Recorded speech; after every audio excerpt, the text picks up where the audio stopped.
Nations of Blue Star united and gathered at the Great Steel Wall of Huaxia, determined to break through this barrier and divide the resources of the Dragon Nation. The Eagle Nation deployed all its high combat professions, while the Cherry Blossom Nation's Onmyoji led the Leaf Ninja in support. Faced with 1,000,000 enemies, Huaxia sent only me to the battlefield, as I unleashed all my summoning magic in an instant. A vast army of skeletons was summoned to lead the charge. The dense ranks of skeleton kings followed closely, and thousands of abyssal bone dragons appeared in the sky. At that moment I alone was a legion. Those who offend Huaxia shall perish. The enemy forces were immediately dumbfounded. Huaxia's necromancer was defying the heavens. Little did they know just a few months ago I was considered a nobody by everyone. In this era of universal job transition as a genius with the highest spiritual power, I unexpectedly changed my profession to a necromancer. Even Qin Wuyo, whose spiritual power was lower than mine, successfully awakened an SSS tier hidden profession. Since necromancer was recognized as a common profession, I had no other choice. I opened my attribute panel to check my status. I had only one basic skill, Summon Undead, which allowed me to summon 2 skeletons at a time to assist in combat, a seemingly insignificant ability. But just as I was about to close the panel, I suddenly noticed a small panel below. It displayed, as the player progresses, a golden attribute will unlock every 5 levels. Current golden attribute, Master of Laws effect, no cooldown on all skills. I was blown away. No cooldown on all skills, what a concept.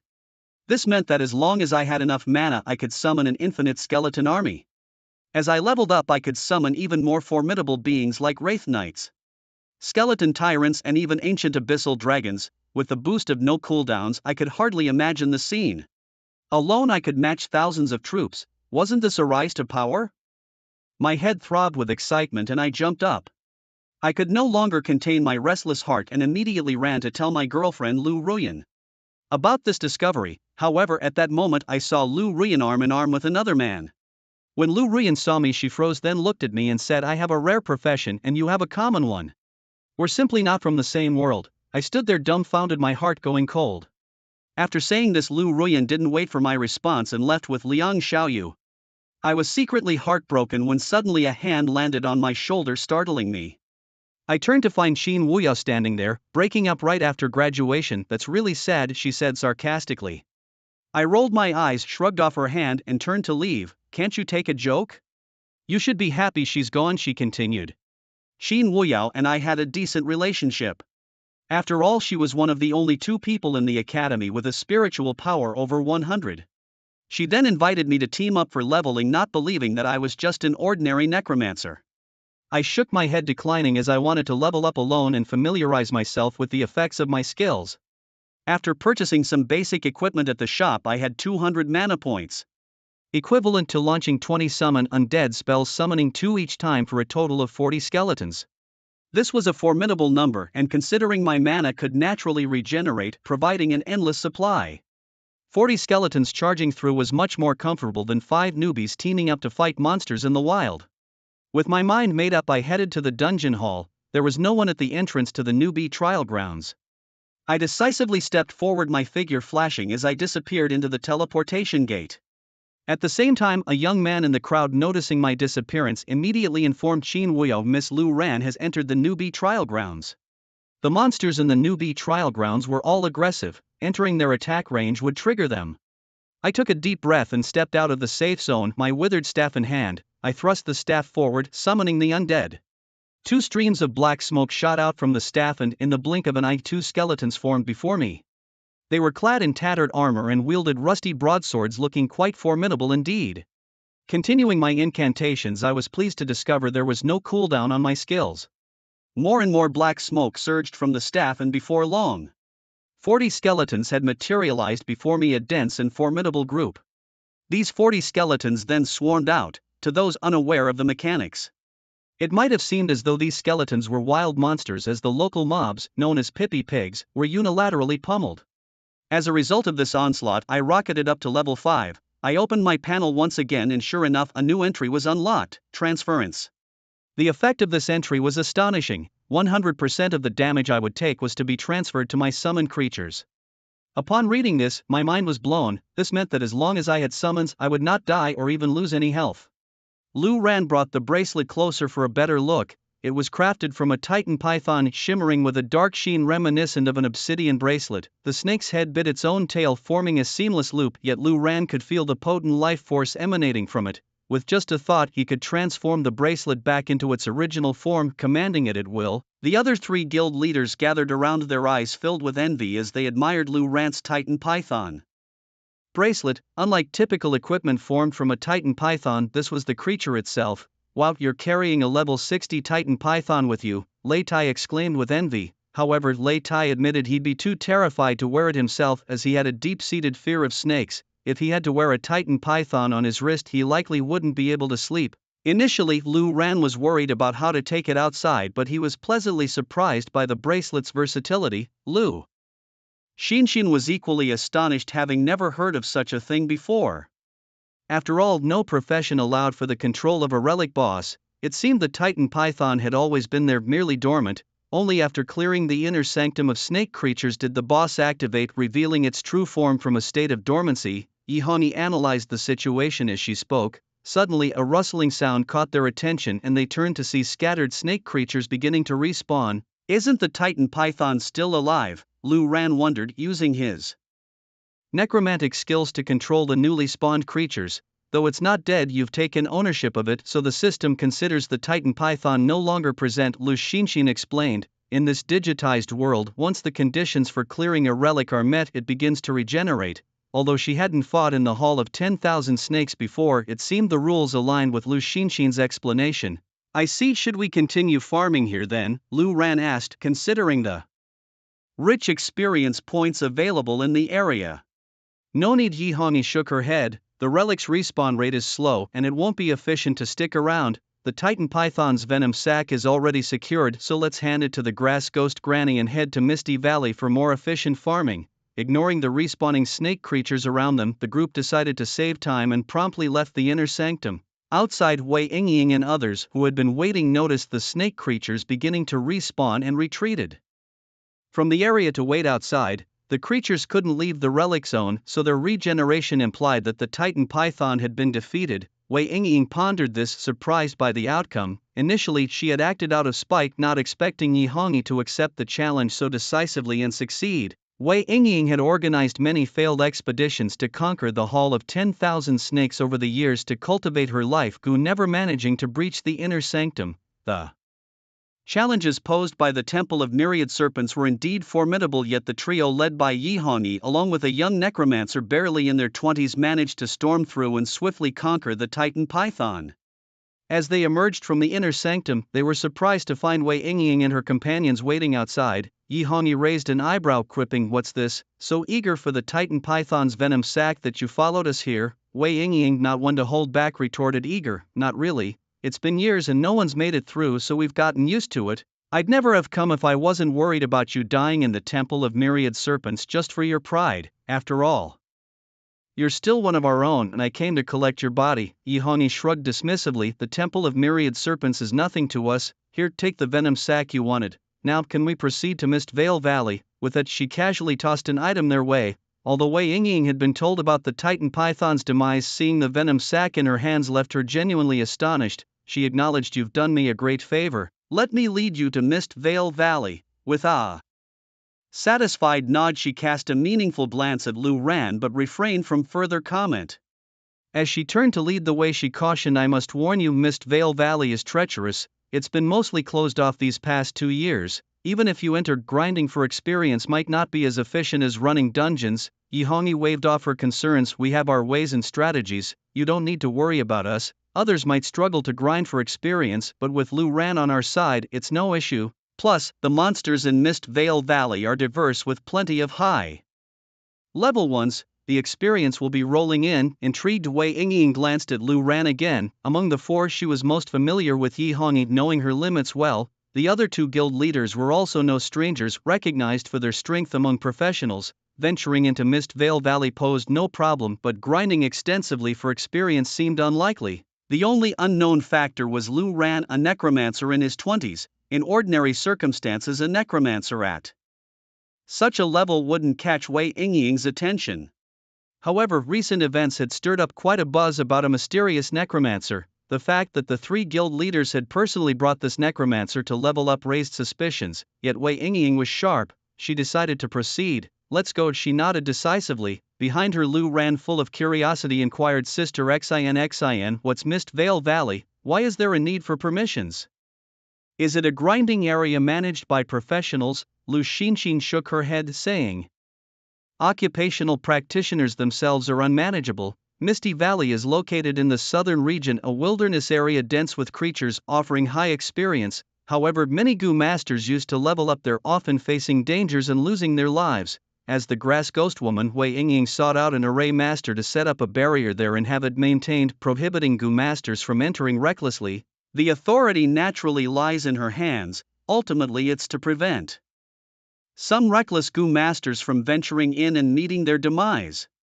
Lu Ran finally understood, nodding and remarking, I see, it seems that what we've learned at the academy is truly just the basics of the full-time world. The real full-time world is much more fascinating than what I've studied. Not long after Wei Yingying led them to Misty Valley, at the narrow valley entrance stood buildings in the style of a village surrounded by barriers to prevent wild creatures from approaching. Inside these houses, high-level Gu masters stood guard. Wei Yingying glanced at the scene within the valley entrance, taking a deep breath, and said, we're here, but I really don't understand why leveling up and bringing people here to fight monsters is a good idea. Why are you so fixated on this? I've already told you not to worry about it, but all your people need to withdraw, Yihongi stated. The erase system that sealed the entrance was located in a tower at the valley entrance. The guards in the tower had a clear view of the valley. That won't do, Lu Ran protested. If they see us in action, any loose talk and the secret will be out. No, someone needs to maintain the barrier, at least one person. We can't withdraw everyone. Wei Yingying immediately shook her head. Yihongi furrowed her brow but then relaxed, nodding, all right Yingying, you stay to maintain the barrier and everyone else withdraws. Is there any problem with that? Wei Yingying was momentarily taken aback, realizing these people might not be following a normal routine for fighting monsters. Otherwise, as Wei Yingying mentioned, dungeon raids would be faster. Although it's not dangerous here for the three major leaders, bringing people to level up here under normal circumstances is unthinkable, so since it's a secret, having people withdraw is only natural to keep the secret secure. She didn't expect, however, that Yihongi wasn't so guarded against her. I have no problem, but are you sure you want me to stay? Wei Yingying asked. Yes, I trust you, Yihongi replied directly. That I really thank you. Everyone else withdraw, wait for my notification.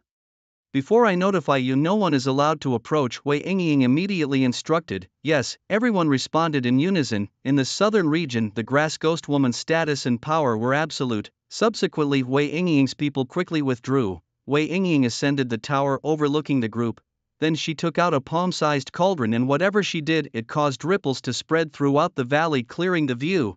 At this moment, Wei Yingying said, all right, you can go in now. Finally, a reminder was added. Be cautious, I'll keep the barrier open for your return. With these words, Yihongi and her companions entered the Misty Valley. Inside the valley, the light was somewhat dim, but not excessively so. Despite the bright day, a thick layer of green mist hovered over the valley, never dissipating, which accounted for the poor lighting. Those are toxic miasma, extremely poisonous, so you can't descend from the cliffs, only through the valley entrance. That's how Misty Valley got its name, Yihongi explained.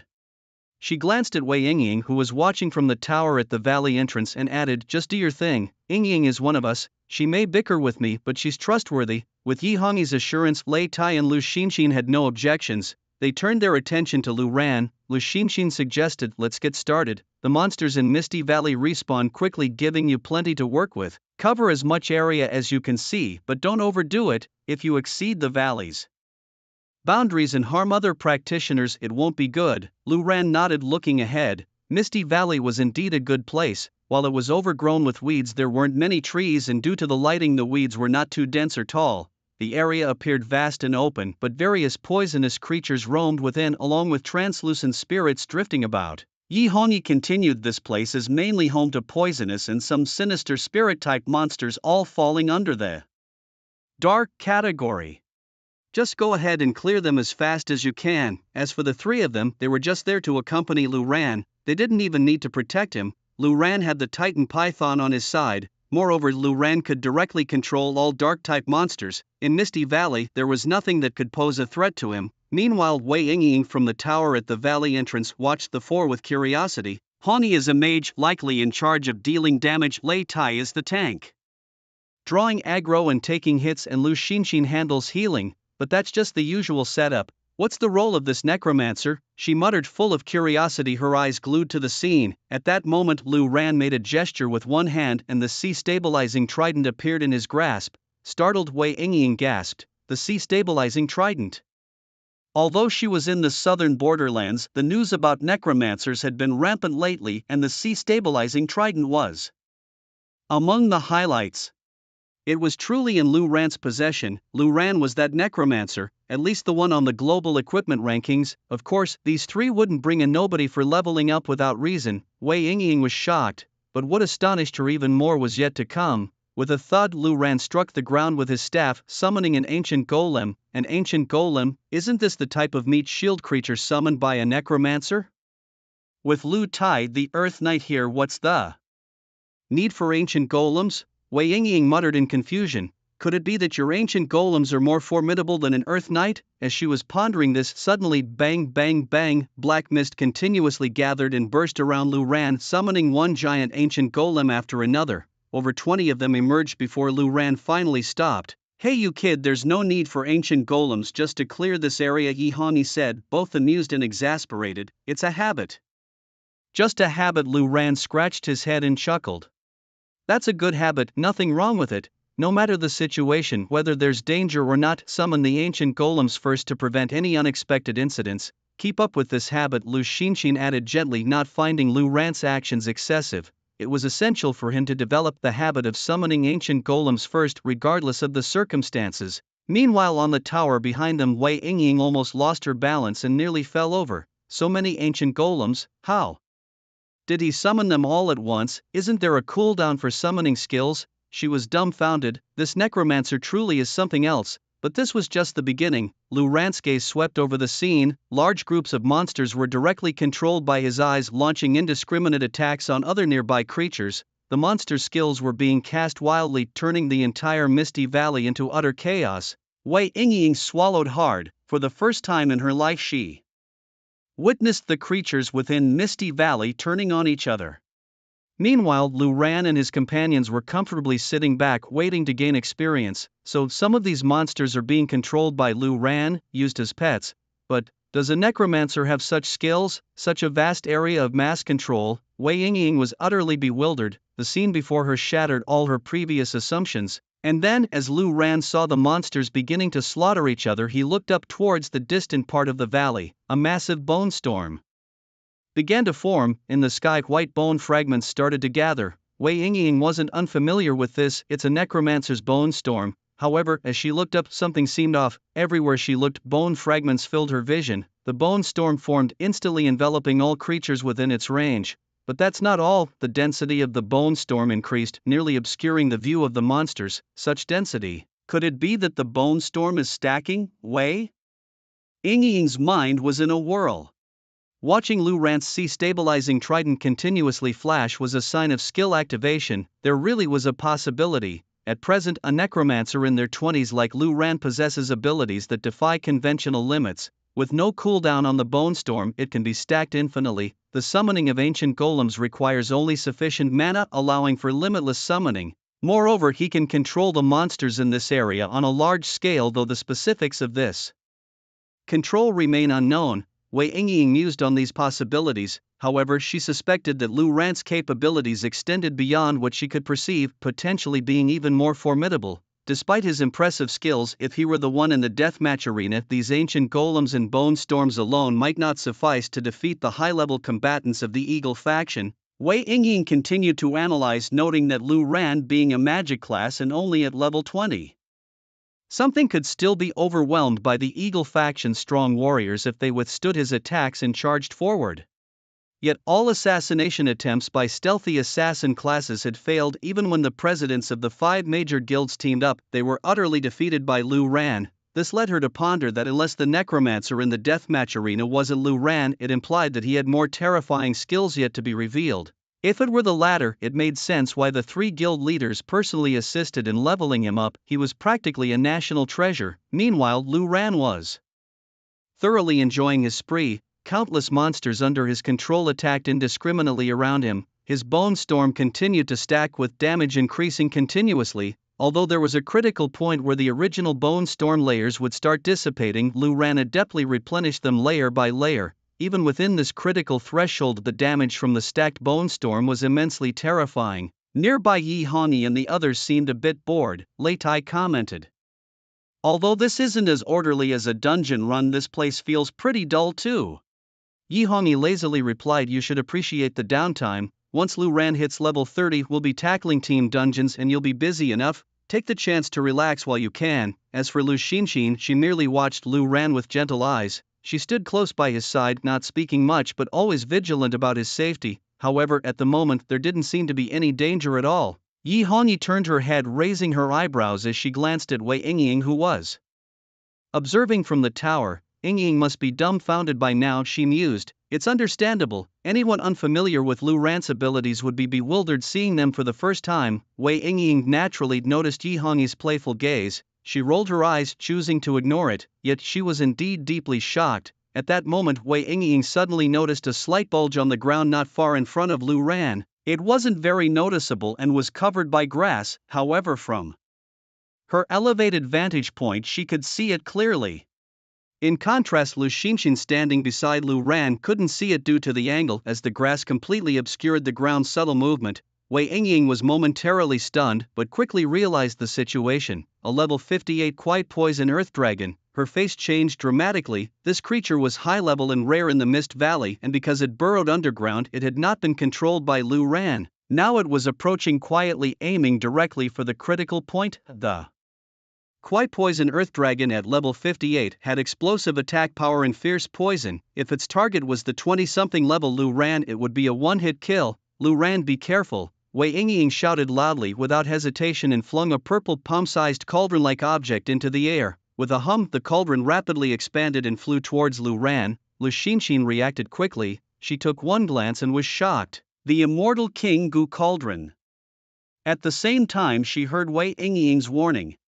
Although she hadn't seen any unexpected events, Lu Xinxin dared not hesitate and immediately raised her staff in front of her chest. But it was already too late. Boom! In the next moment, the ground beneath Lu Ran suddenly burst open. The Quiet Poison Earth Dragon emerged, its hard head covered in spikes, violently tossing Lu Ran into the air. The spikes, over a meter long and densely packed, jabbed Lu Ran with a cry of pain as he was sent flying. Trouble struck. Only then did Wei Yingying's immortal King Gu Cauldron smash down, and Lu Xinxin had not yet cast her protective skills. However, seeing a monster emerge from beneath Lu Ran, Lu Xinxin immediately sighed in relief. So it was this kind of surprise. On Lu Ran, this didn't even count as an accident. Yi Hongyi and Lei Tai were startled seeing Lu Ran soar through the air. They weren't worried, just a bit annoyed by the sudden scare. Damn it, broad daylight and you're scaring me to death, Lei Tai cursed as he and Yi Hongyi bombarded the newly emerged Quiet Poison Earth Dragon. The poor Quiet Poison Earth Dragon had attacked the wrong person and perished within seconds. Wei Yingying's face turned pale. She knew what the terrifying abilities of a necromancer like Lu Ran meant for Longxia. The three guild leaders personally led the team, yet due to an accident, they might have died in Mist Valley, the very place she was responsible for. She couldn't escape the blame. But then with a thud, Lu Ran fell from the sky, landing face first beside the Quiet Poison Earth Dragon's corpse. Spitting out the dirt and grass stems he bit into, Lu Ran felt like his entire skeleton might shatter. He turned to glance at the dead Quiet Poison Earth Dragon beside him and cursed, damn it, that hurt. Not only was he startled, but the numerous spikes on the dragon's head had nearly turned his lower body into a pincushion. Although he didn't lose health, the sensation was anything but pleasant. Meanwhile, an ancient golem nearby also fell, and another lost some health, still being corroded by poison, its health slowly depleting.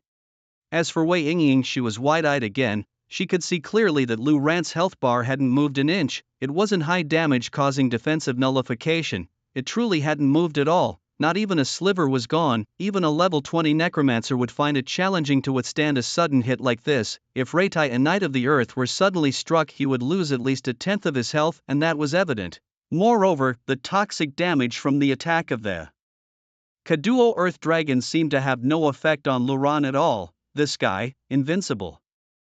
Wei Yingying was dumbfounded. It's rare to encounter creatures that burrow through the ground, which led to this oversight. Although Luran was unharmed, such an unexpected incident was indeed a lapse in vigilance. She had just told Luran that there was no need to summon the ancient golem here, but it was Lu Xinxin's suggestion that Luran keep this habit in mind. Otherwise Luran might have been in a world of trouble right now, facing both life and death.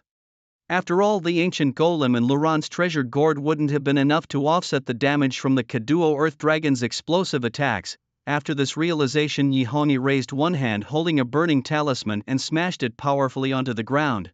Bang! The talisman exploded instantly, creating a 50-meter wide ring of fire that enveloped them. What's this? Luran looked around curiously. This is my fire realm spell, Yi Hongyi explained. As a master of infernal flames, she could craft talisman tools for single use like the one she just used. Lu Xinxin chimed in with a smile. Your sister Hongyi has invested a lot for you. The materials for an infernal flame master's talisman are expensive and some are priceless, each one accumulated at great cost. Yi Hongyi waved her hand indifferently. I can handle it. Just don't forget your sister's kindness when you soar high in the future. I won't forget.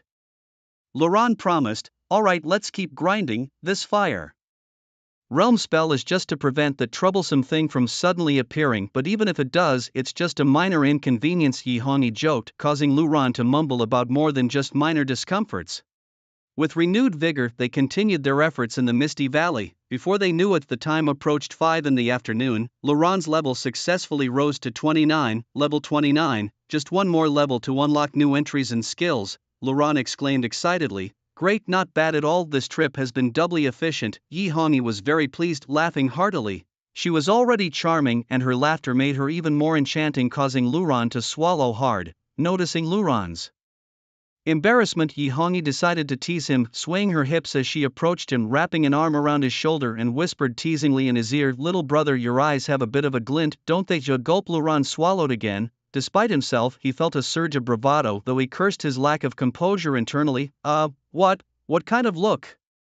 Luran feigned confusion, but to hide his rising energy, he adopted an awkward posture that made him appear hunchbacked, which made Lu Xinxin and Reitai burst into laughter. Throughout this playful exchange, Wei Yingying stood watch on the tower the entire day without leaving. Soon it was 6 o'clock. That's it for today, we still need to travel, Lu Xinxin promptly suggested. Travel? Where to? Be back to Blackfire City? Luran inquired. Back? No way, that's too tedious. We'll stay in the village tonight. By tomorrow we'll hit level 30 and return to tackle the team dungeon. Your sister Xinxin means that you should arrange things in the Endless Tower, Yi Hongyi reminded him. There was truly nothing hidden from Wei Yingying. Listening from the tower, her heart fluttered. That's right, she almost forgot about the Endless Tower. These days, the global rankings of the Endless Tower showed that Necromancer steadily closing in on Sakura's Nana Shang. Moreover, he had already surpassed the 60th floor. As they emerged from the valley, Yi Hongyi provocatively approached Wei Yingying and teased, Hey girl, what do you think of my brother?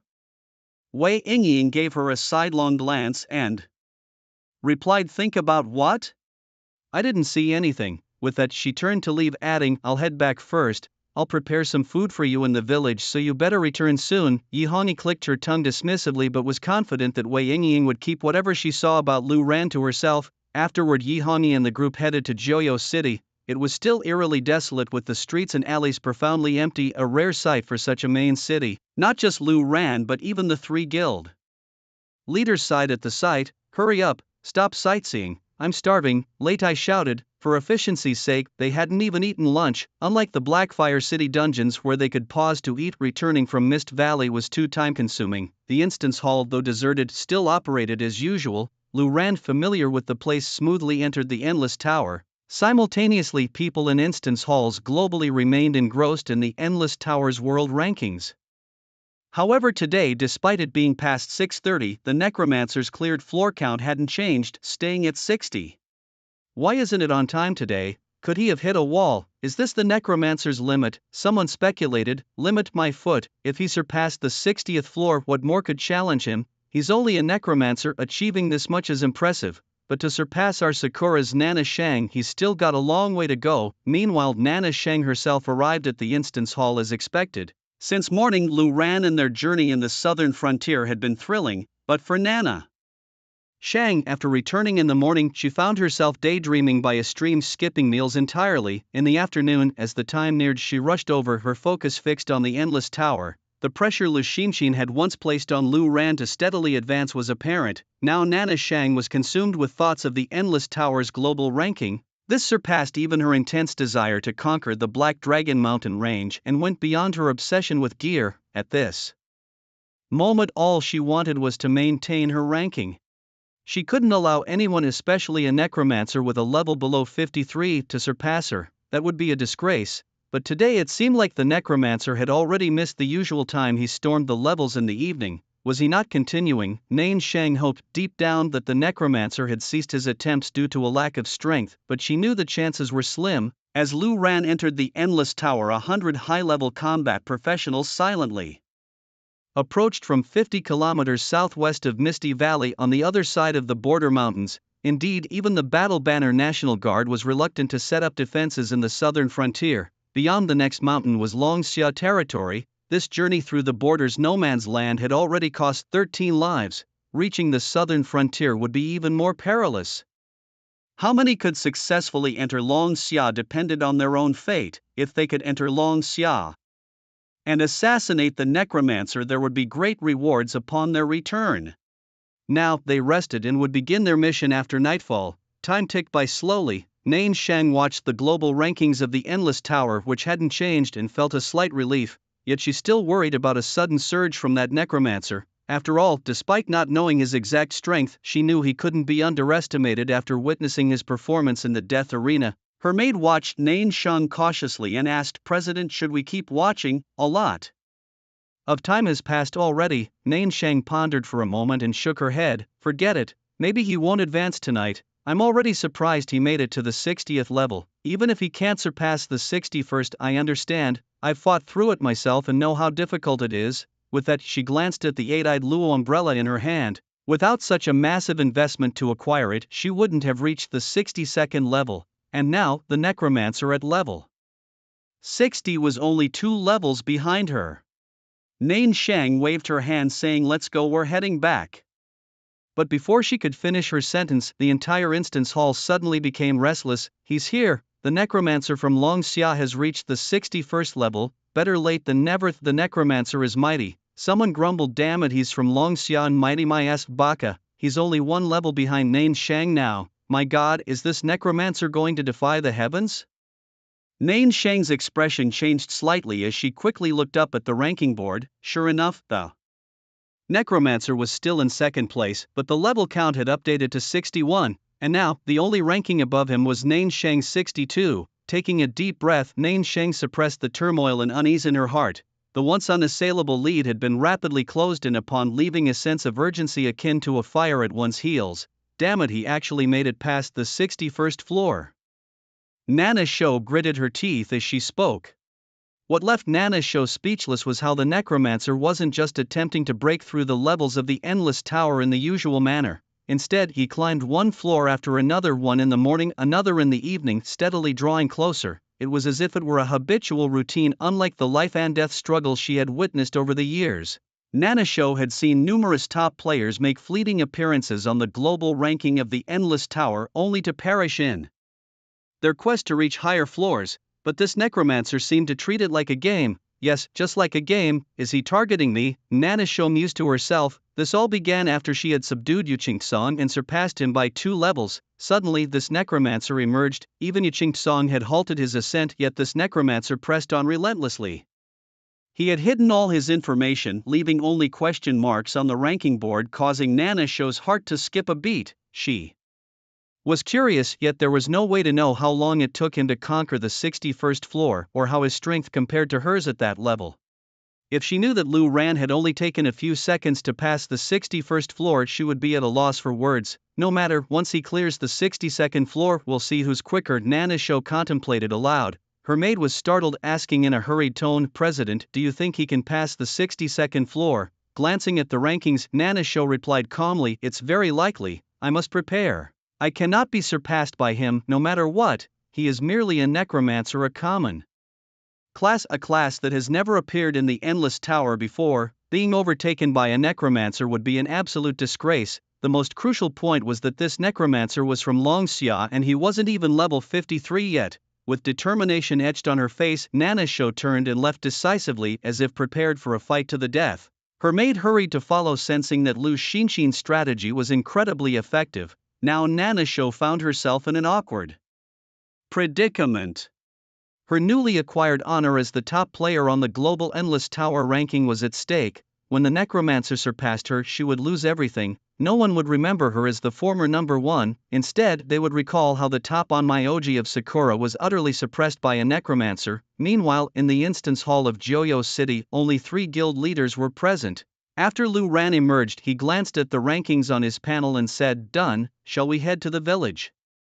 For a meal, Yi Hongyi nodded in satisfaction and said, "You probably haven't tasted the dishes here yet. In the southern border, even professional chefs have recipes that are vastly different from those in Blackfire City. Since Wei Yingying has arranged it, it's naturally excellent. Everyone should give it a try." With that, the group happily headed out. At this moment, Lu Xinxin asked Lu Ran, "You can clear the 62nd level by tomorrow morning. If that Nana Shang doesn't pass the 63rd level tonight, her time on the 62nd level will surely be inferior to yours. What's your plan?" After stepping over her plan, Lu Ran was taken aback for a moment. He pondered, "I haven't really thought about it yet. Should I continue to clear one level in the morning and another in the evening?" Lu Xinxin shook her head, saying, "Fighting like this is only to put pressure on Nana Shang. If you surpass her and she doesn't lose her mind and rush to her death, then there's no need to continue this way. You can take it easy then." "Take it easy?" Lu Ran muttered. "Yeah, even without charging up the blood spear, you can normally challenge the levels now. Even if you can't clear it, you won't die. You'll just be kicked out of the Endless Tower after half an hour," Lu Xinxin explained. Charging up the blood spear was just to suppress other professionals at the same level. But to normally push through levels, the damage caused by Lu Ran's infinite corpse explosion combined with the bone storm far exceeded any damage dealt by skill cycles of other professions. Moreover, there's no concern about movement or combat rhythm, with no danger at all. The touch of the undead controls the boss, allowing for full output. Then I have an idea. Once I surpass Nana Shang, I'll push my level to a point they won't catch up in a year. Plus, I'll gain a ton of experience," Lu Ran said excitedly. He had been wanting to do this for a long time. Hearing Lu Xinxin's words, Lu Ran immediately became excited. "Huh, that's great. My brother can be considered as one of those dominating the global rankings. Looking forward to you dominating all the global rankings." Yi Hongyi laughed heartily. Lei Tai, on the other hand, watched with envy. As an Earth Knight, reaching this point was already his limit, yet compared to the 20-something leveled Lu Ran, it was like heaven and earth. The night was spent in the village. Yi Hongyi was right. The southern border's cuisine was unlike anything Lu Ran had ever tasted in Blackfire City, and since it was personally arranged by Wei Yingying, the chefs were top-notch. One meal even added 2 intelligence points, 1 stamina point, and 3 agility points to Lu Ran. Additionally, Lu Ran gained a bunch of food buffs. Although these buffs only lasted for a few hours, Lu Ran didn't really need them anyway. The next morning, Lu Ran woke up habitually and suddenly paused. He then stepped outside and saw Lu Xinxin strolling leisurely in the village. He hurried over and asked Xinxin, "Yeah, how do we start the morning meeting?" "Morning meeting?" Lei Tai happened to be passing by and remarked, "Why bother with an early meeting? You've awakened your profession, just enjoy yourself. There's nothing new at those meetings and you've already left everyone in the dust. Besides, which of those mentors can even teach you anything?" Lu Ran hesitated, replying, "But it's a school requirement. If I don't attend, wouldn't that be?" At this moment, Yi Hongyi approached, draping an arm over Lu Ran's shoulder with a confident smirk. "Just a mere Blackfire Academy dares to hassle you over regulations. I'll be the first to take care of them," she declared. Consequently, Lu Ran's early meeting was simply cancelled without even notifying the academy.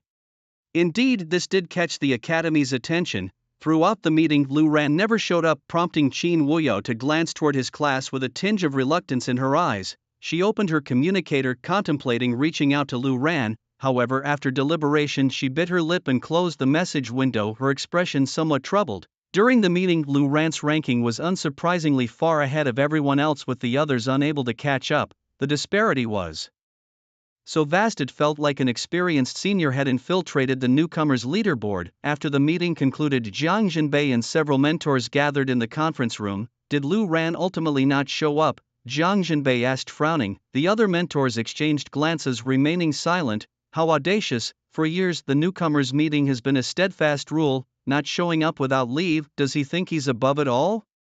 Jiang Jinbei rebuked, a mentor cautiously suggested.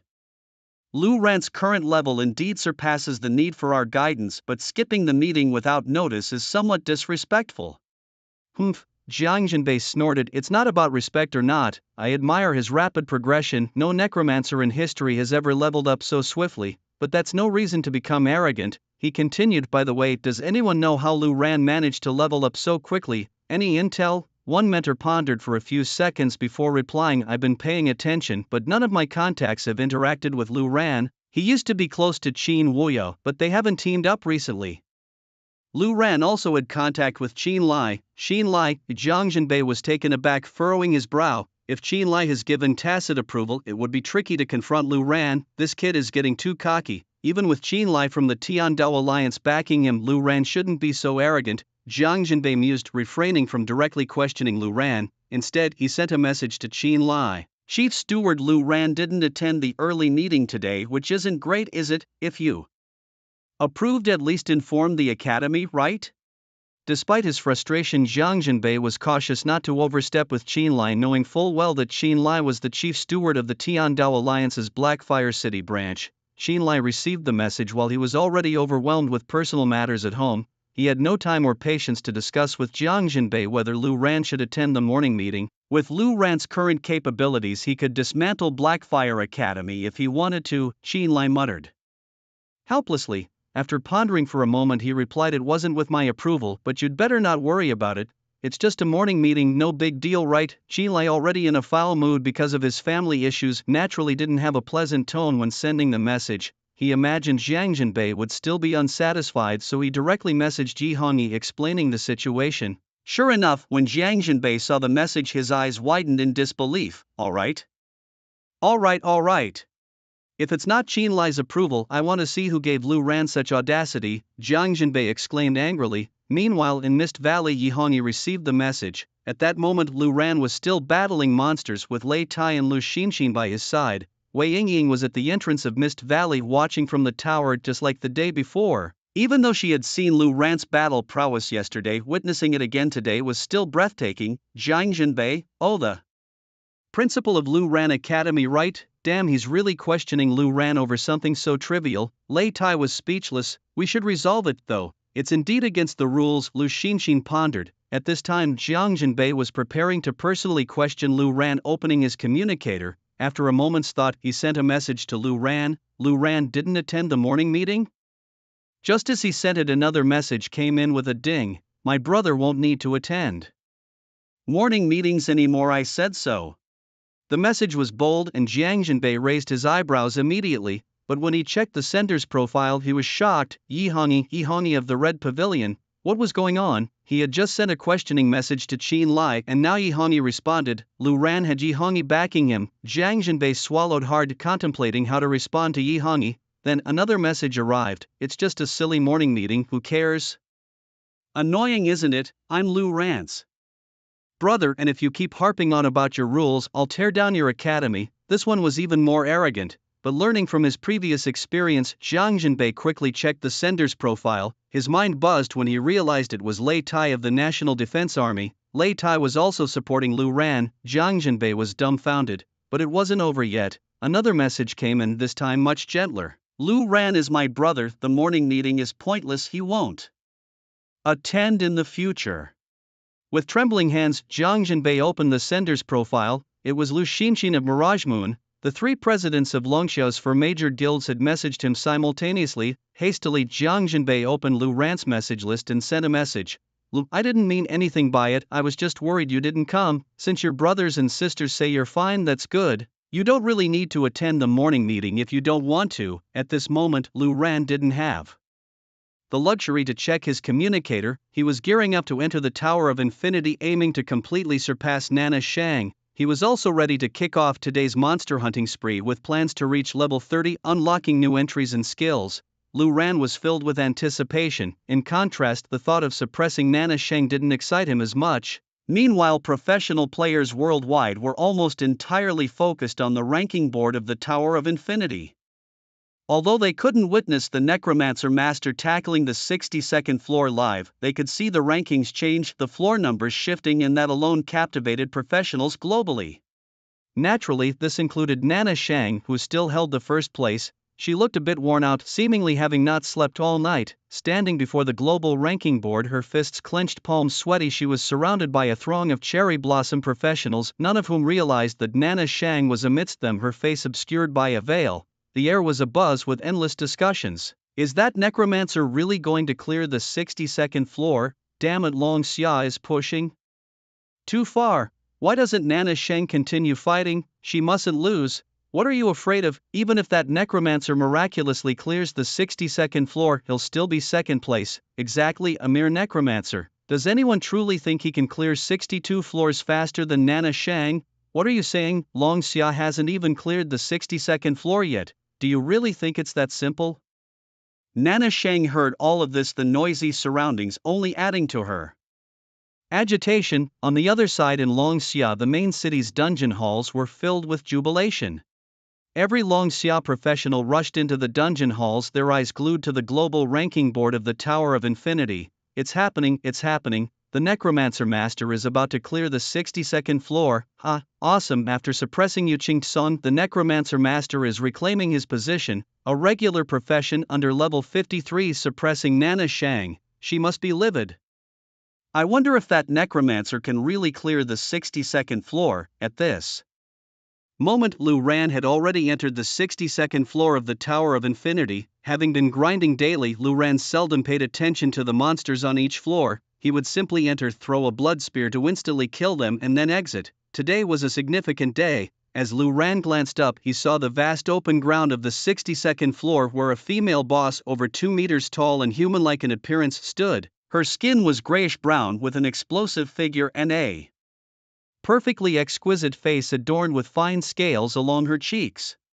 Strands of lightning coiled around her body, crackling and flickering. Lu Ran checked the boss's info: level 62 Storm Naga, 62nd floor. Nagas seemed to be a branch of night elves, adept in dark elven magic. Although they didn't have much health, their attacks were formidable and they were incredibly swift. Lu Ran analyzed, seemingly influenced by Lu Xinxin, subconsciously starting to analyze the opponent's data and stats. After pondering, he decided not to rush into using the blood spear. To verify his plans and ideas, he cautiously deployed dozens of ancient golems first. Then he commenced the endless summoning of skeleton soldiers.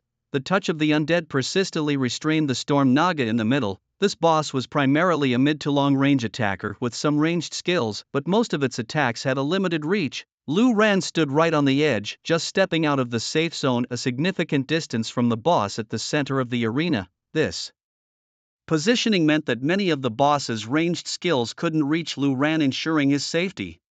Meanwhile, countless skeleton soldiers charged forward, igniting their bodies in explosive blasts. Lu Ran continuously stacked the bone storm interspersed with the touch of the undead to keep the boss immobilized. Lu Ran had become highly proficient in this strategy. Simultaneously, Lu Ran kept a close watch on the boss's health and his own mana reserves, estimating the time required to defeat the boss without using the blood spear. Soon Lu Ran exhaled slowly and said, "It's about time. At this pace, even without the blood spear, I can defeat the Storm Naga within 8 minutes. With a definitive plan in mind, Lu Ran didn't hesitate any longer and unleashed the blood spear. Bang! The blood spear struck the frenzied, howling Storm Naga, instantly depleting its health. Congratulations on clearing the 62nd floor of the Endless Tower, gaining 620,000 experience points. Done and dusted. At the same moment, in the dungeon halls of major cities worldwide, the global ranking board of the Endless Tower displayed a change. The necromancer, previously ranked second, immediately surpassed Nana Shang, claiming the top spot. The floor number was updated to 62. In a flash, the nation of Long Xia erupted in cheers. Wow, he really did it. Not only did he clear it, but he also took less time than Nana Shang, securing the top spot firmly. I'm a necromancer too. I'm so excited. What do I do now? From now on, who dares to say that necromancer is just a conventional class? Time to celebrate. No more grinding today, let's drink. Meanwhile, over in Sakura, a different scene unfolded. The atmosphere in the dungeon halls was bleak. Nana Shang stared blankly at the ranking board, her second place status glaring at her, her teeth nearly grinding to dust. Her fists clenched tightly, nails digging deep into her palms, blood trickling down her whitened knuckles drip by drip onto the floor. The surrounding Sakura players looked like wilted eggplants, their expressions growing darker and darker. In the silence, someone finally spoke up. He surpassed us just like that? And he took less time than Nai Shang? How is that possible? In a world where formidable adversaries lurked in every shadow, a necromancer had achieved the unimaginable, and the shockwaves reverberated throughout the nation. Damn it, our country's only #1 ranking gone just like that. We all thought Nana's greatest rival was Yu Song, but it turns out it was a necromancer all along.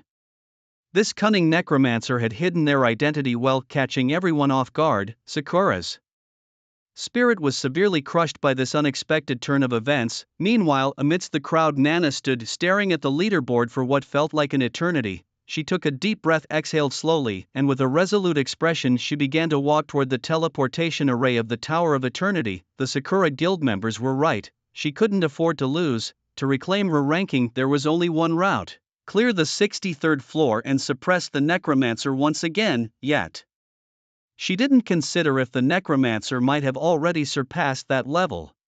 On the other side, Lu Ran emerged from the Tower of Eternity, standing in the dungeon hall. He glanced at the global leaderboard, nodding with satisfaction. Then he approached the 3 guild leaders. Sister Xan, I tried it just now. Without using the blood spear, I can clear the 62nd floor in 8 minutes. The 63rd floor shouldn't be much different. Should I continue? He inquired.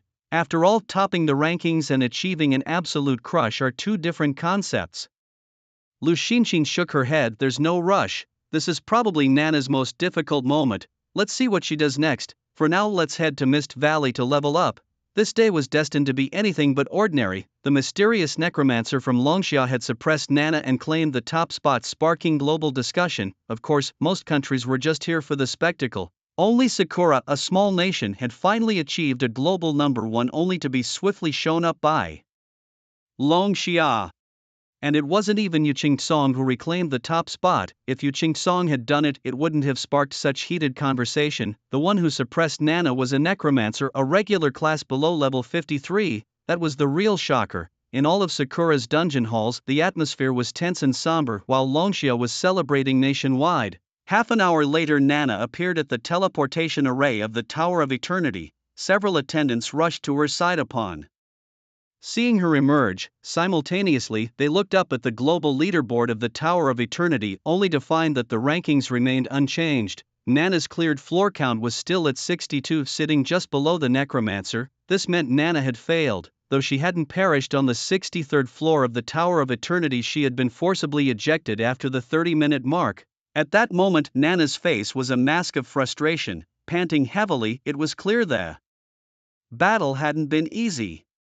She glanced at the rankings instinctively. She knew she hadn't passed and that the rankings wouldn't change, but it was a reflex. The stark reminder of her position was like a thorn in her side. Determined, Nana turned around, ready to make another attempt. President, are you going to continue? Isn't it too dangerous? The maid spoke with a concerned tone. Even if I'm not the best, I shouldn't meet my end on the 63rd floor. There were mistakes in the recent battles that I can improve upon. There will be opportunities, there definitely will be. It seemed like Nanami was explaining to herself, or perhaps she was just muttering. Once she finished speaking, she hesitated no longer and her figure vanished into the teleportation array of the Endless Tower. Meanwhile, elsewhere, Lu Ran and his group were in the Mist Valley. Wei Yingying was responsible for maintaining the barrier at the valley entrance, preventing anyone from approaching. Lu Ran's experience points were steadily climbing, inching closer to level 30. Throughout the process, Wei Yingying watched with unblinking eyes. The miraculous monster farming method was like witnessing a divine miracle, never losing its fascination. Just then, a notification chimed on Wei Yingying's communicator. She casually opened it to find a message. The message was alarming. Several of our Gu masters who went out have suddenly lost contact and their communicators are offline. We suspect they might be dead. Wei Yingying was taken aback. As grass spirit Granny, she had to be mindful of the safety of these Gu masters under her management. Immediately she responded, when did this happen? Has there been any report back? The reply came swiftly, just now. We haven't received any messages. For now all we see is their communicators going offline. We're unsure if they're in stealth mode or if they're dead. Wei Yingying's brow furrowed deeply. Though the words weren't incorrect, who would idly put their communicator in stealth mode without reason, most of the time going offline meant that the person had died. She pressed further, what's the specific situation? The other side replied there were 6 in total, all Goo masters from the Miao tribe. After reporting this morning, they went out to collect specific poisonous insects. Just now, someone noticed their communicators were collectively offline and immediately reported it to you. Wei Yingying's expression grew noticeably grimmer. The Goo masters from the Miao tribe were generally not high level, and their tasks were usually simple: collecting specific poisonous insects for goo refining was a regular task, and the areas for these tasks were often safe with no high-level monsters present. For them to collectively die without sending a message back seemed impossible, unless there was some method or a high-level combat professional swiftly killed them, preventing any message from being sent. Moreover, this couldn't be achieved by just one high-level combat professional. Of course, this was merely Wei Yingying's speculation. In the southern border, outsiders were rarely seen apart from the Miao people, and high-level professionals wouldn't venture into the southern border without reason. Where is the task location? Wei Yingying asked. Collection point 16-inch near the border, came the reply. Send someone to investigate, Wei Yingying thoughtfully instructed. Meanwhile, in Sakura, Nanami emerged for the second time. This time, she appeared more battered, and yet her rank remained unchanged. In half an hour she had failed once again. 2 pieces of equipment were damaged, and where were the repair materials that had been prepared? Fix them immediately, Nanasheng ordered her. Made directly, she then muttered to herself, mistake, another mistake, these should never have happened. After repairing the equipment she re-entered again, but the result, half an hour later she was forcibly kicked out again. Then came the 4th, 5th and 6th attempts.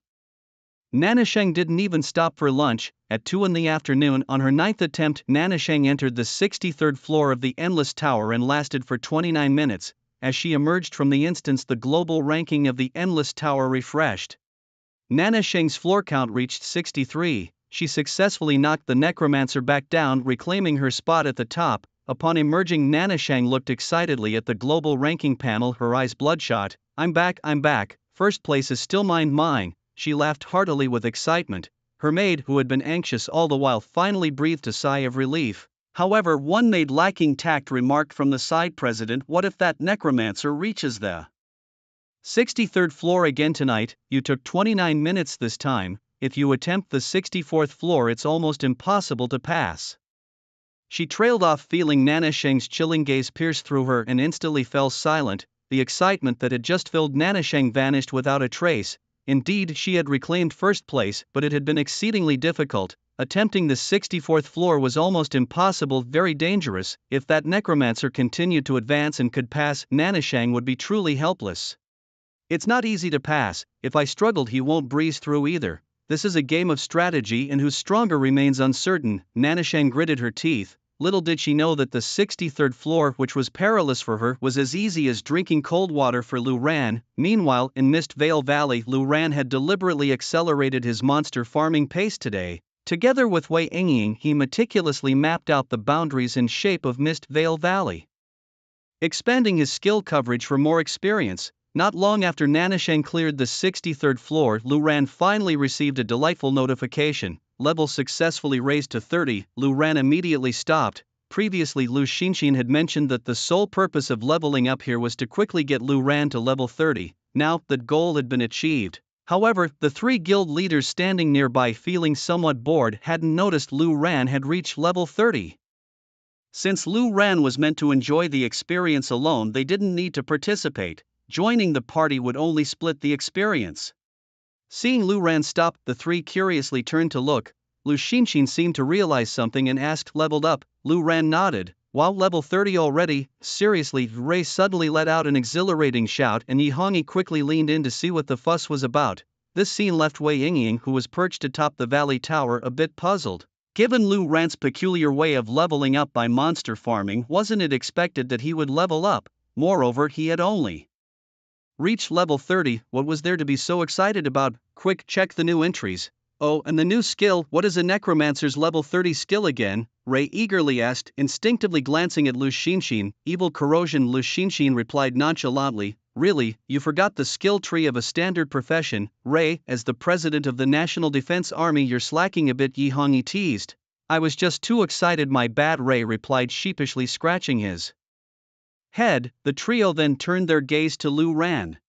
Lu Ran looked around and said, we're still farming here, should we talk outside? And besides, we won't be farming here after this, right? Upon hearing this, Lu Xinshin immediately responded, yes, after level 30 we should head to the team dungeons. The team dungeon experience gets a significant boost, offering more than high-level monsters because high-level monsters come with experience penalties.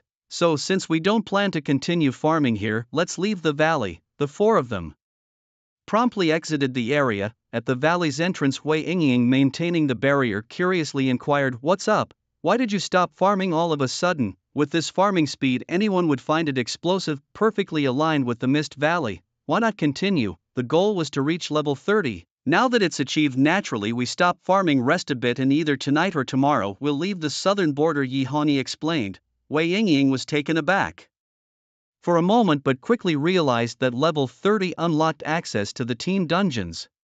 Given Lu Ran's capabilities, the experience from team dungeons was indeed more rewarding. You all go back to the village and rest, I have some other matters to attend to, Wei Yingying said. As the grass witch, she undoubtedly had many responsibilities, so the guild leaders didn't ask further. They headed to the village while Wei Yingying took some high combat Gu masters to the border. Just moments ago, some scouts sent to gather information had gone silent, which was quite peculiar. As for Lu Ran and his companions on their way back, Lu Ran teamed up with the trio, casually sharing his skill panel. There wasn't much to see on the panel, the skills themselves wouldn't change, the main focus was on the new entries. Ray, recalling how he embarrassingly forgot the necromancer's level 30 skill earlier, looked at Lu Ran's shared skill panel to reinforce his memory. The skill was Evil Corrosion with a cooldown of 60 minutes, consuming 120 mana. Its effect was to corrode all allied units within a 30-meter radius, enhancing some of their attributes for 10 minutes. The description was straightforward. Lu Ran was familiar with this skill and casually remarked, it's probably a team buff skill. I heard it's quite popular. Yi Hongyi nodded in agreement, saying that's true. Even though each attribute's enhancement seems minor, the overall improvement in damage is quite effective, especially with the effect lasting for 10 minutes. It's a popular skill among necromancers. Listening to their conversation, Lei Tai was getting quite worked up on the side. He exclaimed, let's not get caught up discussing skills. What's there to talk about? The key is the modifiers. The modifiers. His urgent tone brought laughter from the group. Let's take a look together then. Lu Ran couldn't help but chuckle, suggesting as he opened the modifier panel to reveal the newly unlocked attributes. The modifier read, proximity to ink with an effect that massively boosts team buff skills. The group stared, puzzled, not finding it initially impressive. Proximity to ink. Doesn't that sound like a bad thing? It's not just a substantial boost, but a massive one. This wording is killing me, huh? Despite the unclear description, it essentially aligned with Lu Ran's Evil Corrosion skill as if packaged together. Previous modifiers like Lying Low were paired with Blood Spear, suggesting modifier appearances weren't entirely random. The group analyzed this as Lu Xinshin pondered, suggesting, why don't you try it out to see how effective it is? The panel description is too vague, and only by witnessing it firsthand can we determine the exact enhancement. Lu Ran asked, a small scale demonstration perhaps. He almost forgot that the skill's range was also expanded by the modifier, but it didn't matter much since Evil Corrosion only affected friendly units. Lu Xinshin explained, and right now only the 3 guild leaders you've teamed up with are considered friendly units. Lu Ran nodded, instinctively controlling the range, and released a small-scale Evil Corrosion. Instantly, a dark aura enveloped the 3 leaders, and a ghostly green flame totem appeared on their 4 heads. This marked them as being corroded, surrounded by a black necromantic aura. Is this what it means to be corroded? What's the effect? Lu Ran inquired as he looked at the 3 leaders, who each checked their status bars. Their rebuff effect was certain to appear. Indeed, the effects read, Evil Corrosion. Notice, you are currently affected by Evil Corrosion. Critical hit rate plus 100%, skill coverage area increased tenfold, casting distance increased tenfold, and all skill cooldowns reduced by 90%. The duration of the buff was 10 minutes, courtesy of Lu Ran. This enhancement is outrageous, it's like a nerfed version of Lu Ran. one of the leaders exclaimed. I never thought I'd get to experience something like this, huh? They were in awe, realizing it was more than just a massive boost. The three leaders stared at Lu Ran as if he were a monster. Meanwhile, Lu Xinxing contemplated aloud, this is great. In a national war, other countries won't just face you, Lu Ran, but also the Luoxia Legion, now enhanced and fierce like wolves and tigers. Upon hearing this statement, Yi Hongyi, Lei Tai, and even Lu Ran immediately grasped the gravity of the situation. Indeed, Lu Ran's skill range had now expanded to cover over 100 kilometers. Although the corrosion buff could only affect teammates that is friendly units, it could be shared simply by forming a team, especially during a national war where the entire country forms factions through military teams. By then, with Lu Ran's skill, the entire Longxia nation would practically ascend to the heavens. Any random person could achieve a 100% critical hit chance. The entire team would be at full critical capacity. A random individual could see their skill coverage range increase tenfold. Magic-type professions could easily cover hundreds of meters. Just about anyone could throw a skill across a few hundred meters with a tenfold increase in casting range. A skill covering several hundred meters could be thrown from hundreds of meters away, which would be incredibly satisfying. Most importantly, even skill cooldowns would be reduced by 90%. Skills with cooldowns of dozens of seconds would only need a few seconds under Lu Ran's corrosion buff. Smaller skills with cooldowns of 10 seconds or less would almost have no cooldown at all under the corrosion buff, essentially achieving a cooldown-free status. This would be an extraordinary enhancement for anyone. And this effect would impact the entire Longxia army, even without considering the national war. If Lu Ran formed an army now, it could sweep any nation. Though the buff effects were still miles away from Lu Ran's potential for ordinary professionals, this kind of enhancement was akin to a complete transformation. Yi Hongyi marveled at the new unlocked skill paired with the new unlocked trait. It was a perfect package working in harmony. The only downside was that the buff duration was too short, lasting only 10 minutes with a cooldown of an hour. If it could be extended indefinitely, it would be perfect.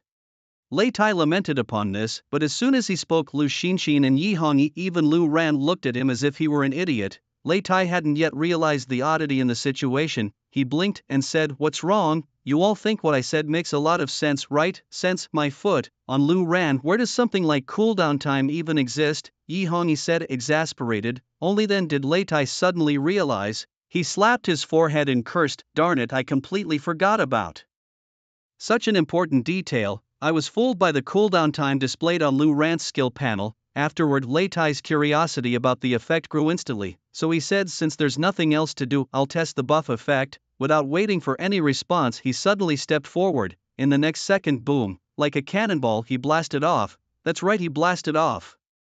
The ground within a 30-meter range of Lei Tai's feet crumbled inch by inch. Lei Tai's figure vanished into the depths of the dense forest.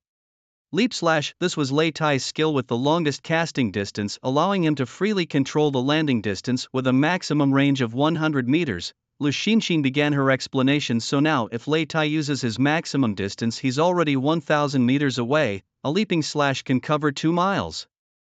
The small-scale dispersion effect beneath his feet, originally just for show, has been amplified to nearly 30 meters. It's less about damage and more about the impressive display. Lu Xinxin continued her narrative, pausing to calculate the timing. The cooldown for the leaping slash is 50 seconds, but with your buff it's reduced to just 5 seconds. It should be ready again soon, she said, pulling Lu Ran aside as she spoke. Yi Hongyi, with a knowing look, stepped aside as well. Sure enough, within moments, a figure as towering as an iron tower descended from the sky, crashing into the ground with a resounding thud. Earth and debris flew everywhere. Haha, exhilarating. Truly exhilarating. Lei Tai laughed heartily. Jumping 100 meters compared to 2 miles is an entirely different experience. It's not about fighting or damage, it's a novel experience that surpasses human capabilities. Yi Hongyi, somewhat speechless, brushed leaves and grass from her clothes. Out of curiosity, she formed her hand into a sword gesture and unleashed a blazing energy fire talisman. Whoosh! The talisman soared, covering several hundred meters before crashing into the ground, igniting an inferno that engulfed the entire area. The disaster fire talisman, what a terrifying range, Yi Hongyi exclaimed in shock. What was once a minor skill had transformed into something akin to a forbidden curse, and that was just one of Yi Hongyi's skills. All her abilities had been massively amplified, casting range, coverage area, everything increased tenfold. With maximum critical hits and a 90% reduction in cooldown time, combined with the amplification of casting range and area, I can't even begin to describe it. Lu Xinxin was at a loss for words. This wasn't just about dominating other countries, it felt like bullying the innocent. Lei Tai, eager to try other skills, was stopped by Lu Xinxin. We're close to the village, don't play around here. Tomorrow, in the team dungeon, you can test your skills as much as you want. Lu Xinxin interrupted his excitement. Fortunately, Lei Tai managed to contain himself, agreeing with a nod. Alright, tomorrow. He was already addicted. The amplified battle and travel experiences, even using skills for fun, were incredibly satisfying, but maintaining that state was impossible without Lu Ran. Only with Lu Ran's endless corrosive buff could one experience the amplification effects. Lu Ran, I can't live without you, you can't abandon me, Lei Tai said with mock seriousness to Lu Ran. Soon the four returned to the village. Wei Yingying had arranged for someone to escort them to their rooms, but the atmosphere in the village seemed a bit off. It's still early today, should we head back to Blackfire City to run team dungeons? Lu Ran inquired, sensing something amiss. There's no rush, you can always try again tomorrow. If you're bored right now, why not give the Endless Tower a go? Lu Xinxin mused aloud. She noticed Lu Ran's puzzled expression and elaborated, while you were leveling up, Nanai Sheng managed to surpass you once more, clearing up to the 63rd floor. She's now ranked first. Lu Ran was taken aback, surprised by the news. She can still keep climbing?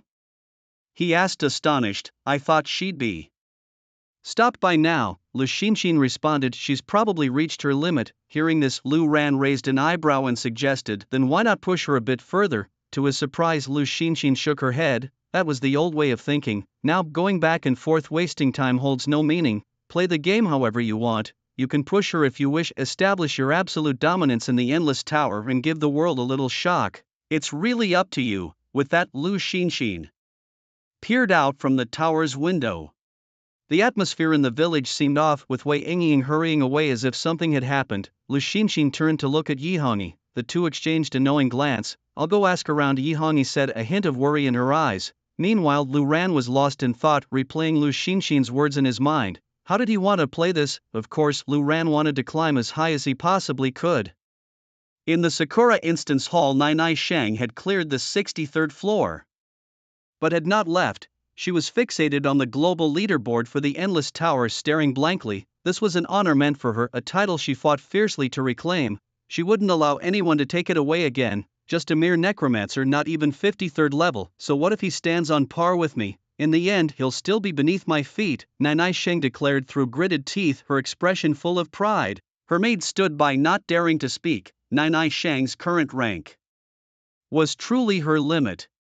Yet, the necromancer was too unpredictable, defying conventional logic. It was likely he would continue climbing. If he managed to conquer the 63rd floor with a faster time than Nanai Sheng, he would reclaim the top spot and her hard-earned honor would vanish in an instant. What would Nanai Sheng do then, having reached her limit? Nearby, a fellow player looked at Nanai Sheng in confusion. Her voice had been loud enough for him to hear clearly. He stared at her and after a few seconds exclaimed in astonishment, Nanai Sheng, you're Nanai Sheng. His outburst immediately drew the attention of many in the instance hall, and all eyes turned to her. The once noisy atmosphere quieted down significantly, though everyone still looked on with curiosity. The woman appeared with a veil and the crowd murmured, is that Nanai Sheng? Indeed it was her. The distinctive umbrella in her hand was unmistakably the eight-eyed Luo umbrella. Excitement rippled through the hall as recognition dawned. She's cleared the 63rd floor in this dungeon hall, one exclaimed in awe. As whispers of admiration and requests for autographs filled the air, Nanai Sheng stood under the spotlight. With a cold smirk, she casually removed the veil from her face, revealing the familiar features of a celebrated figure. Despite her composed fa, emotions of excitement and a hint of fear coursed through her. Nanai Sheng, with a raised eyebrow, asserted her identity, confidently standing proud among the crowd. Her presence was further accentuated by the anxious glances of her attendants who surrounded her. Even without her declaration, she was a renowned figure, especially among the Sakura. Her face alone was a living advertisement of her fame. As her identity was confirmed, the dungeon hall erupted into a frenzy. Cheers of "It's really Nanai Sheng," and "Hail to the might of Nanai Sheng, the top ranker in the Endless Tower" reverberated. Comparisons were drawn to Long Xia, who hid behind anonymity and yet found himself overshadowed by Nanai Sheng's prowess. Amidst the flood of flattering praises, Nai Shang, once indifferent to empty flattery, found herself savoring the moment.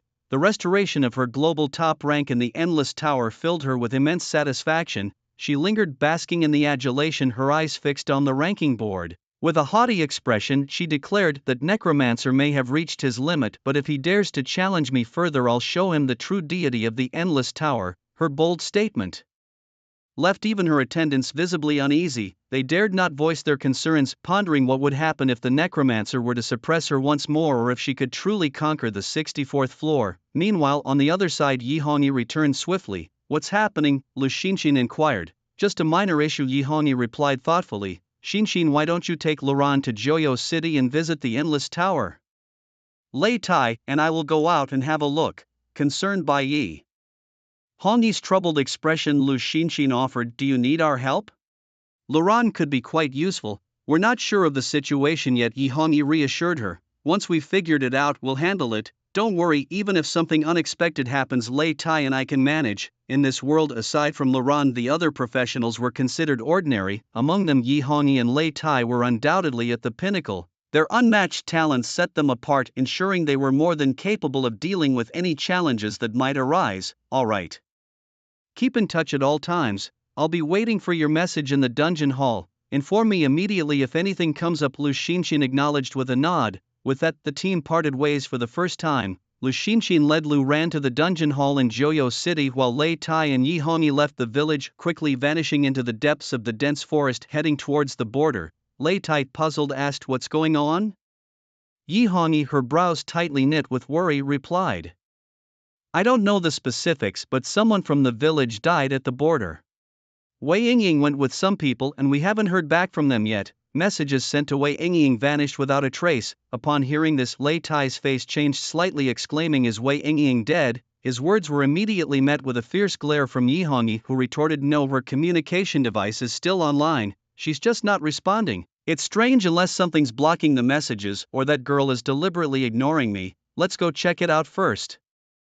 I've shared the location with you, it's not too far." Lei Tai opened his map, synchronizing it with Yi Hongyi's marked location. The two picked up their pace, swiftly heading towards the marked spot. Meanwhile, Luran and Lu Xinxin arrived at the dungeon hall of Joyo City. Inside the hall, Luran glanced at the global ranking board of the Endless Tower, muttering to himself, "This Nai Shang is really formidable. I only got this far because of some unique attributes, but she climbed up purely on her own skill. Even Yiqing Song hasn't passed the 60th floor yet, but Nai Shang made it to the 63rd floor on her own merit. That's a huge gap. If Lu Ran were an ordinary necromancer, reaching such heights would be impossible." Despite her being from a certain country he had a grudge against, Lu Ran couldn't help but admire her ability. Lu Xinxin nodded. "On Myoji have Shikigami, and their abilities vary greatly. Nai Shang's talent is exceptional. As the top on Myoji of Sakura, her class isn't particularly difficult in the Endless Tower. She's probably reached her limit by now." With a glance at her communication device, Lu Xinxin then turned to Lu Ran. "I'll wait for you here. Go in and fight without any reservations. Play as you like, climb as many floors as you want." "Got it," Lu Ran replied enthusiastically. He took one last look at the global rankings of the Endless Tower. "This time, we take it with an overwhelming advantage. It'll take other countries at least 3 years to catch up."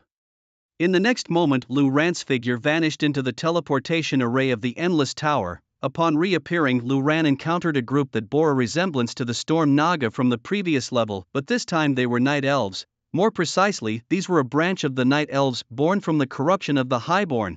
However, this particular group had noticeably different attributes. While the Storm Naga from the previous level was encircled by lightning, this one was surrounded by a gentle mist that spiraled around it. Despite its seemingly soft appearance, Lu Ran knew better than to trust what he saw on the surface. The level 63 Raging Sea Naga, 63rd floor, awaited him, and Lu Ran took a deep breath, glancing at the blood spear that had been charging for hours. Although it could easily eliminate the Raging Sea Naga, he decided to conserve it for more pressing needs. Instead, Lu Ran opted for the Sea Calming Trident. He stepped out of the safe zone, and in an instant countless skeletal soldiers and ancient golems were summoned in a sudden surge. Lu Ran had become increasingly adept at summoning, doing so with greater speed and ease. The Raging Sea Naga, sensing the appearance of enemy units, let out a roar and charged in Lu Ran's direction, the mist around it beginning to churn. Although the Naga was primarily a ranged boss with numerous long-range abilities, the current distance was insufficient for its attacks. Lu Ran cast a fleeting glance at the raging sea Naga and, with a thought, unleashed the touch of the undead. Instantly, the Naga's feet were shackled by the undead's grip, halting it mid-stride and immobilizing it. Lu Ran continued to summon skeletal soldiers without pause. The ancient golems were there as a precaution against unexpected events, and they were proving to be sufficient. Moreover, Lu Ran had the passive ability of Hades' crystal skull, which bridged the realms of yin and yang, leaving him unfazed. A large number of skeletal soldiers began their charge toward the raging sea Naga. Corpse explosions commenced, and as they did, the endlessly stacking bone storm began to rage. With Lu Ran's high intelligence and ample mana, while not quite a perpetual motion machine, he was more than equipped to handle the endless tower bosses. The unfortunate Naga roared in fury but was unable to retaliate or attack Lu Ran. Bound continuously by the touch of the undead, it could only stand passively, furiously struggling in vain. 8 minutes later, the system congratulated him. Congratulations on clearing the 63rd floor of the Endless Tower, earning 630,000 experience points. Lu Ran's emotions remained steady with little fluctuation. He cast a glance at the staircase leading to the next level and stepped forward, onward to the next floor. At that moment, the global rankings for the Endless Tower updated in real time. Lu Ran's 8-minute completion time utterly crushed Nain Shang, reclaiming the top spot. Nain Shang, who was basking in compliments, suddenly noticed the flickering of the global ranking panel for the Endless Tower. Her expression froze as the realization dawned upon her. The top spot she had fought so hard to secure was gone in such a short period. The necromancer had also cleared the 63rd floor. Moreover, the completion time was significantly faster than Nain Shang's, pushing her down the rankings and reclaiming the number 1 position. Nain Shang stared intently at the ranking panel, her face clouded with displeasure. The noise, cheers and compliments that had surrounded her vanished in an instant. Before long, whispers began to spread. That necromancer, it seemed, was still moving forward. It seems that the 62nd floor wasn't the limit for that necromancer after all. They've already surpassed it, and managed it in less time than Nine. Both reached the 63rd floor, yet that necromancer takes the top spot. Damn, it's frustrating. The gap is a large. Nine, keep going. Yes, conquer the 64th floor and you'll reclaim first place, won't you? These whispers were like needles piercing Nine's eardrums incessantly. Her body trembled and her beautiful face twisted with intense emotion. With a deep breath, she asked her attendant, "Is the equipment I damaged earlier repaired?" The question startled the maid, who hastily replied, "President, are you sure you want to continue? It's too dangerous." The 63rd floor was already pushing it, and the 64th.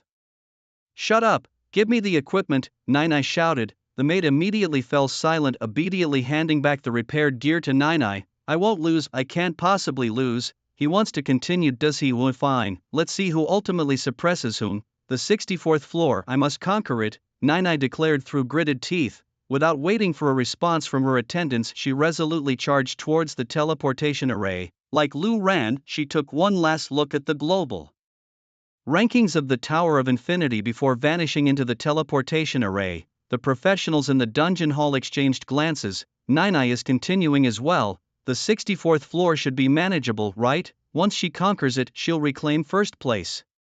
Then it'll be interesting to see how that necromancer responds. After all, being under level 53, who knows what tricks he's used to get this far, but his limit can't possibly match Nine's. This is a battle with no suspense. The ultimate winner must be our Sakura's Nine.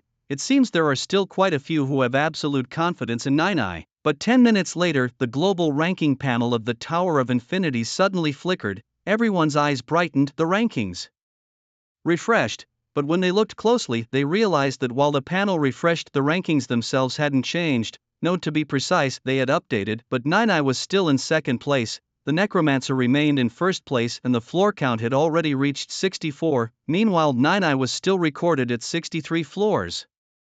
Nine was inside the Tower of Infinity, still striving for the 64th floor, but she didn't know that the necromancer from Dragon Summer had already surpassed her and reached the 64th floor.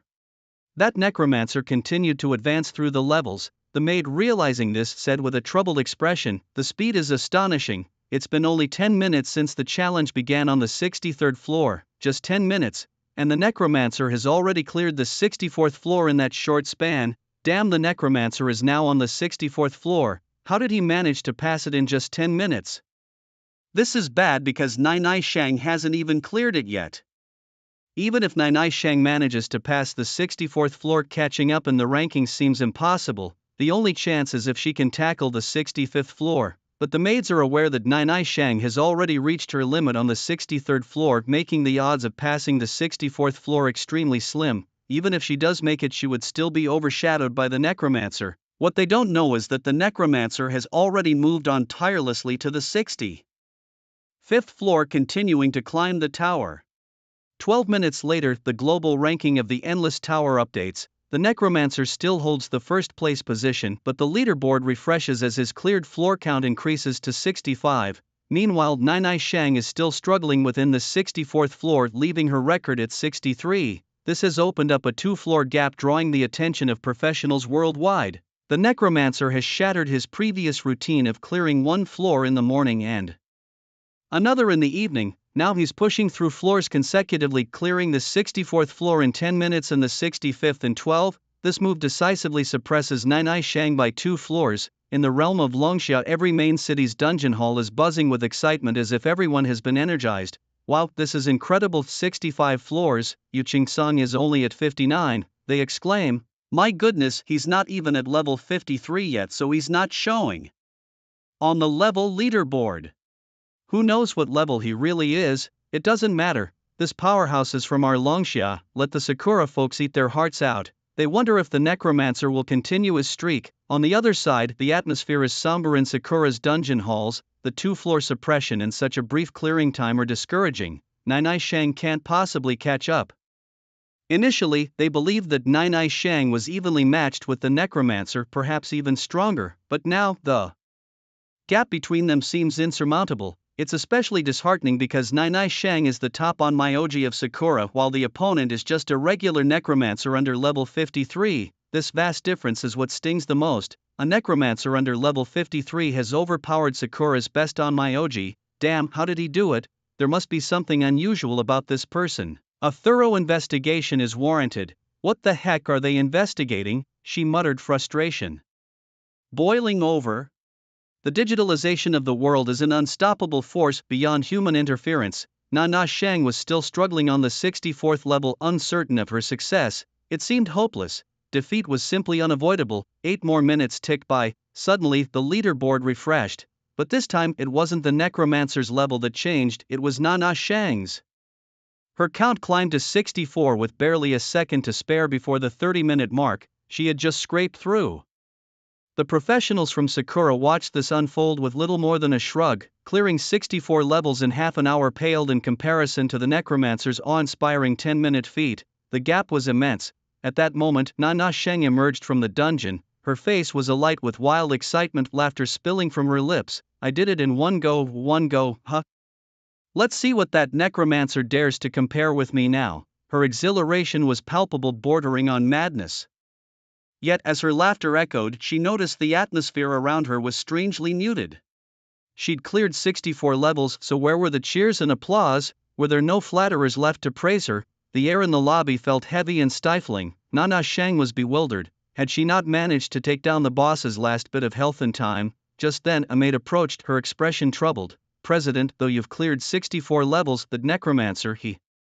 Her words faltered, unable to continue. Nai Shang's brow furrowed. She gritted her teeth. Damn it, did he also clear 64 levels? This was bad news. If the necromancer had also cleared it, his time was bound to be shorter than hers. She had barely made it, skillfully maximizing every move, even sacrificing many dodges to pile on damage. It was the ultimate effort. If he had also cleared it, his completion time was likely less than hers. Puzzled, she turned to the global leaderboard. For the Endless Tower, sure enough, the necromancer still held the top spot. Damn, he really did it, he cleared 64. She stopped mid-sentence, frozen in shock, eyes wide in disbelief.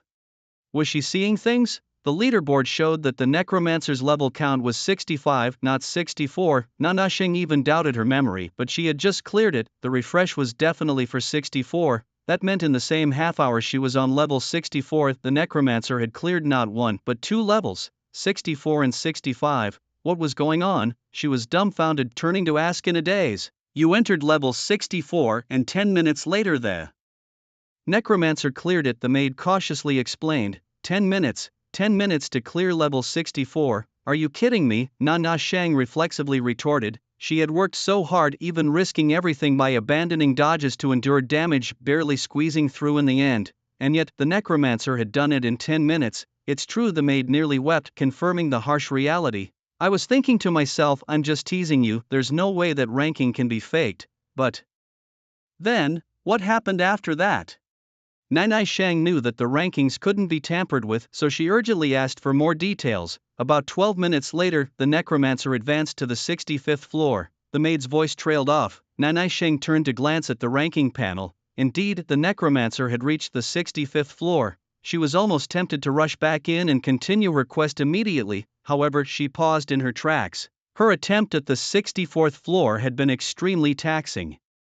She had used every ounce of her strength. Moreover, 4 pieces of her equipment had been damaged in the process. Without repairs, entering again would be as good as suicide. Even if her equipment were in perfect condition, she realized she wouldn't be able to defeat the 65th floor. Even if she somehow managed to scrape through, there was no way she could match the necromancer's 12-minute completion time. The gap was simply too vast. At that moment it felt as though all energy had been drained from Nanai Shang, leaving her standing listlessly.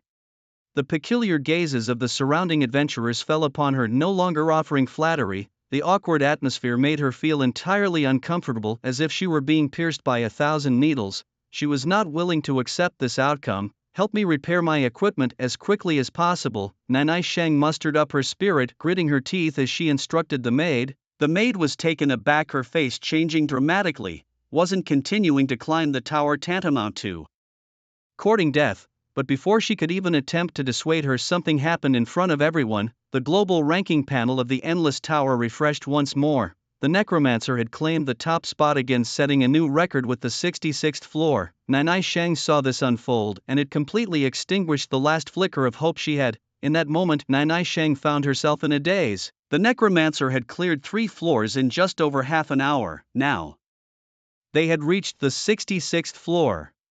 She had initially planned to attempt the 65th floor, but now her motivation had vanished. The disparity was truly overwhelming. The opponent's rapid progress through 3 floors in such a short time was on a different level compared to her strenuous effort on the 64th floor. Moreover, Nanai Shang's 4 pieces of equipment were damaged, while the necromancer seemed to have passed through effortlessly without even a scratch on their gear. With such a stark contrast, even if Nanai Shang risked everything and somehow miraculously survived the 65th floor, it would likely be at her absolute limit. Reclaiming the top ranking seemed impossible. Should I go repair the equipment now, President? The maid asked cautiously. No need. Nanai Shang shook her head. Her expression appeared calm, yet everyone could sense the intense turmoil within her. She decided not to leave but remained in the dungeon lobby, waiting like everyone else. As for climbing the tower, she had completely given up. However, she was still unwilling to let it go and wanted to see just how far the necromancer would go in their audacity. 13 minutes later, the rankings were refreshed again and the necromancer's floor count had become 67. Nana let out a sigh of resignation as the last sliver of hope within her was thoroughly extinguished. The minutes ticked by, totaling to about 10 more, and the necromancer's level climbed to 68. It seemed like in no time at all the necromancer's progress continued to soar. Level 69 was conquered swiftly, and then came level 70. Remarkably, the necromancer cleared level 70 in just 20 minutes. This level was a major milestone, and each subsequent level would only get harder. Yet, this still did not seem to be the necromancer's limit. Achieving level 70 in 20 minutes was nothing short of astonishing. In the various instance halls of Sakura, a heavy silence hung in the air. The initial excitement and fervor had long vanished without a trace. Their top ranking on Myoji had been utterly suppressed by this necromancer, as if they were being ground into the earth. There was simply no comparison to be made. In hindsight, it seemed that the necromancer's earlier slow progress of 1 level in the morning and another at night was merely play. Yes, he could have advanced much earlier but wasn't in a hurry. Now, having secured first place, he was storming through the levels to solidify his rank. Damn, the gap is just too wide. I can't believe I had so much faith in Nana, only for this to happen. Nana was utterly toyed with by the necromancer. Did she really believe she stood a chance against him? Amidst the rowdy chatter, Nana's sense of unwillingness gradually faded away. It was replaced by a profound sense of helplessness. Before her, the necromancer loomed like an insurmountable mountain, impossible to surpass. There was no hope of overtaking him. Meanwhile, on the other side of the world, the instance halls of Longxia were abuzz with excitement. Level 70-inch ranked first. Wow, that's incredible. No one will top this for at least a year, right? The necromancer is awe-inspiring. Does anyone know him? I want an autograph. This feels great. Longxia is number 1 in the world. As for Lu Ran, after clearing level 70, he breathed a sigh of relief. He muttered to himself, the difficulty of level 70 was significantly higher, but at least it was still manageable. He wasn't worried. After all, he had the charged blood spear to finish things off and could rely on the yin-yang realms to ensure his survival. With an almost endless supply of ancient golems, Lu Ran had no risk of losing health, so he planned to continue. But just then a message from Lu Xinxin popped up. Stop for now, come out. Lu Ran, who was about to proceed, paused immediately upon seeing the message and without hesitation exited the Tower of Infinity. Outside, Lu Xinxin was waiting anxiously. As soon as Lu Ran appeared, she hurriedly said, "Something's off. I sent messages to your sister Hongi and Lei Tai 20 minutes ago and neither of them has replied." Lu Ran's heart tightened with worry. He asked in haste, did they log off? If they logged off, it could mean they were in danger. After all, neither Yi Hongi nor Lei Tai had a habit or reason to hide their communication devices. No, they didn't log off, but it's strange. Considering your sister's odd behavior earlier, I think something might have happened. We should go check. Lu Xinxin pondered aloud. All right, Lu Ran agreed without hesitation. Looking back at the global ranking panel of the Endless Tower, I saw that the 70 floors held the first place firmly. The second place, Nana Ni, was still at 64 floors. There was no need to check further, as Nana Ni wouldn't continue unless she sought her own doom. Her Shikigami was strong enough, yet it was forced to such an extent by you, though it wasn't killed, which was a bit of a pity, lamented Lu Xinxin. As for Lu Ran's current ranking, Nana Ni could not catch up even if she tried.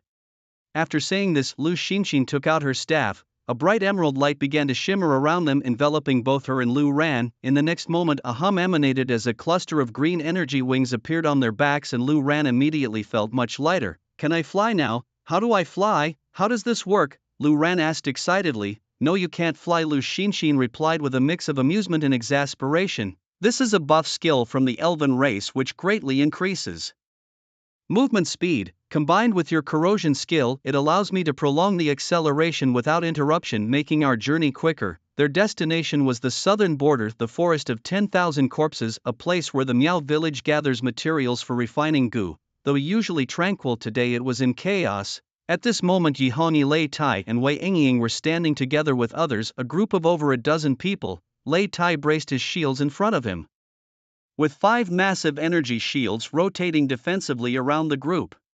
Not far away, atop a small hill, over 100 professionals were watching them. What are you doing here? Wei Yingying asked through gritted teeth, her gaze fixed intently on their surroundings. Afraid you might die. Of course, we had to come take a look, Yi Hongi replied without turning his head. Well, now you're going to die here too, Wei Yingying said with a grim expression. Stop talking, think of a way to break through. I can't hold on much longer, Lei Tai exclaimed, his face turning ashen. The 100-plus professionals were focusing their firepower, and Lei Tai had already used the level 60 awakening skill of the Earth Knight, yet still couldn't hold on for long. The enemy's numbers were overwhelming, and their levels were not low either. They're eagle sauces people, damn it, how did they end up here? Wei Yingying said with a pained expression. This is a weak point in the national defense line. Sneaking into Longxia from here is a good strategy, but we stumbled upon them by accident, Yi Hongi said in a deep voice.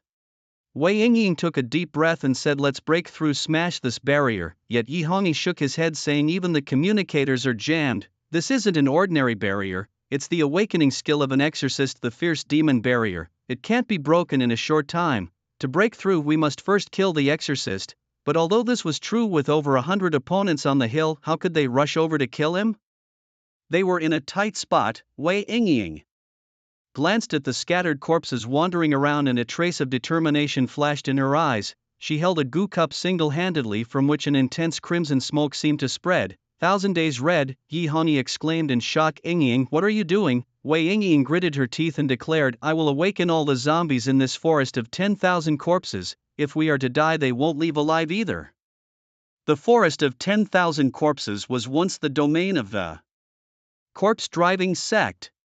It used to be a disorganized burial ground not very large in scale, but after global digitalization and the subsequent increase in the world's surface area, this place had expanded as well. Countless zombies roamed within, with many more lying dormant beneath the earth. Even corpse drivers seldom dared to venture here, preferring to cultivate corpses cautiously along the fringes. Yi Hongyi opened her mouth, but seeing over 100 eagle sauce professionals on the mountaintop, she ultimately clenched her jaw and remained silent. It's a pity that I won't get to see my brother dominate the world in the end, but it's worth it.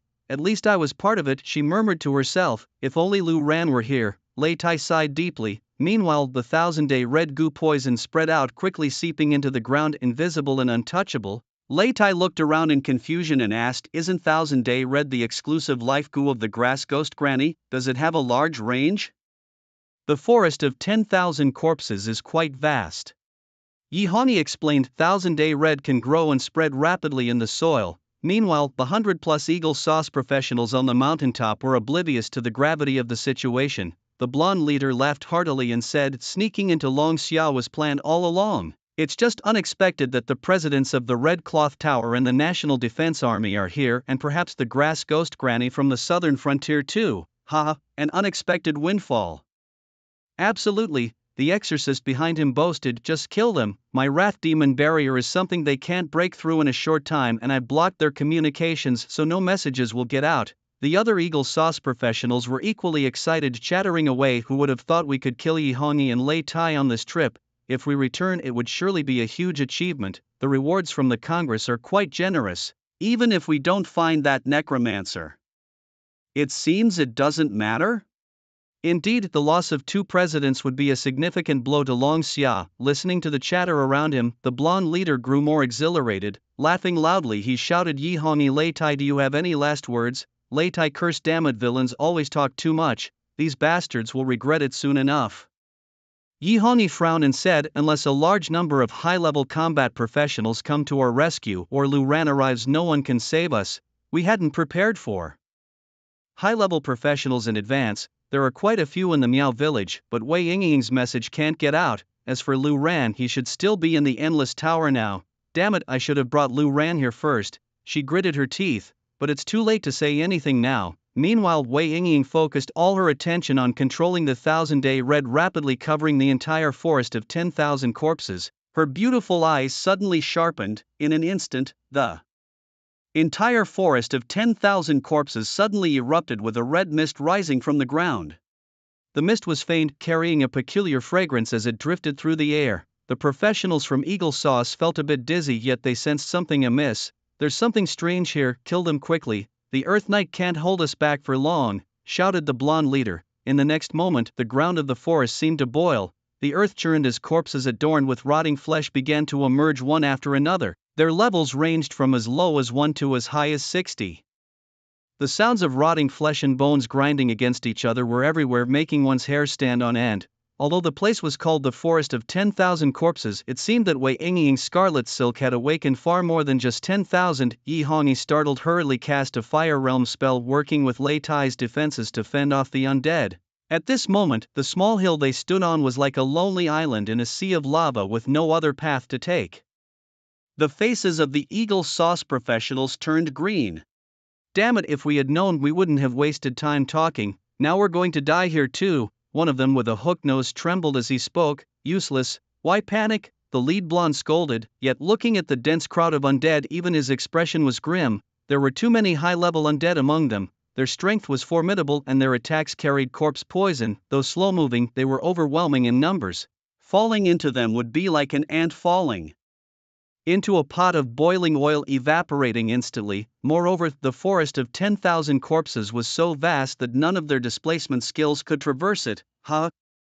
Now that I've awakened the forest of 10,000 corpses, let's all die together, Wei Yingying said through gritted teeth. Yi Hongyi sighed. "I didn't expect it. After bickering with you all my life, we'd end up dying together." Wei Yingying pouted and replied, "What does dying alongside the president of the Red Dress Association lower my status as the Grass Witch?" Lei Tai was speechless. He was struggling to maintain the defense, yet these two were still bantering on the brink of death. but it didn't matter anymore, sigh. It's so frustrating to die like this, if only Lu Ran were here, Lei Tai lamented. To them, the countless undead were terrifying, but to Lu Ran, they would merely be a collection of convenient pets. Seeing Yi Hongyi and the others bickering and struggling to hold on, LeBlanc became enraged. They had merely seized an opportunity, a chance to personally slay the presidents of the two major guilds of Longxian, naturally wanting to boast and relish in the sense of superiority and accomplishment. But unexpectedly, these people, unable to survive themselves, decided to take everyone down with them. Now no one could leave. Damn it, kill them now, the blonde roared in fury. The professionals behind the Eagle faction were filled with despair. Upon hearing the orders from the leader with the yellow hair, all the ranged classes began a relentless assault towards Yi Hongyi and her companions. Such a fierce onslaught, with so many high-level fighters focusing their attacks, was overwhelming. Even Lei Tai with his formidable Earth Knight defenses struggled to withstand the barrage. Yi Hongyi's Flame Realm curse lacked the defensive prowess of Lei Tai's Earth Knight shield, and their defenses were crumbling. They found themselves trapped, surrounded by a sea of the undead. With their defenses shattered, it seemed like a dire, hopeless situation, just as the Eagle faction prepared. Another powerful wave of attacks aiming to eliminate Yi Hongyi and her team. An unexpected change occurred. A massive illusion of the Elf Queen appeared above the forest of the dead. Green energy cascaded down, boosting Yi Hongyi and her allies' defensive attributes and restoring their vitality. Additionally, a colossal spectral elf descended, its wings forming a protective canopy over Yi Hongyi and her team, shielding them from the incoming assault. The sight left the leader with the yellow hair dumbfounded as he faintly heard the distinct chanting of the elf race. Could it be the sacred hymn and natural protection of the elf high priest? The range was astonishingly vast, enveloping hundreds of meters. It reminded them of someone, Lu Xinshin from the Mirror Flower Watermoon Guild. Just as this thought surfaced, they looked up to see a woman pulling a young man as they flew into the forest of the dead. Both had radiant wings on their backs. The young man was unfamiliar, but the woman was unmistakably Lu Xinshin. Indeed, it was Lu Xinshin from the Mirror Flower Watermoon Guild. All three guild leaders were present. Why, the leader with the yellow hair was bewildered. Had they detected their secret infiltration into Dragon Summer? But that couldn't be right. If they had been discovered, they would have faced the well-prepared National Guard, not a scenario where Yi Hongyi and Lei Tai nearly met their demise. After landing, Lu Xinshin and Lu Ran surveyed the surroundings. Concerned, Lu Ran asked Sister Hong, Brother Tai, are you okay? Yi Hongyi, her eyes red with emotion, replied, we're fine, but thank goodness you care about your sister. If you hadn't come, I might have really died here. She then pulled Lu Ran into a tight embrace, nearly suffocating him with affection. Lei Tai, still in shock, stared at the light wings behind Lu Xinshin and Lu Ran, exclaiming, wow, Xinshin, can those wings actually fly? Lu Xinshin shook her head with a wry smile and explained, no, they can't fly. I used the elf race's aerial glide skill earlier. It has a long cooldown and can't sustain flight, but with so many undead, even if Lu Ran used the Bone Throne to control them, it wouldn't have cleared a path in time. We had no choice but to enter this way, or things would have gone really wrong. The intense focus fire attack earlier had been mostly absorbed by Lu Xinshin's nature's shield, though it dissipated quickly. The remaining damage was mitigated by the timely healing from the sacred hymn. I was startled for a moment, thinking I had remembered incorrectly. The elven race indeed possesses the flying skill, which is truly enviable. Lei Tai exclaimed excitedly. Just then Luran popped his head out, taking a deep breath, and said, I envy that too. Being able to fly must be amazing. For humans, flying has always been a dream, yet unattainable, but after the world became digitized, it seemed not so far-fetched. However, there are strong restrictions based on one's profession. A few very rare professions allow temporary flight through skills. That experience, for a human, must be absolutely thrilling.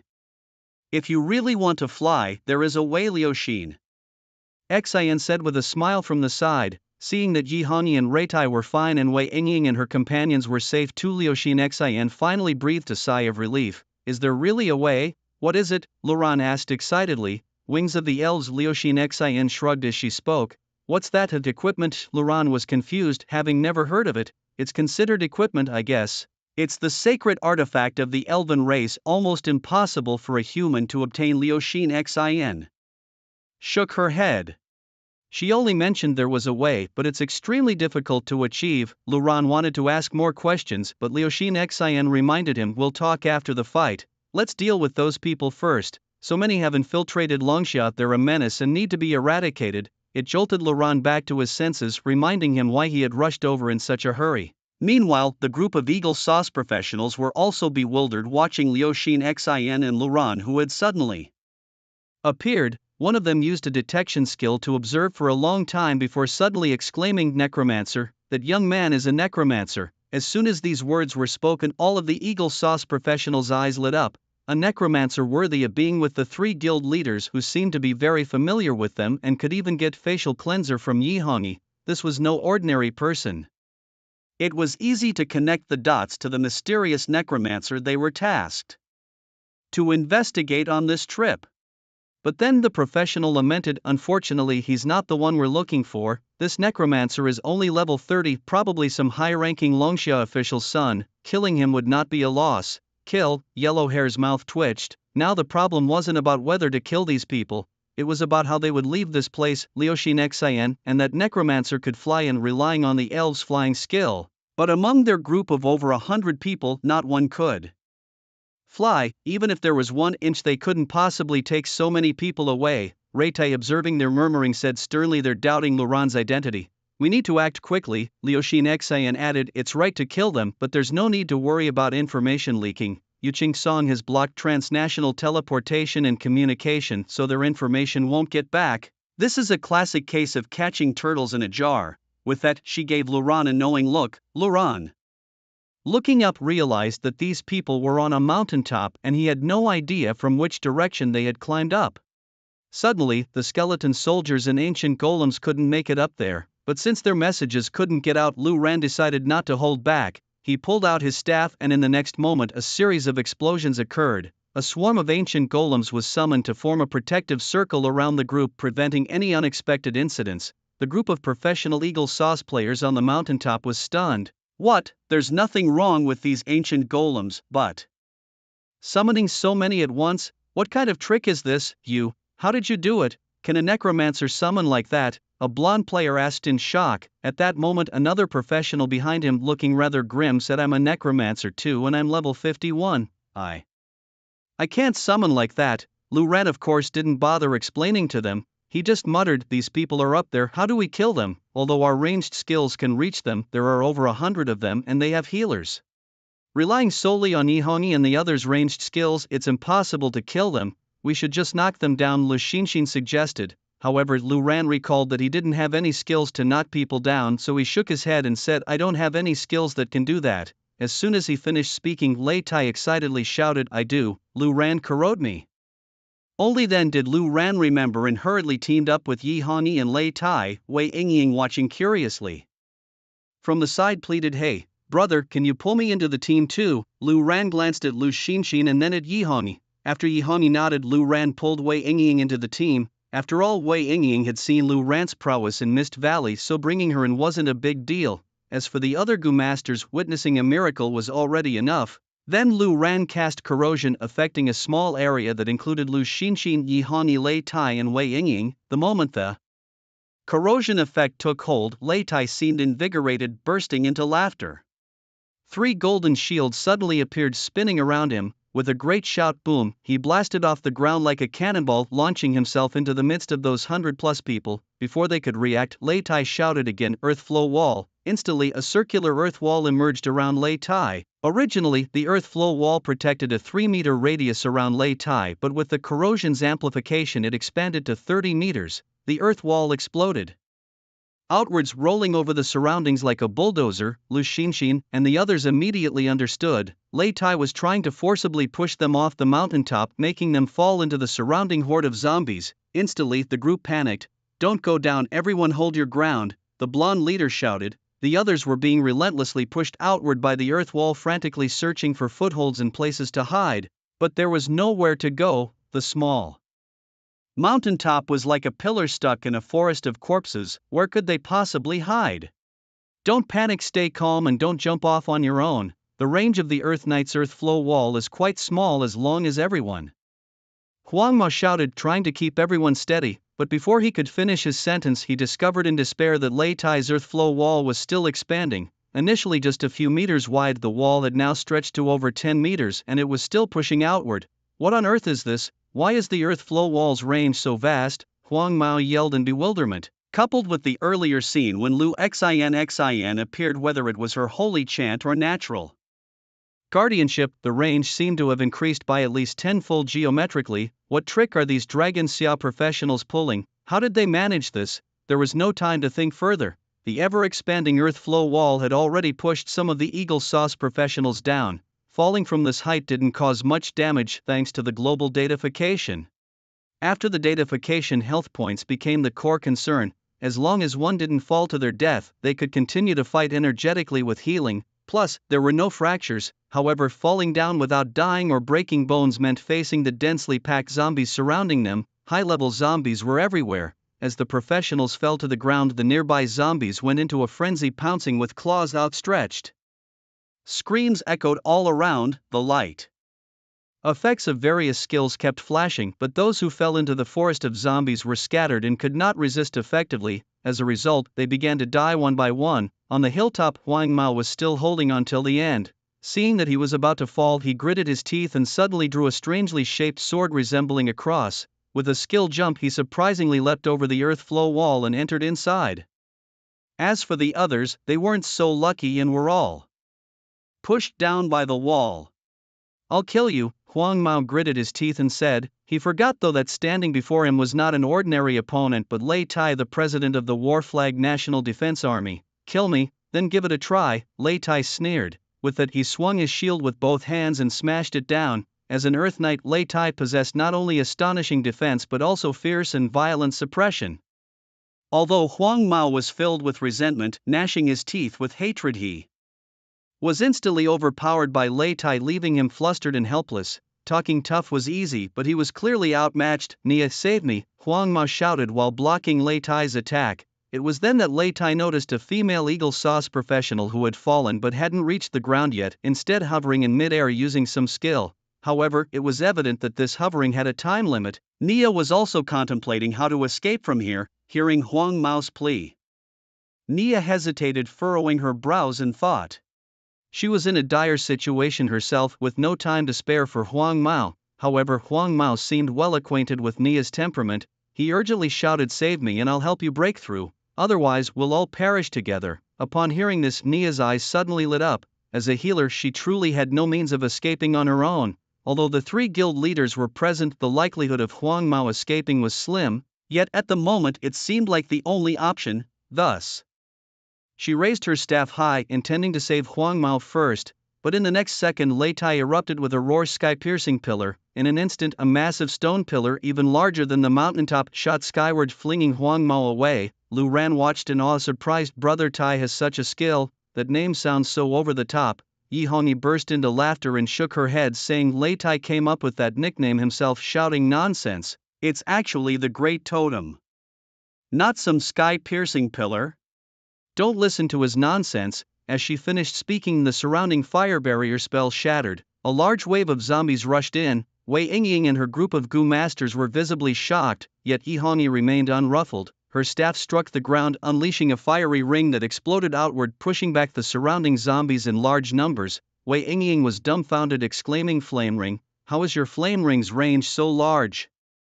Meanwhile, Lu Ran scanned his surroundings, controlling the visible threats to prevent them from charging again. At the same time, on the other side, as Huang Mao was flung away, Lei Tai found a landing point in midair, executing a leaping strike. The landing spot turned out to be Nia. His tank-like body crashed heavily onto Nia, stepping on her shoulder. This scene appeared somewhat comical, but unexpectedly, even with a leaping strike, he couldn't knock Nia down. And Nia lost her target to save, unable to rescue anyone. "Quite stable?" Lei Tai muttered in surprise but remained unfazed. He shouted in a low voice, "1,000-pound drop." In an instant, Lei Tai seemed to be burdened with 10 times his weight. Nia, who could initially maintain her floating body, suddenly felt as if she was carrying a mountain. Unable to hold on, she was crushed to the ground by Lei Tai's weight. The surrounding zombies noticed and immediately pounced. Lei Tai wanted to break free but found the interval too short. Even the corrosion debuff wasn't enough. "Lu Ran," Lei Tai shouted. Lu Ran understood, quickly scanning the area to control the large number of zombies surrounding Lei Tai. Afterward, they automatically excluded Lei Tai from their attacks. Nia lay on the ground, nearly knocked senseless by Lei Tai's stomp. Looking up, she saw Lei Tai standing before her, towering with a sinister smile. Surrounding Lei Tai were the encroaching zombies.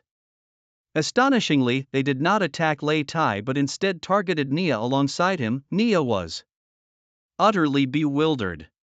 These creatures from Longxia actually recognize people? With a thud, Lei Tai clashed his shields together, grinning menacingly for the nation's enmity and personal vendettas. Don't say I don't appreciate beauty. With that, he began to rain blows down indiscriminately. Lu Ran watched from behind Yihongi, nodding silently to himself. In the past, he hadn't thought much of running dungeons, but witnessing Lei Tai's series of maneuvers just now, smooth as silk, seamless, was something else entirely. The way he coordinated skills to suppress enemies and achieve goals was remarkable. No wonder he's the leader of the National Defense Guild. His combat awareness and tactical skills were nothing short of perfect. Almost done, time to wrap it up.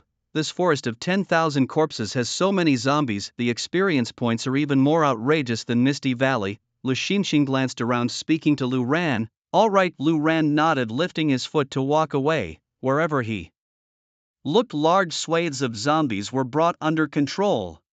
Lu Ran moved through the area like an emperor, with every zombie in sight instantly dominated by his Bone King throne attribute. Then Lu Ran directed the zombies to focus fire on the Eagles Guild members, taking them down one by one. Meanwhile, back in Eagles Guild headquarters, Neil was in a large conference room discussing with Congress the recent events surrounding Nai Shang and the necromancer's assault on the Tower of the Endless. Who would have thought even Nai Shang would be subdued? The strength of that necromancer far exceeds our expectations, Neil said, his face filled with worry. His concern wasn't just about the necromancer's overwhelming power but also the fact that, as president of Eagles Guild's top association Storm, he would inevitably have to confront this necromancer someday. Nai Shang was subdued, and so many Eagles Guild members perished in the previous death arena. He truly couldn't defeat them. It really was unexpected. Neil, what about the information from the people you arranged? The leader asked worriedly. They've entered Longxia's territory. Their numbers are intact, however, due to Yu Qingsan's blockade of cross-country teleportation also sealing cross-country communication, no information can get out.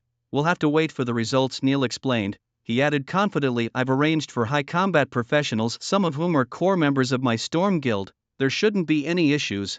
As long as we can uncover that necromancer's identity, we can ensure an assassination. His confidence seemed to ease the leader's anxiety, but just then someone rushed in looking terribly distressed. Who let you in? Get out, the leader roared, angered by the intrusion which hurt his pride. However, Neil sensed something amiss and asked, what's going on? Speak. The person stammered, it's bad. The people we sent to Longxia are starting to log off. Log off? Neil was momentarily stunned, then realized that logging off likely meant death. Have they been discovered? Neil questioned, his face turning grim. He quickly checked his communicator. Sure enough, the names of the people he sent were turning gray one by one at an alarming rate. This isn't just mass communication cloaking, it's individuals turning gray and fast, Neil concluded, realizing they had been discovered by Longxia. Damn it, there shouldn't be national defense soldiers in the southern borders. He thought, unable to comprehend the situation. His worry deepened. Not only had they failed to kill the necromancer, but they were also detected by Longxia, likely leading to complete annihilation. The plan to assassinate the necromancer had failed. At that moment, in the forest of 10,000 corpses, Lu Ran wandered leisurely, not needing to attack, occasionally tossing an ancient golem into the fray out of sheer boredom. Suddenly, a shadowy figure darted before him with incredible speed, delivering a swift stab that pierced his shoulder. Lu Ran winced from the pain, his brows furrowing as he realized the ambusher was the leader with yellow hair. With a fierce expression, Yellow Hair gritted his teeth and snarled, you can control the undead and summon endlessly. The skills of the three guild leaders might defy logic, but it's your corrosion skill, isn't it? So you are the necromancer? Lu Ran looked at Yellow Hair with surprise, nodding in acknowledgement. Smart, I have to give you credit for that. You truly are the leader. Receiving affirmation, Yellow Hair noticed that the three guild leaders were nowhere near Lu Ran at the moment. With a menacing shout, he declared, your abilities are indeed twisted, but unfortunately you were foolish enough to come alone. I will kill you. Lu Ran rolled his eyes in response, retorting, are you so sure you can kill me? Yellow Hair instinctively wanted to argue, but he suddenly realized that his powerful sneak attack did not even scratch the necromancer. Lu Ran's health remained untouched. Dumbfounded, Yellow Hair launched another barrage of attacks at Lu Ran, trying to overwhelm him.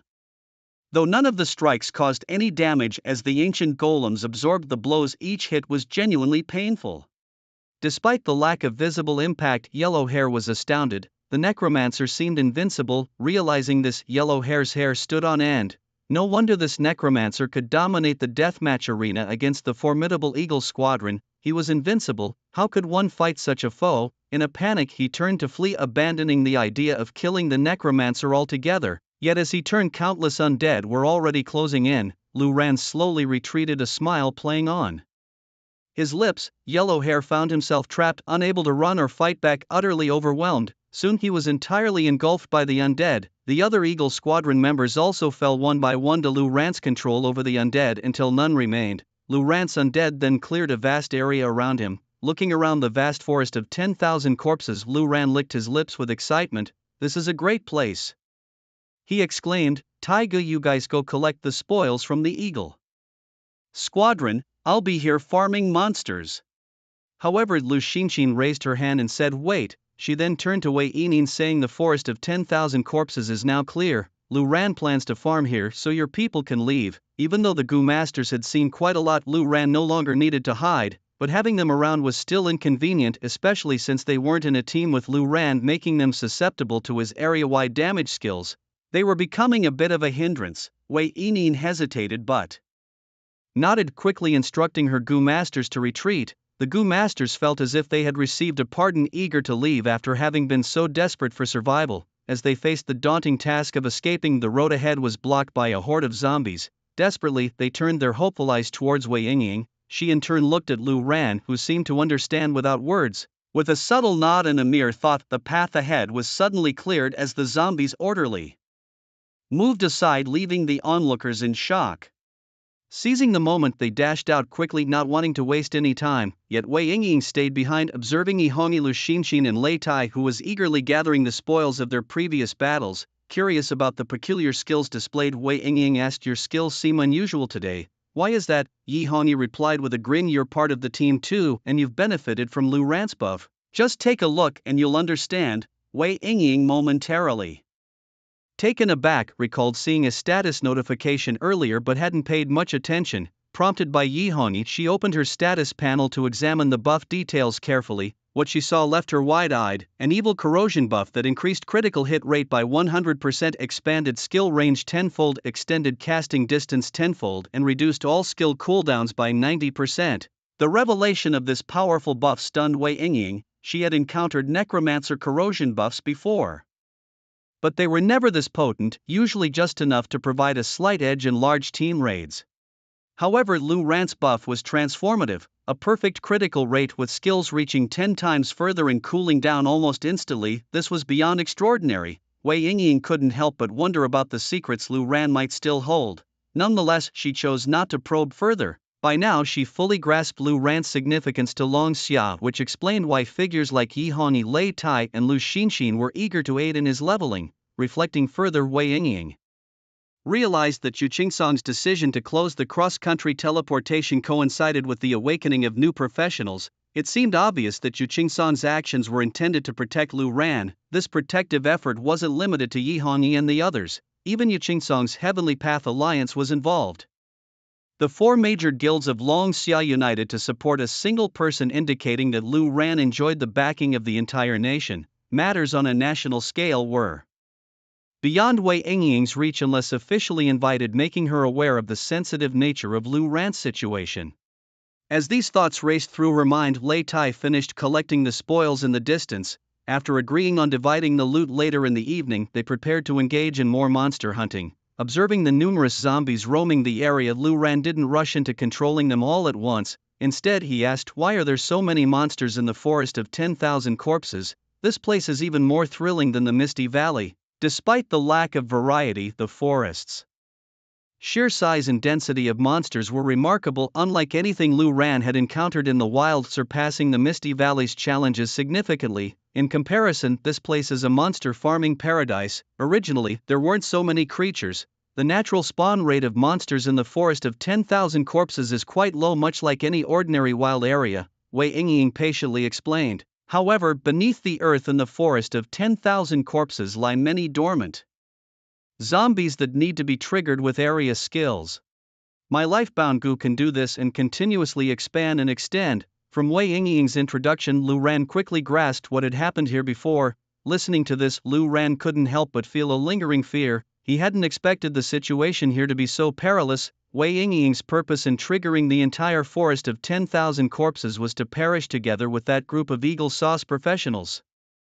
Moreover, while normal monsters here respawn as usual, the zombies beneath the earth take a long time to accumulate gradually. After this wave, achieving this scale again would take at least a few months, Wei Yingying said, dispelling Lu Ran's plan to farm here long term. Then let's start farming, Lu Ran remarked, noting that the visibility here wasn't much different from the Mist Valley. If only we could fly, he sighed. Flying would allow for a comprehensive view, enabling precise control of skill, range and shape for all-around coverage, even using the bone throne entries for control would be a breeze. He was still fixated on flying. As he spoke, Lu Ran suddenly recalled what Lu Xinxin had mentioned earlier about the wings of elves. He quickly asked Sister Xinxin, is it really difficult to obtain the wings of elves you mentioned earlier? Lu Xinxin shrugged, leaving it open-ended. In this digitized world, the area has expanded significantly, giving rise to many races.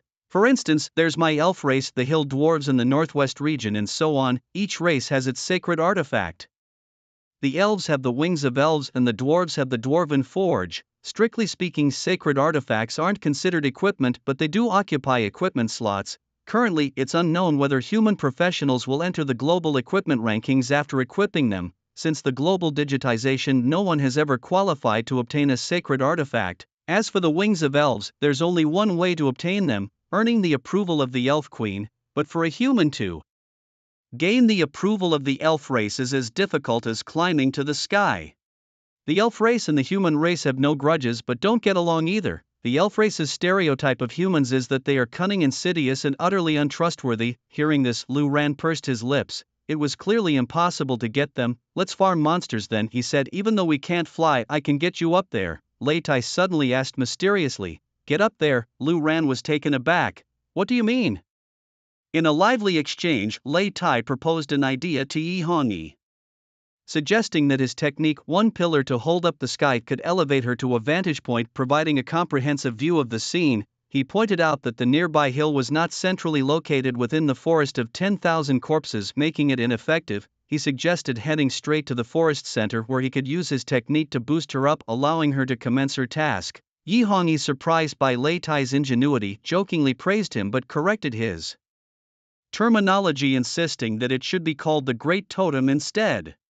Her comment about his loose tongue teaching bad habits to her brother provoked laughter among their peers. Following Lei Tai's plan, the group made their way to the forest's core. The forest of 10,000 corpses awakened by Wei Yingying's lifebound goo was a nightmare for many practitioners, akin to a living hell. However, with Lu Ran in their ranks, the journey was relatively effortless, as if they were merely strolling through a garden. Wherever Lu Ran cast his gaze, the surrounding corpses seemed to behave with unexpected politeness and humility, making quick progress through the otherwise formidable terrain. Once they reached the designated location, Wei Yingying assessed the area. Her life-bound goo had permeated the ground, allowing her to sense the forest's vastness and precise boundaries. Lei Tai, preparing for the task ahead, took a deep breath and stepped out with Lu Ran. With a warning to hold firm and avoid being thrown off, Lei Tai thrust his shield into the ground, forming a protective enclosure around them both. He then unleashed his battle cry, one pillar to hold up the sky. Instantly, a massive totem pole surged from beneath, propelling them upward with tremendous force. The powerful ascent almost knocked Lu Ran off his feet, but the true challenge lay in managing the totem's inertia once it halted.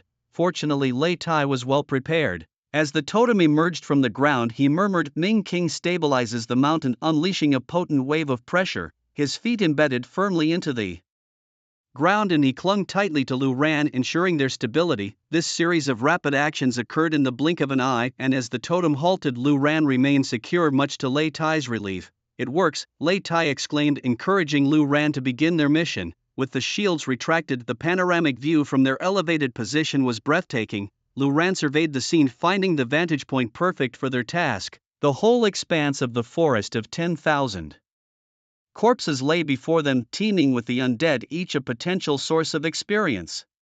Meanwhile, in a contrasting scene, Nani of Sakura, after leaving the dungeon hall, chose not to return to the Tsunai shrine but instead visited the Shinto headquarters. as the Shinto divine child, she bore the title of Sakura's foremost onmyoji, granting her unique privileges. In the Shinto meeting room, the leaders gathered to discuss a critical decision. One of the high-ranking officials expressed concern about Nani's plan to reverse the bond with her Shikigami. They cautioned that such a move would place her fate entirely in the hands of the Shikigami, although this wouldn't disrupt her current contracts with her Shikigami as the leading onmyoji. The risks of being controlled were undeniable. Another leader echoed the sentiment, emphasizing the considerable danger associated with the reverse bonding process. While the potential to greatly enhance one's combat power is significant, what happens if the Shikigami is unwilling to cooperate? After a reverse contract, one no longer possesses the ability to forcibly control a Shikigami.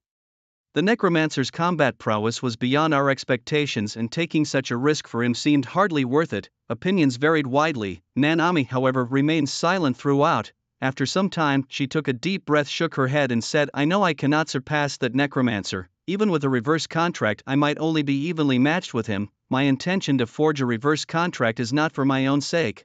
Her statement left everyone momentarily stunned. Nanami continued, "That necromancer possesses abilities far beyond those of an ordinary necromancer. Such a terrifying presence could have a profound impact during a national war. The inherent characteristics of the Sakura onmyoji profession are particularly advantageous in national conflicts. However, unexpected changes have occurred. The necromancer himself represents such a change. If Longxia were to suppress us, considering the historical grievances between Longxia and Sakura before global digitization, what do you think would be the fate of Sakura?" With these words, the expressions of several high-ranking officials turned exceedingly grim. Unlike the time before global digitization, post-digitization might makes right. Given the enmity between Longxia and Sakura, if Longxia were to seize control, the outcome for Sakura would be predictable. Observing the expressions of the high-ranking officials, Nanami knew they understood her point. She pressed on, "With the national war imminent, to prevent unforeseen incidents, we should first block cross-border transmissions. Even if Longxia wishes to overwhelm us with their forces, the Forbidden Sea would be their biggest headache. Therefore, it is imperative for me to secure a reverse contract." Yet, some high-ranking officials remained uneasy and pondered. "I still think you should reconsider. After a reverse contract, if your Shikigami is controlled by someone else, you too will be indirectly controlled." Hearing this, Nanami burst into laughter and declared, "No one in this world can control the Orochi." It was the Orochi with whom she intended to form a reverse contract. If successful, and she could serve the Orochi, persuading it to fight during the national war, Sakura would dominate globally. Of course, this was merely their own speculation. What they didn't know was that the Orochi belonged to the dark element, which perfectly suited Luran's appetite. With just a glance, Luran could control the Orochi and naturally control Nanami as well. Nanami's move wasn't merely about a reverse contract. Before Luran, it was a reverse elevation, a gift delivered right to him. Enough talk, prepare the ceremony. I must successfully complete the reverse contract today. I am a divine child and I have both the authority and the qualification, Nanami asserted firmly. Meanwhile, in the forest of 1,000 corpses, the number of zombies was rapidly dwindling. Luran's gaze swept across the scene, observing the controlled undead beginning to turn on each other, fighting relentlessly. Meanwhile, the bone storm kept layering, raging across and covering the entire forest of the dead. Luran didn't even bother using corpse explosion. The area was too vast, and summoning skeleton soldiers 2 at a time was cumbersome and ineffective. After all, it's a basic skill for necromancers. By the late stage, few necromancers still relied on skeleton soldiers in combat. As the zombies continued to fall, Luran's experience points soared dramatically. Within just 20 minutes, Luran gained a level, reaching level 31. An hour later, he was at level 32. Eventually, when the forest of the dead was completely cleared of zombies, Luran's level settled at 33 with 26% progress. This single sweep of the forest of the dead granted Luran the most experience he'd ever received since awakening his profession, allowing him to level up 3 times. Even Yihongi and the others hadn't anticipated such explosive results from farming the forest of the dead. "Do you have any plans next? Or are we heading back to Misty Valley?" Wei Yingying inquired. "No, it's time to head back," Lu Xinshin replied. "Luran has surpassed level 30 and needs to start running team dungeons. Although team dungeons are lower in level, they offer experience bonuses and Lu Ran can farm them across the entire map without restraint. Overall, it might not match the Forest of the Dead, but it's definitely much faster than Misty Valley. On the way back, Lu Ran couldn't help but think about the sacred artifact of the elves. At the same time, he was quite curious about the races Lu Xinshin had mentioned, Sister Xinshin. After awakening, do you count as human or elf? Lu Ran asked. Lu Xinshin's current appearance was closer to that of the elves, but this transformation was due to her awakened profession, not her natural form. Both, I guess. Although I have elf lineage, it's because of directed evolution after transferring from being a human professional, so I'm not fully recognized by the elves. However, when the elf race has issues and needs to summon clansmen for help, I have to respond and receive rewards. As a racial task, Lu Xinshin explained. This further illustrated that the elf race wasn't particularly fond of humans. Even with elf lineage, Lu Xinshin wasn't fully accepted by the elves, showing there was some prejudice. Racial tasks. How do you summon? Lu Ran asked curiously, having never heard of such things. It's a bloodline summoning. It's hard to describe. I've only been summoned 3 times, if summoned then. Lu Xinshin began explaining but struggled to find the right words. Just then, a buzzing sound interrupted her. A 3-meter-wide teleportation array suddenly appeared at Lu Xinshin's feet, pushing nearby people aside, like this. Lu Xinshin stared in surprise at the teleportation array beneath her, exclaiming, "The elves are summoning clansmen. What a coincidence!" Just as they were discussing it, the elves summoned her. "You guys head back to the village first. I'll see what's happening and return." Her words were cut short as a flash of white light from the teleportation array enveloped her and she vanished, remotely drawn back to the elf territory.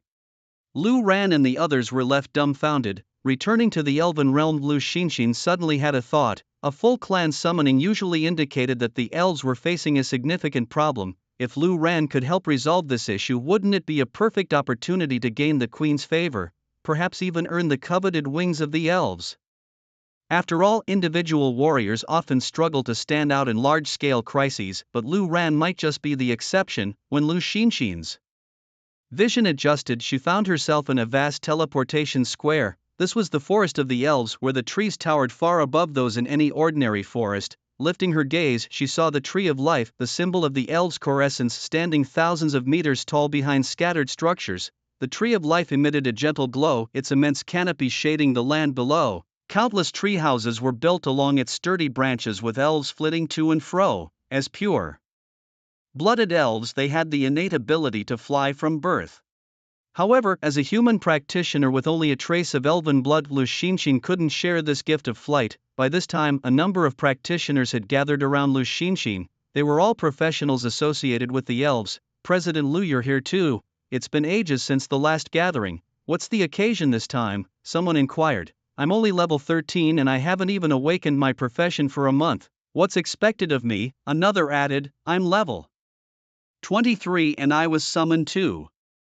As their voices melded into a chorus of surprise and concern, Lu Xinshin looked around in astonishment. Indeed, the scale of this gathering was immense and almost full-scale summoning. Even low-level elven practitioners were called upon, indicating a severe crisis facing the elves. Contemplating this, Lu Xinshin became more certain of the gravity of the situation. At that moment, elven guards approached, calling out to the practitioners, "Please follow me to see the queen."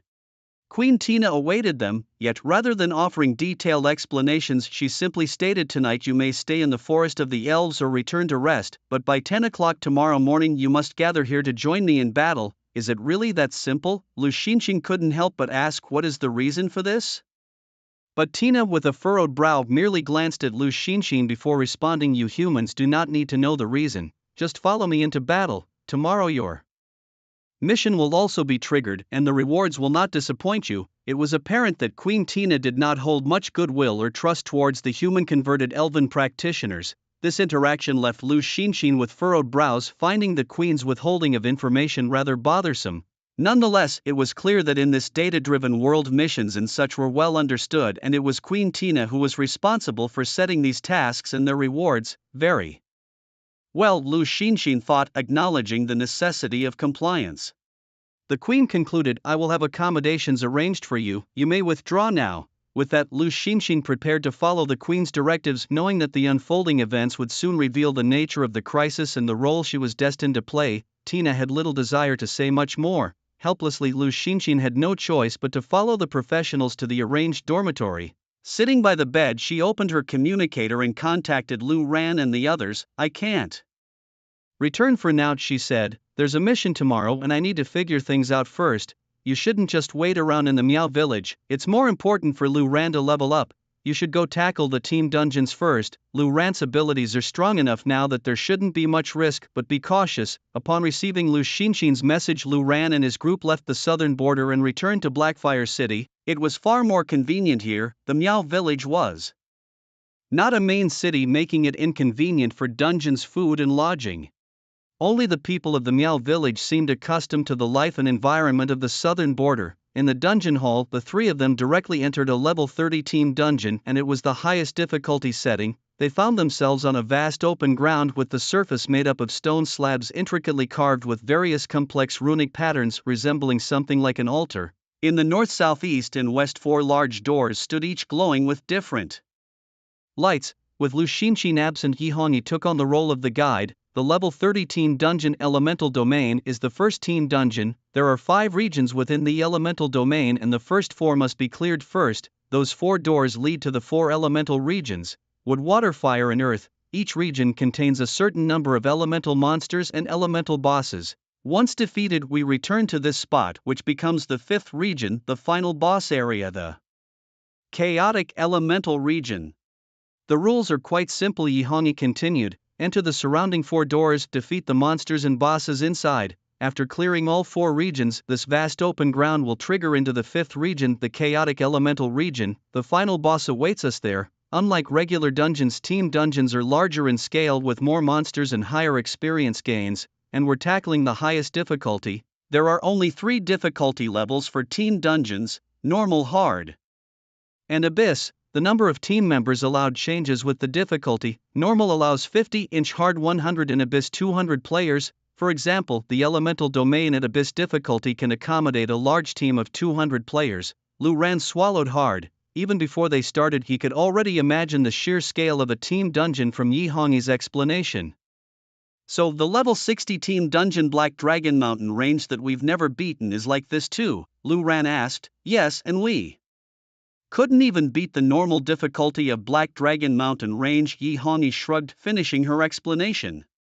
Yi Hongyi added, "Before you appeared, capturing the Black Dragon Mountain range was the greatest desire of the 4 major guilds in Longxia at this stage, because it meant having a large amount of good equipment to arm professionals for the national war. But now things are different. With you here, the Black Dragon Mountain range doesn't need to be attempted at all. Once you level up, you can casually clear it and the pressure of the national war will be gone." After saying this, Yi Hongyi continued, "So your level up is now the top priority that the whole country must accomplish. That's about enough of the introduction. Let's start grinding." With that, the 3 of them began with the wood elementals, entering the wood elemental zone through the gate. The wood elemental area was a vast tranquil forest full of birds and flowers. Wandering within were level 30 forest dryads. "Let's begin," Lu Ran said. He then habitually summoned some ancient golems and initiated a bone storm, wreaking havoc across the field.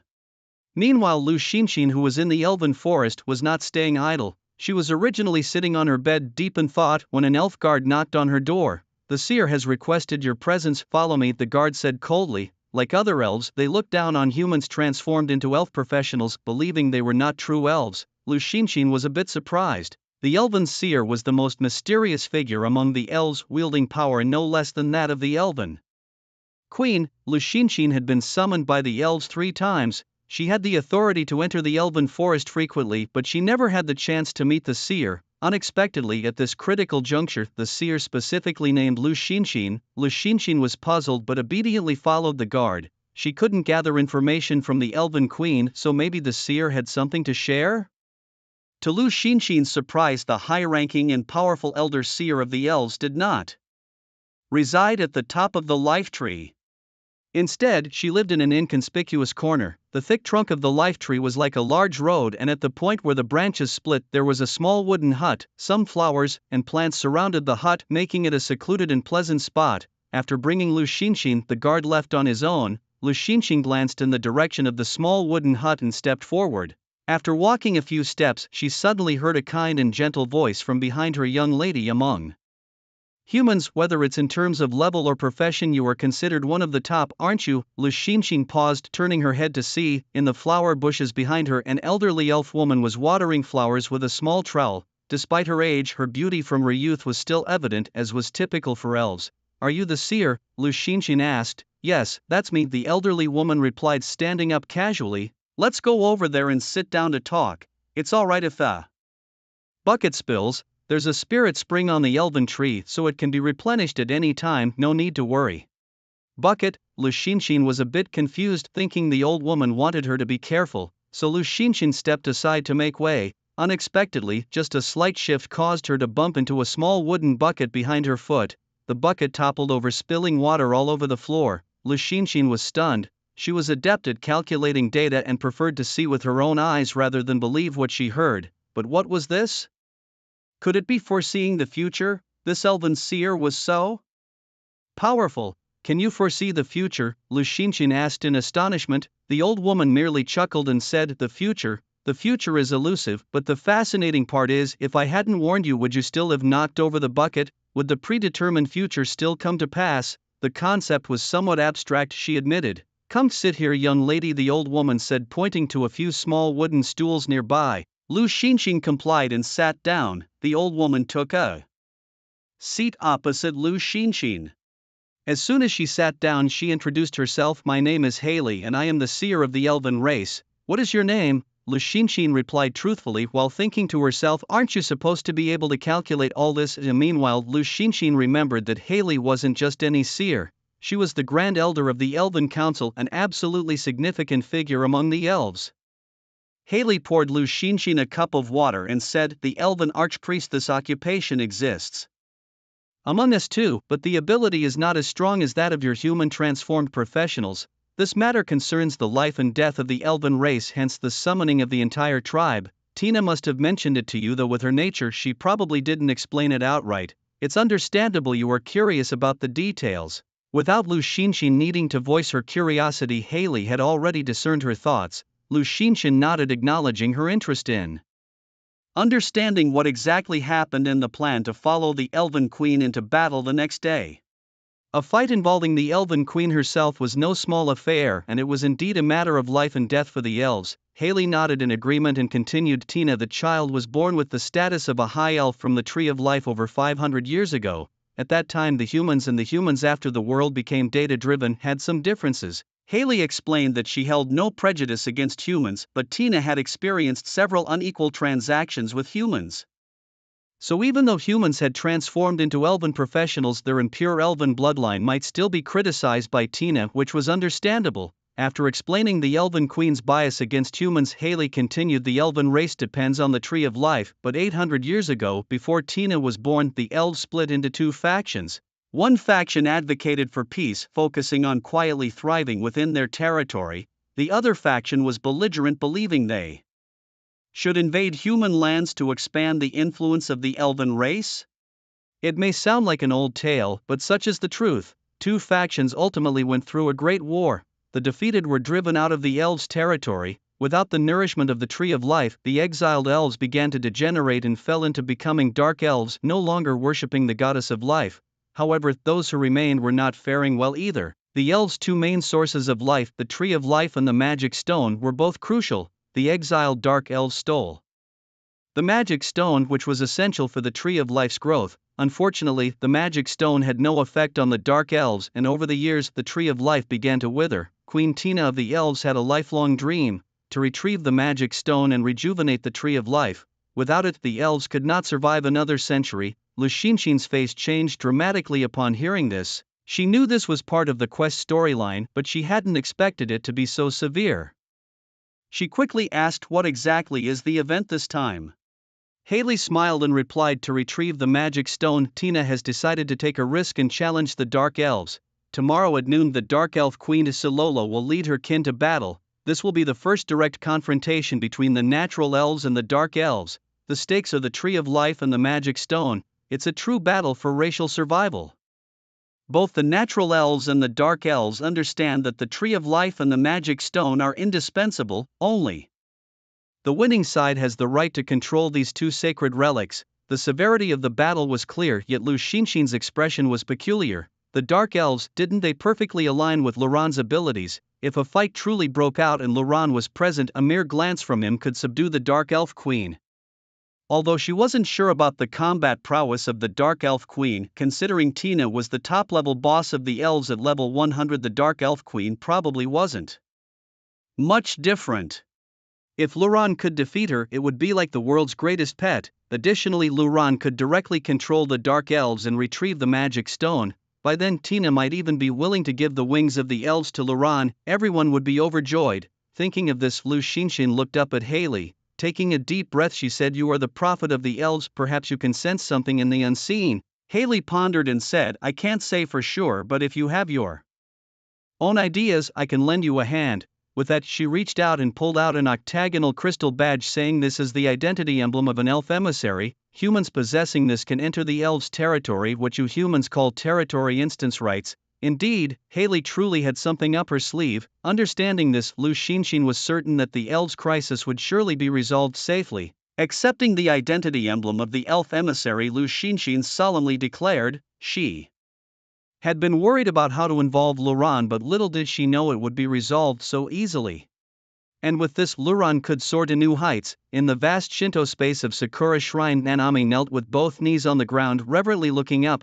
On her forehead, a peculiar scarlet mark flickered in and out of view. Only through a reverse contract could one gain access to the Shikigami space. At this moment, Nanami's captivating eyes were as black as the night, deep and mysterious. Yet, they no longer held the restraint and depth they once did. Instead, they brimmed with greed and madness, her gaze seemingly harboring a desire to obliterate everything. Before Nanami stood a monstrous entity of unimaginable size. It resembled 8 massive serpents twisted and entwined together, with 8 heads and 8 tails, yet connected at the center to form a torso. Its heads bore a dragon-like appearance, with eyes as dried blood red as they emitted a chilling aura. Its back was covered in moss and trees, while its belly was a festering wound bleeding profusely. Above its head, a giant dragon condensed 8 colored ominous clouds, each imbued with different energies.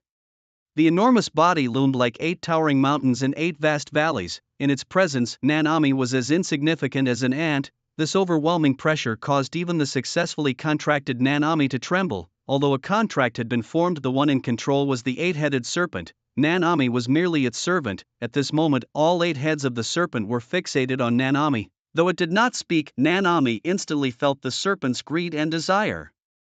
Gritting her teeth, she declared, "I will serve you for eternity and will not disappoint you." With those words, Nanami exited the Shikigami space and glanced at the gathered Shinto leaders around her. In a stern voice, she commanded, "First prepare a large quantity of resources to serve the 8-headed serpent."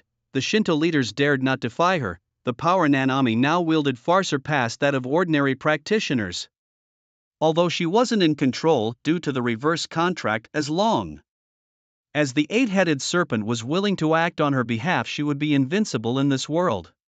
The so-called mysterious necromancer was nothing but a joke. Nanami thought so too. She touched the mark on her forehead, only relaxing her expression after it slowly faded away. Then she laughed maniacally. "With this power I fear no one. In the national war, Sakura will reign supreme." In Blackfire City, Luran and his friends played until 6 in the evening before heading home after dinner. Exhausted, Luran planned to collapse into bed after a hearty meal, but as he opened the door, he was startled by a silhouette standing in the pitch-dark room, causing him to stumble in fright. Hastily turning on the light, he realized it was the carp spirit standing by the window waiting for him. Seeing Luran return, the carp spirit was extremely excited yet remained rooted in place, not daring to move. Luran looked at the carp spirit in astonishment and asked, "After I left that day, did you just stand here the whole time?" He remembered instructing the carp spirit as he left, "Stay here. Don't move or wander off, wait for me to return." His intention was for the carp spirit to stay indoors, just in the room, but now it seemed the carp spirit stood resolutely in place, unwavering from the moment Luran left until now. Truly, it was a strict adherent to commands. As a Shikigami, this was nothing unusual for the carp spirit, but imagining her standing there all alone, loyally guarding the room, if Luran didn't return for a month or even a year, she would still remain steadfast. Luran felt a pang of sympathy. He gently ruffled her hair and sighed, "Leaving you here was unintentional. Now it's become quite a predicament." Her combat ability was mediocre. although she had some tricks, it was nothing particularly useful for Lu Ran at this stage. As Lu Ran's strength grew, the carp spirit's usefulness would dwindle. Despite having seized control over the carp spirit, Lu Ran lacked a formal contract between an Onmyoji and a Shikigami, thus the carp spirit couldn't grow alongside Lu Ran. Sensing his thoughts, she grinned at him. "Alright, enough with the smiles, go sit on the sofa over there," Lu Ran instructed. The carp spirit obediently followed his command. Settling onto the sofa, Lu Ran sat close to her, contemplating ways to improve the control mechanism. Just then the door left ajar and his earlier fright allowed Lu Xinxin to enter unexpectedly. With a glance she saw Lu Ran sitting beside the carp spirit, gazing intently at her. "Ahem, Lu Ran, it's still early. If you're planning something, do it later. I need to discuss something with you," Lu Xinxin teased. "Oh come on," Lu Ran jumped up, flustered. "No. It's not what you think, really," he stammered. "Sure, I believe you," Lu Xinxin replied with a playful smirk. "Let's get to business. Come with me." Seeing Lu Xinxin's expression turn serious, Lu Ran dropped the other topics and followed her. Before leaving, he instructed the carp spirit, "Stay here. Just in this room. Feel free to move around but don't go outside." With that, he left with Lu Xinxin to the courtyard where Lei Tai and Yi Hongyi were already waiting. Once Lu Ran was settled, Lu Xinxin briefed him on the events happening in the Elven territory. "So you're planning to give Lu Ran the identity of the Elven envoy, this way he can enter the Elven territory?" Lei Tai asked. "Obviously, who among us has the power to single-handedly oppose the entire Dark Elf clan?" Yi Hongyi retorted. True that Lei Tai scratched his head, chuckling awkwardly. Lu Xinxin handed the Elven envoy badge to Lu Ran and instructed it's simple to use, just bind it like you would with unowned equipment. Lu Ran took the badge and followed her instructions. Instantly it vanished from his hand. A few seconds later a guild-like emblem appeared on his chest, not particularly conspicuous. Now it was evident that Lu Ran had acquired the status of an emissary for the elf tribe, granting him unrestricted access to their territory. Initially Lu Ran was uncertain about how to gain entry. However, once the emblem recognized him as its master, the method to enter appeared directly in his mind, akin to a small teleportation skill.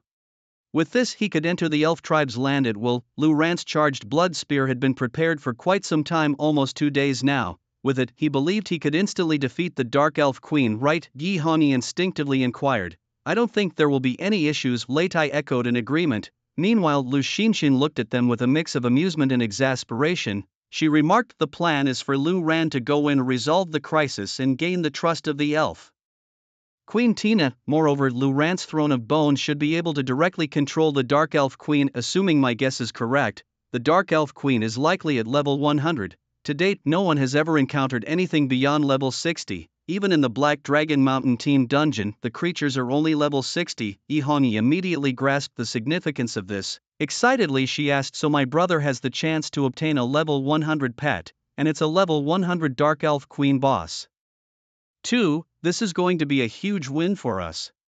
The following morning, although Lu Ran was in Blackfire City, he was excused from attending the Academy's morning meeting. After all, the main purpose of the Academy's morning meeting was to offer guidance and assistance to students during their first month after choosing a profession. Instructors would address any issues the students faced and provide some support. However, for Lu Ran, with the backing of the 3 guild leaders, he didn't need the Academy's assistance, or rather the Academy's assistance was worthless to him. "Are you ready to enter the elf tribe's territory with me?" Lu Xinxin asked Lu Ran. "Let's go." Lu Ran nodded seriously. He was quite interested in the impending war between the natural elves and the dark elves. Following this, the two of them utilized a special directed teleportation that only those with elven bloodline or special elven abilities could use. Consequently, a small teleportation array appeared beneath each of their feet. Under the watchful eyes of Lei Tai and Yi Hongyi, they vanished from sight. In the blink of an eye, Lu Ran and Lu Xinxin found themselves in the teleportation square. Lu Ran was fascinated by everything around him. The trees here were towering far beyond what Lu Ran knew about forests. It wasn't just the colossal life tree that was beyond description. Even the ordinary trees were so large and robust that Lu Ran felt as if he had entered the realm of giants. Where is this place?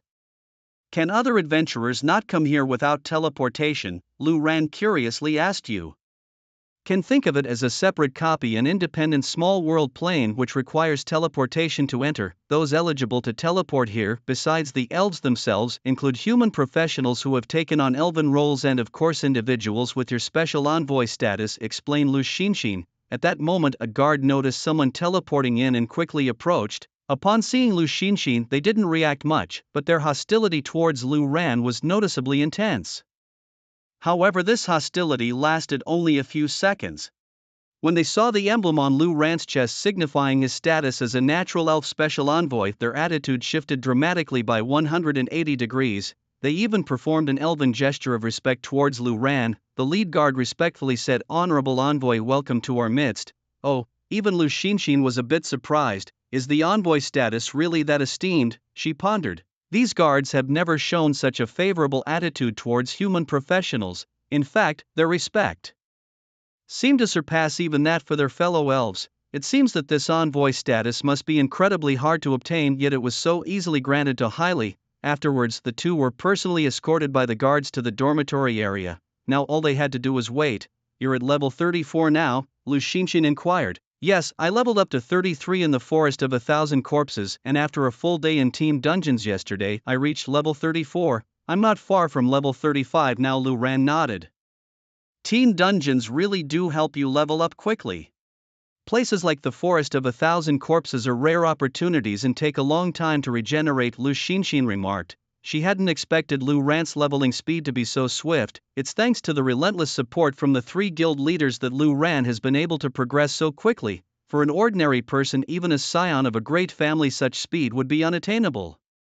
It's not only due to Lu Ran's capabilities but also his access, whether it's the Temple of 1,000 Serpents, the Mist Valley, or the Forest of 1,000 Corpses, these aren't places just anyone can venture into. Coupled with Lu Ran's own abilities, his speed in defeating monsters is nearly unmatched worldwide. Reaching level 35 will unlock new skills and attributes, and that won't take long, Lu Xinxin said with admiration. But don't feel pressured. With your current abilities, you're already more than capable of dominating globally. No one can suppress you, and even we guild leaders play a minor role now. Your safety is what's most important. There's no need to pursue growth at an extreme pace. With Lu Ran's current capabilities, his skill coverage extends over 200 kilometers.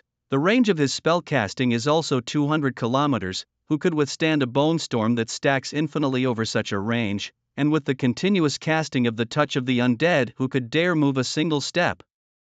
Let's not forget, Lu Ran also possesses the corrosion skill. In a national war, a single corrosion could send Long Xia soaring. Soon the time reached 10 o'clock. The Elven Queen summoned them. Lu Ran and Lu Xinxin, along with the group of human professionals, were led beneath the Tree of Life for the final blessing of the Divine Tree. A large assembly of natural elves had already gathered there, their numbers too vast to count precisely, but surely numbering in the hundreds of thousands. In the heart of the Elven realm, warriors, archers, and heavily armored cavalry were assembled with military precision. The usual tranquility of the natural elves was replaced by a formidable martial spirit, as if the very air vibrated with the clang of armor and the tension of drawn bows. Queen Tina of the elves was about to address the gathering when her gaze caught the figure of a human among them. She paused, her expression shifting to one of suspicion and displeasure as she approached the stranger directly. "Who are you, and how did you get in here?" she demanded sharply, her eyes flashing with a dangerous intensity. It was an unusual sight, for humans differed greatly from elves in complexion and features, making the presence of Lu Ran with his distinct yellow skin all the more conspicuous. Before Lu Ran could respond, Queen Tina's attention was drawn to the emblem on his chest, an insignia denoting him as an elven envoy. Her expression shifted to one of surprise. "An elven envoy?" she exclaimed, clearly taken aback. "There are only 7 living envoys among the natural elves, and you are not one of them. How did you acquire this status?" Lu Ran was caught off guard by the queen's hostility. He had not anticipated such a direct confrontation upon his arrival. Queen Tina continued, her voice laced with disdain. "Moreover, you are a necromancer, a profession not welcome in the Elven Forest." At this critical juncture, Lu Xian stepped forward, addressing the queen with calm resolve. "He is Lu Ran, my brother. Although he lacks elven blood, his envoy status was rightfully obtained, bestowed by Prophet Hailey herself. Why should he not be allowed in the Elven Forest? Besides, my brother is here to assist us. The Dark Elves' power is formidable, and even you, your majesty, may not be entirely confident of victory against them." Her words caused Queen Tina to pause as she glanced towards a particular spot on the great trunk of the elven god tree where Prophet Haley resided. To her surprise, the prophet was watching the scene unfold, seated comfortably and smiling warmly. Noticing Tina's glance, Prophet Haley waved cheerfully. Acknowledging the prophet with a respectful gesture, Queen Tina turned back to Lu Ran. "Since it is by the prophet's special permission, there is no issue with your presence," she conceded. "However, the mission against the Dark Elves is fraught with danger, and though the tasks are set, the outcome and rewards depend on your own skills and fate." With that, she turned to rally her troops, setting aside her earlier doubts about Lu Ran's identity. The influence of Prophet Haley was indeed formidable. With Queen Tina's preparations complete, the entire army was mobilized, heading towards the Sunset Plains north of the Elven Forest. From this vantage point, the towering life tree remained visible, a constant reminder of their home. Lu Ran followed the army, marveling at the sheer scale of the Elven domain. It was vast, a testament to the elves' capacity to sustain a realm entirely their own. Meanwhile, the anticipation of the impending battle against the Dark Elves loomed large over the gathering forces. The mission had been triggered. As an elven envoy, Lu Ran received the mission notification as well. He found it quite peculiar, as it was his first encounter with the mission system. Since the global digitization, the mission system had become a separate entity not accessible to everyone, or to be more precise, not every professional had the opportunity to trigger it. Missions came in all shapes and sizes, each with unique triggering methods. However, the rewards were often quite generous. Even minor tasks, once triggered, offered remarkable rewards. At present, with a great war brewing between the natural elves and the dark elves, the mission's difficulty seemed unprecedentedly high. Whether it could be completed was still unknown. Lu Xinshin pondered aloud. Then, like everyone else, she opened her mission panel to take a look. Lu Ran followed suit, mimicking the others as he summoned his mission panel. The task: the glory of the natural elves. Objective: subdue the dark elves. Rewards: variable based on the number of subdued dark elves, with higher points resulting in higher rewards. The minimum was a D-level reward, while the maximum was an SSS level reward. Although the mission description was straightforward, it remained vague, leaving the exact nature of the rewards unclear. A floating mission. Lu Xinshin mused. This is actually a good thing, as it won't be impossible to complete due to excessive difficulty, leaving no rewards at all. Floating missions calculate rewards based on completion levels. The higher the completion, the richer the reward. The minimum reward is D-level, though it's unknown how many dark elves need to be subdued. The highest difficulty is SSS level, but the specific requirements are also unclear. However, Lu Xinshin looked at Lu Ran with excitement and said, "You must aim for the SSS level reward." Lu Ran snapped out of his thoughts, realizing, thankfully, the mission requirement isn't killing. Otherwise, it would be much harder. The number of dark elves should be similar to that of the natural elves. If it's just subduing, using the bone throne to control and enslave them should count as subduing. Yet Lu Xinshin lamented, natural elves believe in peace, and Tina would never issue a killing mission. She never has. This aligns with her personality. Despite her significant hostility toward humans, she is merciful to the elven race, including dark elves, as they share the same lineage. But in war, life and death are inevitable. If it weren't for the life tree needing magic stones to grow, Tina likely wouldn't have declared war on the dark elves. After saying this, Lu Xinshin added, "This is even better. If you can subdue the dark elves without any casualties, reclaim the magic stones, that would be the ideal outcome for Tina. Not only could you secure the SSS level reward, but you might also earn Tina's approval, possibly even gaining the wings of the elves." Lu Xinshin's analysis made a lot of sense. Lu Ran was equally excited, even looking forward to the emergence of the dark elves. Lu Xinshin, however, wistfully remarked, "There's always a trade-off. It's a shame that if rewards were based on killing dark elves, you could achieve that too. Moreover, the dark elves could provide you with substantial experience. That experience is incomparable to what you'd gain in the Forest of the Thousand Corpses. Hundreds of thousands of dark elves. It's rare to see such a gathering of creatures, an army so densely packed for Lu Ran to slaughter. The experience points would be unimaginable." Just thinking about it made Lu Ran involuntarily swallow his saliva. He muttered to himself, "What if I just kill a portion, even if it's only half or a quarter? The experience would be terrifyingly immense." However, Lu Xinshin, standing next to him, gave him a quick knock on the head and said, "Have some ambition. You're now a special envoy of the elf clan. Although the dark elves are a branch, they are still part of the same lineage. Killing them indiscriminately for short-term gain would see you criticized by Tina for the massacre. Forget about obtaining the sacred artifact, the wings of the elf. You'll be dreaming. The idea of gaining so much experience at once was indeed enticing.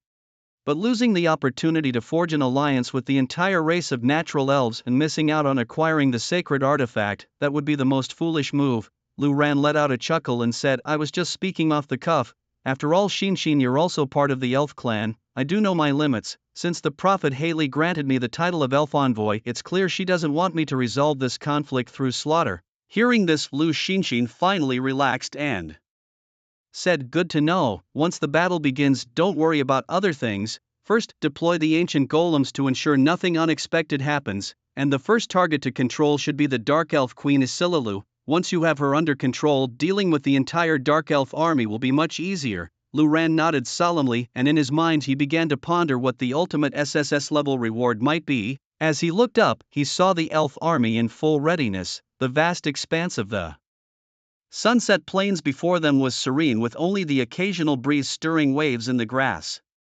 The atmosphere seemed to quickly absorb the tension of impending battle, calming rapidly. Queen Tina of the Elves was clad in golden armor which hugged her flawless figure to perfection, but the armor had its gaps. Her smooth back, flat stomach and long alabaster legs were exposed. Lu Ran couldn't help but wonder what exactly this armor was meant to protect. Behind her was a pair of impossibly large elven wings. Without saying more, for an elf having such a perfect and exquisite appearance, coupled with a body as striking as hers, who wouldn't be entranced? Lu Ran swallowed again, realizing he might be the first to entertain such thoughts about Queen Tina. However, it was clear that Queen Tina would not be easily won over. Then Lu Ran suddenly thought of the Dark Elf Queen Silalu, whom he could potentially control completely. He wondered what she looked like, having never encountered dark elves before. Since they were fallen natural elves, they shouldn't be too far off in appearance.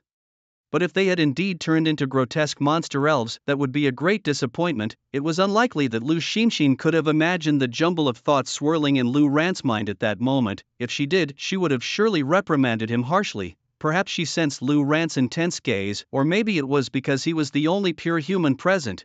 Her eyes swept over to him, causing Lu Ran to guiltily avert his gaze. Tina, noticing his demeanor, merely frowned slightly without commenting. Her eyes briefly glanced over the human troops, dismissing them as insignificant in the grand scheme of the battle. Suddenly, a massive black rift appeared at the front of the sunset plains, as if some colossal hands had torn open the fabric of space itself. It's here, Lu Shinshin murmured. Instinctively, Lu Ran pulled Lu Shinshin behind him, cautioning, Sister Shinshin, don't engage, just stay behind me. Lu Ran had the ability to use ancient golems to shield against damage and could revive using the powers of the two realms, providing him with a safety net. But if Lu Shinshin were to be killed, it would be for good. Lu Shinshin was taken aback, her eyes flickering with a complex emotion as she looked at Lu Ran standing protectively before her. The rift in space widened, stopping only when it reached a certain size. From the darkness within emerged a vast army. Leading the charge were the Dark Elf cavalry, riding creatures that resembled both lions and tigers, covered in purple stripes with long tusks and needle-like tendrils around their heads. Standing upright, these were the Shadow Mane Lions, the mounts of the Dark Elves, powerful beasts known for their explosive speed, leaping ability, stealth and mastery of certain dark magic attacks. Lu Shinshin explained these details to Lu Ran, who observed the Shadow Mane Lions and then glanced at the natural elves on their ethereal white unicorns. The contrast was stark. The unicorns were gentle, pure, and not particularly strong in battle, while the Shadow Mane Lions represented a fierce and savage dark force.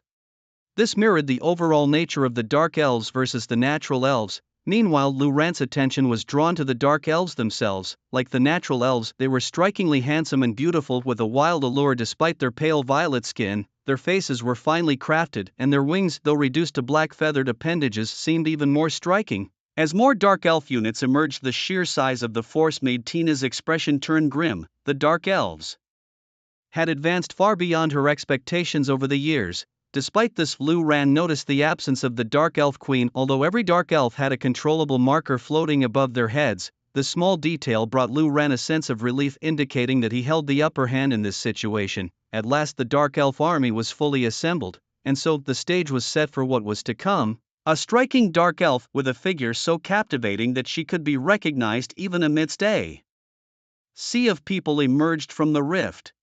She made quite the dramatic entrance. Lu Ran mumbled to himself as he focused his gaze. He couldn't help but nod approvingly. This dark elf queen he liked. She had a body that rivaled Tina's, with light purple skin devoid of any protective armor, instead dressed in a revealing mage's attire. Unlike Tina's bow and arrow, her weapon of choice was a staff with a blue-purple gem embedded at the top. Her exquisite face was beautiful, and thanks to her skin tone and race, it carried a hint of wicked charm. This was the dark elf queen. So Rolo, can she be controlled? Lu Xinshin asked Lu Ran. Yes, Lu Ran nodded confidently. He could see the control prompt above the dark elf queen's head. Then Lu Ran inquired, should I make a move now? Once we control the dark elf queen, this conflict will be over, won't it? However, Lu Xinshin had a change of heart. She shook her head and said, no rush to maximize benefits, we should wait. Maximizing benefits. Lu Ran was already familiar with Lu Xinshin's style.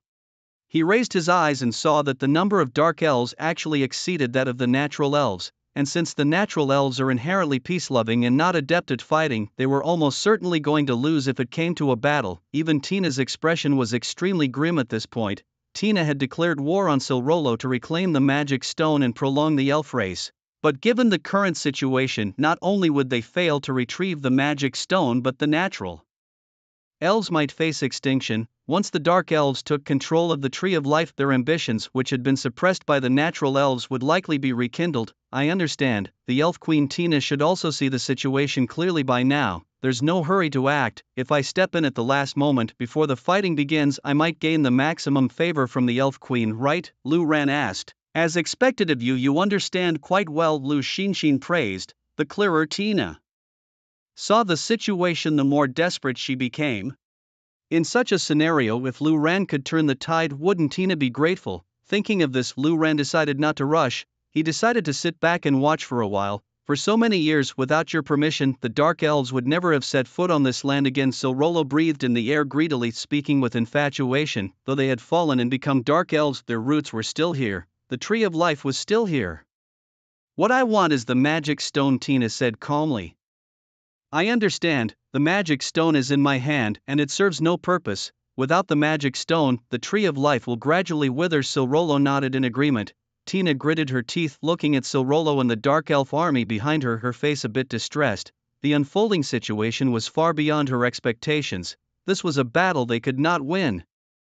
Silrolo could clearly see the situation as well and said, but today the natural elves are destined to lose. Once I have control over the Tree of Life and the magic stone, I will lead the elves to greatness again, unlike you who are content to live in mediocrity.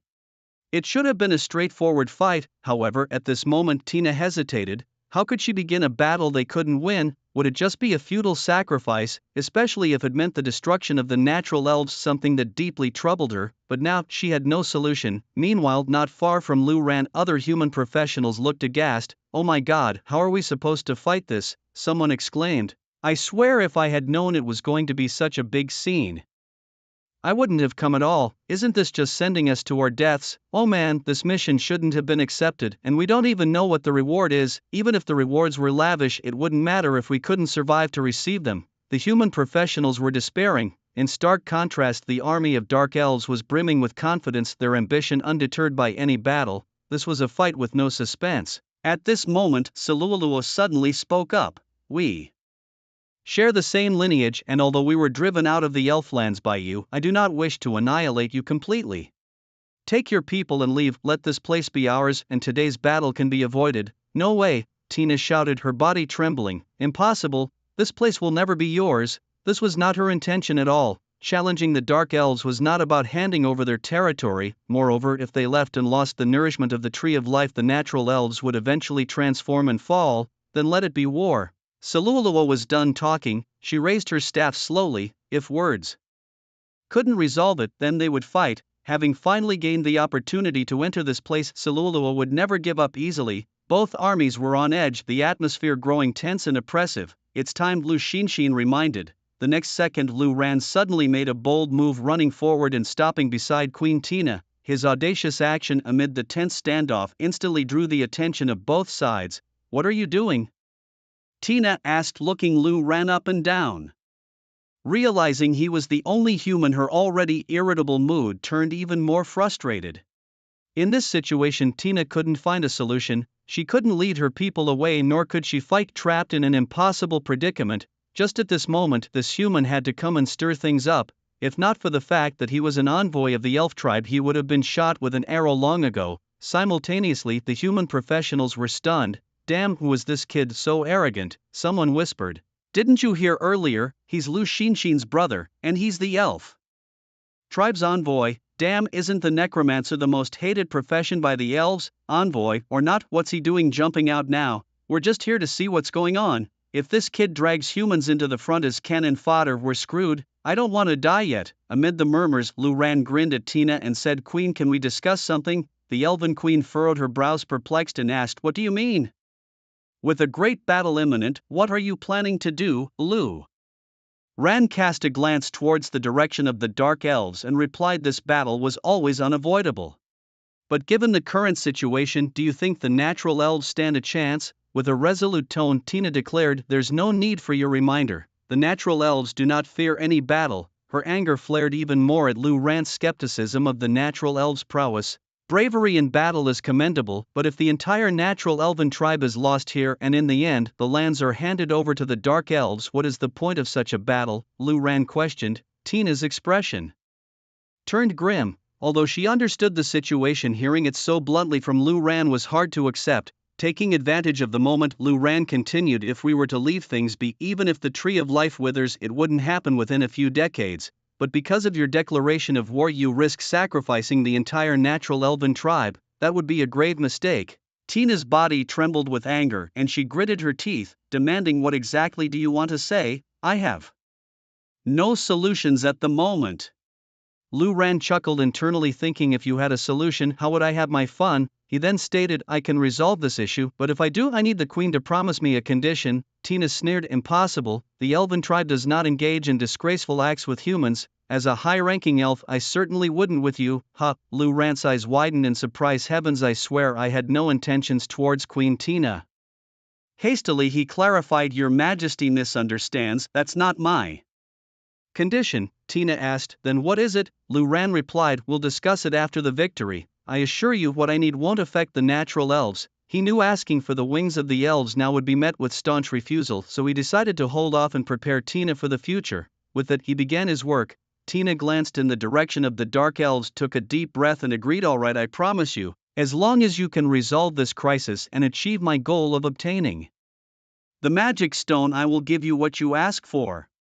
But I must make it clear, I will not give you anything that pertains to the continuation of the natural elves. Lu Ran finally relaxed and chuckled, all right, I'll handle it from here. Tina nodded, her eyes filled with doubt as she watched Lu Ran. She could easily see that this human necromancer was only at level 30 or 40. Despite having 2 Titan epics, which was peculiar, they were insufficient to handle this situation. Or rather, this was not a situation that could be influenced by individual combat strength. She was curious to see just how this human necromancer planned to manage it. Truthfully, deep down, Tina didn't believe that this human necromancer had what it took to handle the situation at hand. He watched him make promises with such confidence that he decided to take a leap of faith and agree. Once permission was granted, Lu Ran turned his head to face the army of dark elves. Although he did not expect any mishaps, he followed Lu Xinshin's instructions out of habit.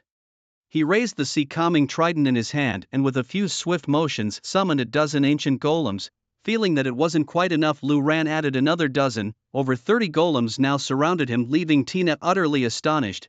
The profession of an evil necromancer was one that peace-loving nature elves particularly disliked, and this scene caught the attention of everyone present, including the elves. Even the human practitioners in their ranks were left dumbfounded. What has this kid done? Are those necromancers ancient golems? Goodness, how can there be so many of them? They exclaimed. He's truly Lu Xinshin's brother, so powerful, but what's the point? Is he going to defeat the dark elves with just a few ancient golems? Dream on, they continued. Could he be the mysterious master from the Death Arena and the Tower of Eternity? A necromancer of over 30 levels is nothing remarkable. Wait a minute, is that the sea-calming trident in his hand? Conversations about Lu Ran erupted all around. Lu Xinshin mused, once we leave, I don't want any news about Lu Ran to get out. If it does, I have all your information. I won't waste time investigating who leaked it. I will hunt you down one by one, leaving none alive. Better to kill wrongly than to let go. Usually shy and gentle, Lu Xinxin's words were now laced with lethal intent. As the president of Mirror Flower Water Moon with intricate ties to the state, she meant what she said and had the means to back it up. Everyone gulped nervously and nodded like chickens pecking grains, wearing forced smiles. Of course, Lu Xinxin wasn't truly that ruthless, she was merely intimidating them. The effect seemed to be quite satisfactory. In reality, even if Lu Rant's identity was exposed at this stage, it wouldn't matter much. However, before the national war, it was best to keep it under wraps if possible. As for Lu Ran, he had already begun his maneuvers. After deploying the ancient golems, he fixed his gaze on the dark elf Queen Siluoluo. With just one look, the status above her head shifted from controllable to controlled instantly. Immediately, Siluoluo's gaze towards Lu Ran transformed. No longer was it scrutinizing and curious, it was now filled with absolute fanaticism and loyalty. Lu Ran then cast his gaze from left to right, sweeping through the ranks, issuing commands in quick succession. Vast numbers of dark elves, along with their shadow-maned lions, had their eyes altered. Meanwhile, Lu Rant's task notifications kept refreshing. Subduing 10 dark elves unlocked a D-level reward, 100 unlocked a C-level reward, 1000 unlocked a B-level reward, and 10,000 unlocked an A-level reward. Behind him, the scene unfolded. The elven queen Tina was still in the dark about the unfolding events. She was puzzled by the necromancer standing there motionless, while there seemed to be a subtle and incomprehensible shift in the atmosphere among the dark elves. Lu Rant's gaze swept over the crowd and he gained control over large groups of dark elves. These elves were originally masterless, and once Lu Ran took control, they became his most loyal subordinates. Lu Ran was in the process of commanding the entire dark elf army. At this moment, Lu Ran had unlocked an A-level reward. Although his speed visibly slowed, it wasn't due to a lapse in his control, but rather the sheer number of dark elves needed for the higher rewards was overwhelming. Before long, Lu Ran had subdued 100,000 dark elves, unlocking the S-level reward. Reaching S-level required 100,000. Would a million be required for SS level? And what about SSS level? 10 million. Lu Ran was somewhat taken aback. If the highest SSS level reward indeed demanded the subjugation of 10 million dark elves, there simply weren't enough dark elves around. Did Queen Tina set this reward as a joke? However, amidst his thoughts, Lu Ran didn't forget to continue his control, becoming increasingly swift and adept in his manipulation. Soon Lu Ran's question was answered. By subduing 300,000 dark elves, he unlocked the SS level reward. Lu Ran was a bit surprised but understood. After all, a task once set must at least be achievable. The Elven Queen couldn't set an impossibly difficult task. It would likely violate the world's rules. At this point, Tina was more confused than ever. The necromancer had claimed he could resolve the situation but did nothing, just stood there locking eyes with the dark elf ranks. What kind of solution was this? Yet the atmosphere among the dark elves was peculiar. They seemed less agitated and focused on this necromancer. Minutes later, Lu Ran had subdued 500,000 dark elves and unlocked the SSS level reward. The highest reward was now in his grasp.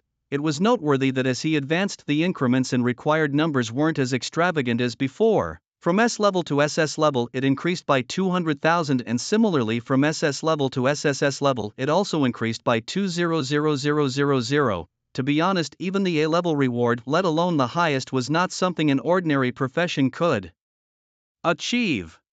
The A-level reward alone required subduing 10,000 dark elves. For an average fighter, killing 10,000 dark elves was an international joke, let alone the S-level, which demanded 100,000. Even if they stood still for slaughter, one might not finish the task. Queen Tina likely maximized the task difficulty within reasonable limits.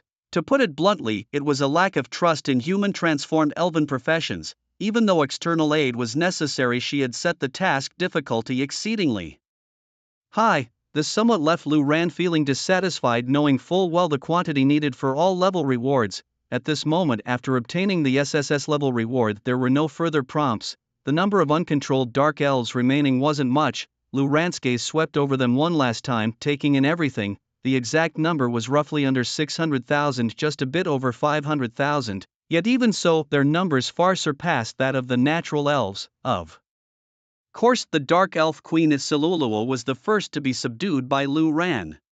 She now gazed at him with eyes filled with fervent devotion. Behind him, Tina couldn't hold back anymore. Frowning, she said, "Are you wasting time, or just stepping out to tease me?" although you are the envoy of the natural elves with a formidable enemy before us, have you considered the consequences of mocking me like this? Consequences? Lu Ran glanced at Tina and said I could solve it. If I say it, I can do it. Are you very anxious? Not far off. Lu Xinxin observed the situation, realizing that Lu Ran had likely gained control over the entire dark elf populace, and sighed in relief. The professionals nearby exchanged puzzled looks, unsure of what was happening. What is this guy doing? Didn't he say he could solve it? Surely he's not really teasing the queen, right? But if he says he can solve it, I don't believe it. The level is too low. Against an army of hundreds of thousands of dark elves, personal combat power doesn't make much difference. Amidst the discussions, Lu Ran gave one last sweeping glance over the entire dark elf group, ensuring nothing was missed.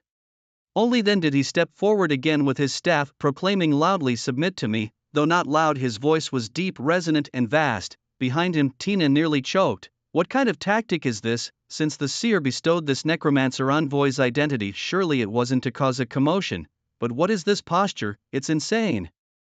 With a formidable enemy at the door, a necromancer of level 30-something standing before the whole dark elf army and saying, "Submit to me, dream on."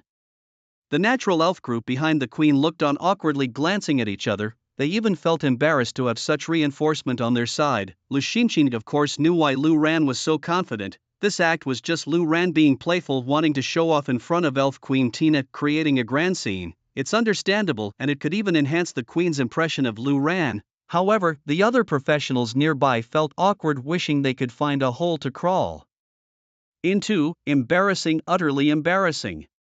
Yet, they dared not say anything since Lu Xinxin was defending him. They didn't dare to mock, but no one expected what happened next. At that moment, the dark elf queen Silulua stepped forward, placing one hand on her chest in a peculiar gesture, and deeply bowed in Lu Ran's direction. In an extraordinary display of unity and respect, the entire dark elf race, in perfect synchrony, performed an elaborate bow at a 90-degree angle in front of Lu Ran. This gesture of reverence extended even to the cavalry, who dismounted from their shadow mane lions to show their utmost respect. The shadow mane lions too lay flat on the ground, unmoving and submissive. In the blink of an eye, 500,000 strong, the entire dark elf army collectively submitted. Tensions ran high as Tina, her whole body bristling with apprehension, turned sharply to focus on Lu Ran's silhouette. Who exactly was this necromancer, she wondered, to command such authority over the dark elves? After all, the dark elves, like their kin the natural elves, shared a common lineage and retained their pride and sense of racial superiority despite their banishment. It seemed inconceivable that they would ever bow to a human. Tina surveyed her surroundings, her mind racing with possibilities. Perhaps it wasn't the necromancer himself who commanded the dark elves' allegiance, but some other force at play. The situation was simply too unbelievable to accept at face value. Yet just then Lu Ran beckoned to Silara, saying, "Silara, come over here to talk." Upon hearing this, the dark elf queen straightened up, nodded respectfully, and took a step forward. Her enormous wings fluttered slightly, propelling her swiftly, leaving a faint afterimage as she appeared before Lu Ran. The sheer intensity of her presence was palpable even to Lu Ran. Moreover, when he exerted control over the dark elf queen, he glimpsed her attributes. A level 100 dark queen. In a world where adventurers were still struggling with level 60 team dungeons, this was nothing short of invincible. Except for the Eagle Nation, no other countries could even conquer the Black Dragon Mountains, not even on the easiest difficulty level. Lu Ran swallowed hard, realizing the immense advantage he had gained. Even if he couldn't secure the SSS level rewards set by the Elf Queen Tina or the wings of the elf, possessing the level 100 Dark Elf Queen Silara alone was a colossal victory. Meanwhile, the natural elf tribe was on high alert. Tina, in a split second, raised her bow and arrow, aiming directly at Silara. Undeterred, Silara lifted her staff, conjuring a dark purple shield that enveloped Lu Ran like an eggshell. Only after did she cast one for herself. Tina observed this moment with clarity, her shock deepening. The dark elf queen Silara, when faced with danger, instinctively protected the necromancer first rather than herself. Lu Ran was taken aback by this gesture, exclaiming, "What are you doing? What are you doing? Queen, didn't you ask me to resolve the issue? Though you see me as a necromancer, an evil profession in your eyes, I personally detest killing and cherish peace. I hope to resolve this matter amicably rather than through conflict and bloodshed." The natural and dark elves share the same lineage, having diverged due to differing ideologies. "I do not wish to see you turn on each other. His words were almost humorous to Lu Xinshin, who nearly burst into laughter. How could one level up as a professional without engaging in combat? She certainly knew that Lu Ran said this to cater to Elf Queen Tina, and the effect was remarkable. Tina's gaze towards Lu Ran instantly changed. The notion of the evil necromancer seemed to fade considerably. In her mind, so how do you plan to solve this? Tina pondered aloud. Simple. Lu Ran turned his head directly towards Siluluo, reaching out his hand as he spoke. Give me the magic stone. Huh? Tina was taken aback. Was he really that straightforward? The Dark Elves had guarded the magic stone for years, unwilling to return it, and he just asked for it like that? Although she could see that Siluluo and Lu Ran had a special relationship, she didn't expect it to be to this extent, unexpectedly. Upon hearing Lu Ran's words, Siluluo flipped her wrist, producing a six-pointed star crystal resembling jade, and placed it in Lu Ran's hand. The magic stone was obtained. Tina was dumbfounded. Lu Ran then extended the magic stone towards Tina, saying, give this to you, and isn't the problem solved? Well, yes, you. Tina stammered, having never been at such a loss for words in her life. Originally Tina felt cornered, even hopeless with today's situation, but unexpectedly Lu Ran's appearance resolved everything so effortlessly. Moreover, the Dark Elf Queen was so loyal to this human, she couldn't fathom it. Taking several deep breaths to calm her shock and astonishment, along with a sense of relief after a narrow escape, she was grateful that there was no war or casualties between the natural and dark elves. It was the perfect outcome. Thank you, human. Tina said sincerely to Lu Ran. Any trace of distrust towards humans seemingly vanished. Just call me Lu Ran. Lu Ran replied awkwardly. Though Tina was an elf, she looked almost the same as a human. Being addressed as human repeatedly by Tina felt somewhat odd. All right, Lu Ran.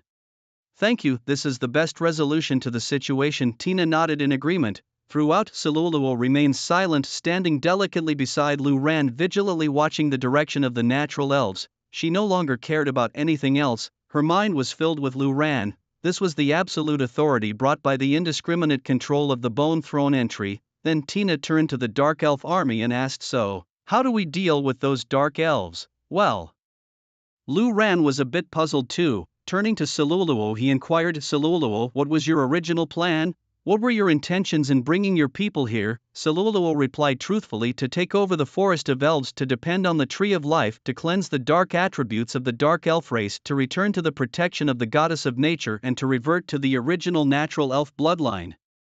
Even Tina was taken aback. The Dark Elves, dissatisfied with their inherent dark lineage, sought to use the Tree of Life to cleanse themselves and return to their origins as nature elves. The magical stones they brought with them were for this very purpose. That explained why Silola had kindly advised Tina to take her nature elves and leave this place. Unless absolutely necessary, Silola, even without being under Lu Ran's control, would instinctively avoid conflict with the nature elves, as they shared the same ancestry. It seemed straightforward enough, since the Tree of Life's brilliance enveloped the entire Forest of Elves, a vast area. The Dark Elves could simply reside there.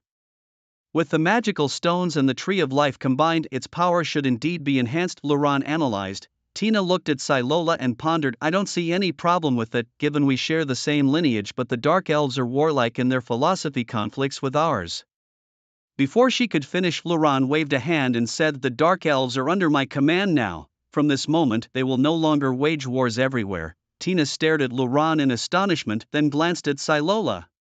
Silola nodded and said, as you command, the Dark Elves will now lie dormant, living quietly and multiplying. The entire ideology of the Dark Elves was overturned with just a word from Lu Ran. Tina admired Lu Ran even more. As a human, he had managed to make the entire Dark Elf race submit to him and follow any of his commands and wishes. It was nothing short of a miracle. If that's the case, great.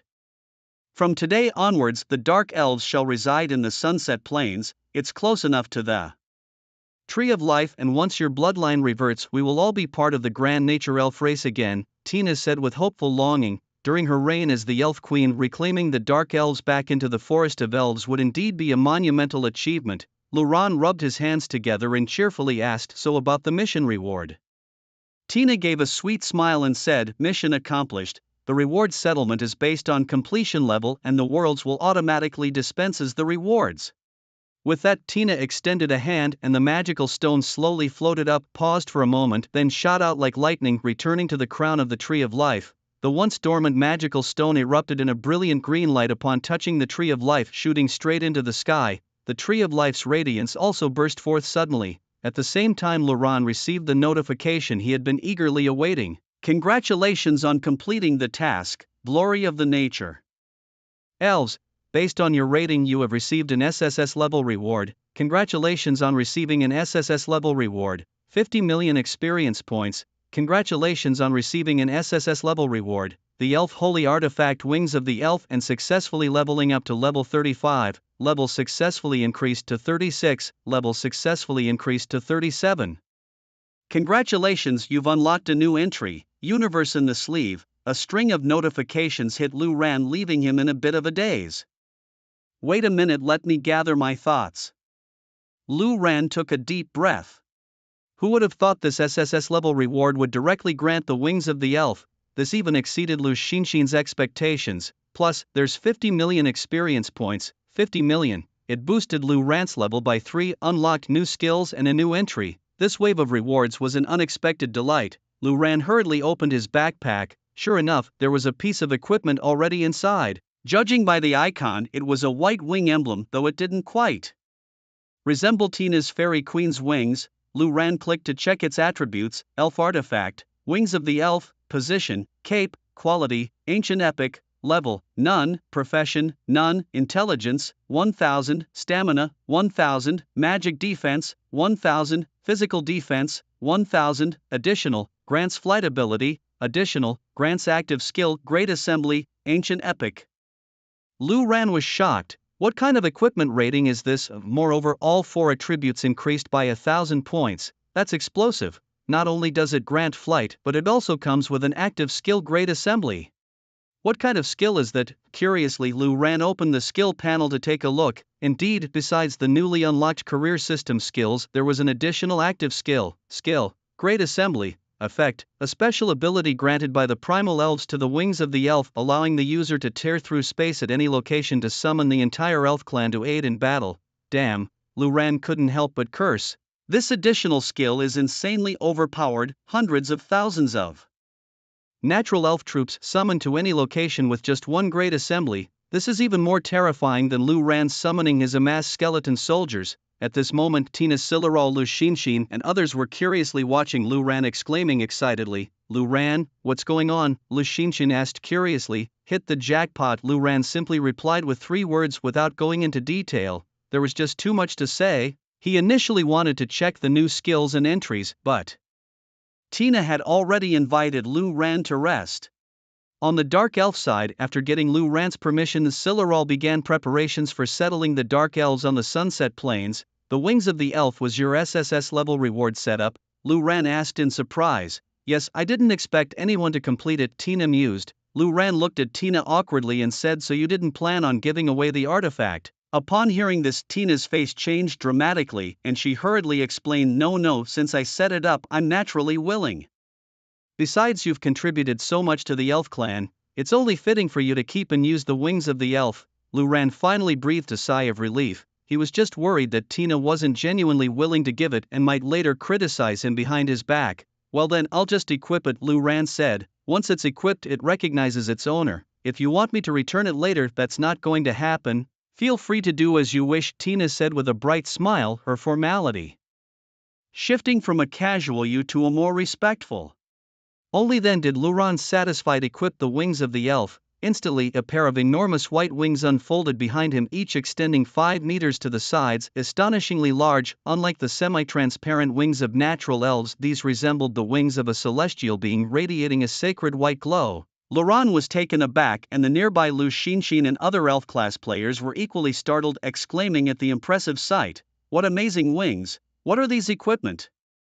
Is an SSS level reward really this extravagant? My goodness, this is incredible. No wonder he's such a big shot in necromancy. I can only dream of having something like this. Lu Xinxin's eyes sparkled with admiration. Meanwhile, Lu Ran received a prompt. Your equipment, Holy Artifact of the Elves, Wings of the Elf, has ascended to the top of the global equipment rankings. Would you like to display your personal information? Of course he chose to hide it. Lu Ran hadn't expected this item to dominate all other equipment and soar to the top of the rankings. Simultaneously, all the natural elves present, upon witnessing the emergence of the wings of the elf, immediately knelt and performed the highest elven respect towards Luran. Even the elf queen Tina was no exception. Startled by this overwhelming display, Luran quickly told them to forego the formalities. He then curiously asked, "Why do these wings of the elf have such a design? They don't resemble the wings of the elf tribe at all?" Tina explained, "The wings of the elf are a holy relic left behind after the fall of the primordial elf king in ancient times. It is a symbol of the elf tribe. Subsequent natural elves, including upper-level elves like myself, are not worthy of growing the wings of the elf king." That makes sense. No wonder Lu Xinshin had earlier mentioned how difficult it was to obtain. This is the treasured possession of the natural elf tribe. Moreover, it explains why the grand gathering could be initiated. This is an artifact of the elf king imbued with the will of the primordial elf king.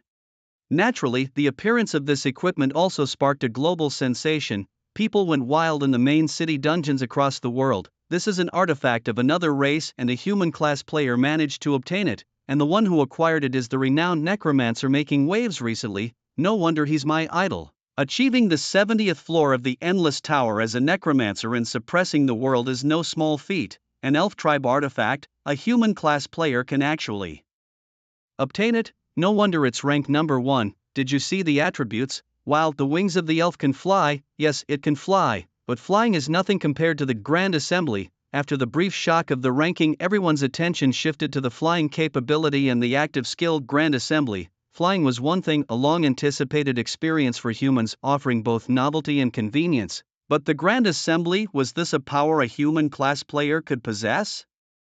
In a massive convergence, the entire elven race has joined the battle seemingly without any cooldown period. This is unbelievable. Who can possibly defeat this necromancer now? With a mere wave of his hand, he tears through space, unleashing the full might of the elven race, leaving nothing but barren land in their wake. In a familiar conference room, a meeting is convened again. This time, the turnout of leaders is unprecedented. Representatives from major guilds are also in attendance. Following the death of the 5 major guild leaders last time, Eagle Nation has suffered the loss of 5 generals, a portion of their Black Dragon equipment, and dozens of high-level warriors, leaving them severely weakened. After much effort, they have finally accumulated a new batch of Black Dragon equipment, planning to leverage it in the upcoming national battles to reclaim their standing. However, an unexpected development has emerged: a divine artifact. The ancient epic is an unprecedented grade of equipment. What are your thoughts? The voice of a senior leader in the Congress was low and somber. The elven sacred artifact is naturally of an extremely high grade, yet it is astonishing that a human player could acquire such a thing. What exactly did he do? How did he obtain it? Someone questioned. Of course, no one could answer this question. Neil, the president of the first guild, looked particularly grim. Through gritted teeth, he remarked that the flying ability was one thing, but as a necromancer, a ranged class with the power to take to the skies, melee classes could only await death on the ground. Naturally, this was his personal ability. What needs our attention is the Grand Assembly skill granted by the wings of the elves. Everyone of course noticed this Grand Assembly skill, but no one dared to be the first to speak about it. Since Neil brought it up, the atmosphere in the room immediately became awkwardly silent. The oppressive tension was palpable. At present, it seems the skill has no cooldown, one of the leaders noted. Cooldown is no longer relevant. Even if it takes a year, he still has the ability to summon the entire elven army once. Don't forget, the national battle is approaching, Neil reminded them. The leaders' faces turned grim, as if they had swallowed something foul. In the national battle, the number of participants each nation can send is fixed. Originally, the formidable personal combat power of the necromancer was already a headache. But according to their initial understanding during the national battle, as long as they planned well with assassination, ambush, and focused attacks, it might not be impossible to kill the necromancer. However, now with just a thought, the necromancer can summon the entire elven race to assist in battle. This is practically a bug. We cannot let him disrupt the national battle balance. Neil spoke gravely. So, what's your plan? All our operatives sent to infiltrate Long Xiao were killed without even a whisper of information returned. It's likely they never even saw that necromancer before being wiped out by the National Defense Forces. Didn't you say the National Defense Forces had almost no defensive deployments in the southern borders? A leader questioned, holding Neil accountable. Neil furrowed his brow and replied, no one wanted this outcome. Besides, among those who died, there were quite a few from my Storm Guild. Enough arguing, the chief leader spoke sternly. Now is not the time to assign blame. I want to know what solutions you have to prevent that necromancer from joining the national war. If he participates, it's a given Longxia will dominate. Once Longxia controls the globe, imagine our fate with all the grudges Eagle Land and Longxia have accumulated over the years. The consequences are clear, yet no one at the scene spoke. How could they possibly stop him? A person who can effortlessly summon an army of hundreds of thousands of elves, how could they stop that? We can't just sit and wait, we must find a way to assassinate him. Neil gritted his teeth and said, assassinate? We already failed once, so what do you propose now? The chief leader asked, raising an eyebrow. Neil countered, just because we failed once doesn't mean we can't try a second time. The chief leader almost laughed. You speak so lightly of it. Many died in the first attempt, but I guess it wasn't you, right? He said. Then he continued, all right, since you have such intentions, I'll grant your wish. Neil, you'll select the second group of assassins. This time, don't enter Longxia from the southern frontier. Thoroughly investigate weak points along the border and lead the team. Infiltrate Longxia. This time, success is the only option. Hearing this, Neil was dumbstruck. He was scared too. The opponent was a necromancer with overwhelming personal combat power who could effortlessly summon an army of elves, hundreds of thousands of them. How could he kill him? Don't forget, he can summon the entire elven race, and the Elven Queen is a level 100 boss. Neil instinctively shouted, a level 100 boss? The top tier of global professionals was only just above level 60. To face a level 100 boss was a suicide mission. The chief leader, upon hearing this, laughed cheerfully. Yes, you know he can summon the Elven Queen.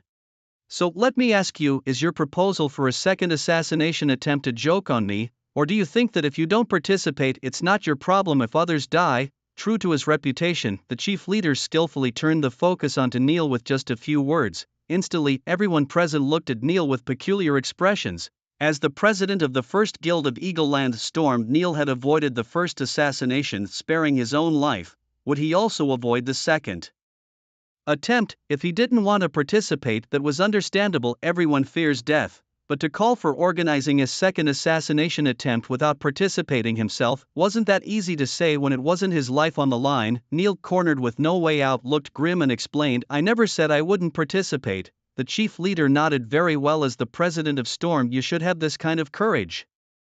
I believe everyone will support you. Neil opened his mouth, feeling bitter inside.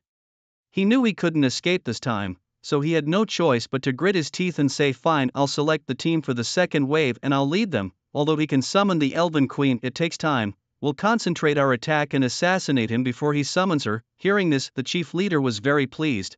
The leader was visibly pleased, nodding as he spoke. All right, I'll give you this opportunity. Prepare quickly. I don't want to hear of any more failures. Neil, at all costs eliminate him. We cannot allow him to participate in the national war. Understood. Neil rose, brimming with enthusiasm, but his heart was trembling. Meeting adjourned. The leader, not wanting to prolong the discussion, stood up and left promptly. Neil watched as the others in the conference room gradually dispersed, feeling a chill in his heart, regretting his earlier eagerness. Now, with no way out but forward, he realized he was truly in the thick of it. However, becoming the foremost figure among the Eagle faction required more than just timidity. Neil exhaled slowly, a steely resolve forming in his eyes. This time he was determined to take down the necromancer. Meanwhile, in the Forest of Elves, Lu Ran had been invited by the Elf Queen to partake in a feast rarely experienced by human adventurers. After the meal, he finally had the chance to open his skill panel and examine his talents. As he did, Lu Ran realized that his era had truly arrived. The new skill, Legion Guard, with a cooldown of 10 minutes and a mana cost of 80. Allowed the summoning of 10 enhanced skeletons to assist in battle, each possessing 70% of the player's current attributes. This was a hallmark skill of a necromancer. Although the cooldown was as lengthy as summoning ordinary skeletons, the ability to summon 10 at once was a significant advantage. These enhanced skeletons, as familiar and frequently used companions of necromancers, were more practical than ancient golems. They could inherit a portion of the necromancer's attributes, becoming stronger as the necromancer's own stats increased. Not every necromancer was willing to use skeletons for corpse explosions due to the lengthy cooldown. Typically, these were reserved for finishing off monsters. Despite the high damage, using corpse explosions directly created a gap in active minions. However, this limitation did not apply to Lu Ran as his skill had no cooldown.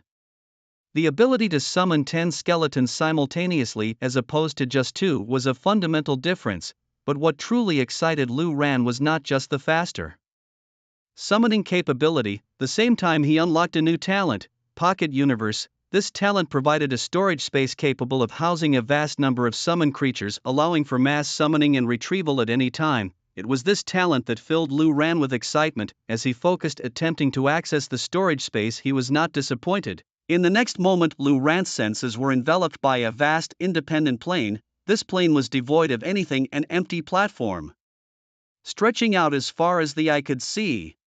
A rough estimate suggested it was at least 50,000 square meters. If we calculate based on each skeleton occupying 0.5 square meters, this space could theoretically accommodate 100,000 skeletons. However, each skeleton doesn't really need that much room. They can bunch together, effectively doubling that number. That's 200,000 skeletons.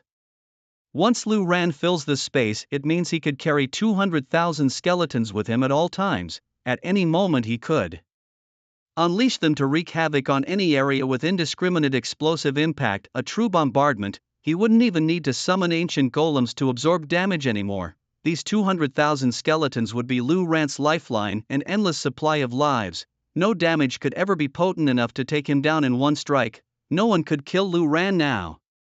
Moreover, Lu Ran now possesses the wings of the elves, capable of flight and summoning tens of thousands of elves to aid him in battle at any moment.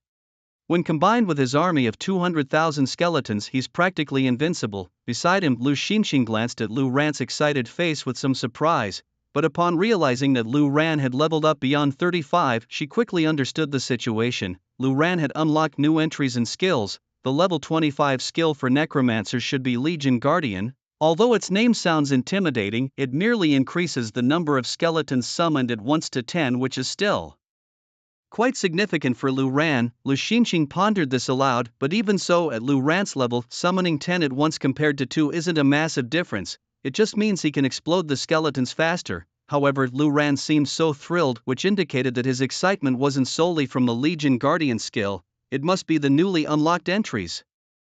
Yet, without any references, even Lu Xinxin, proficient in various data, couldn't guess what the new entries were. She would have to ask Lu Ran later.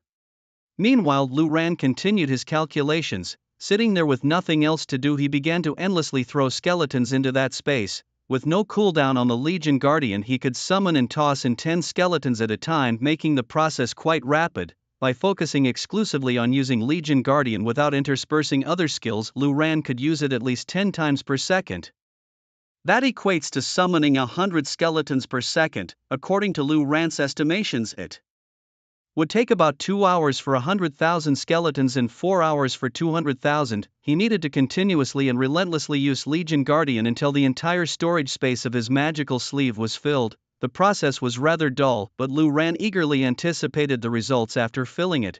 Carrying 200,000 skeletons with him would provide an unparalleled sense of security. By then his treasured gourd would no longer be necessary, since it could only hold one skeleton, which was far from sufficient.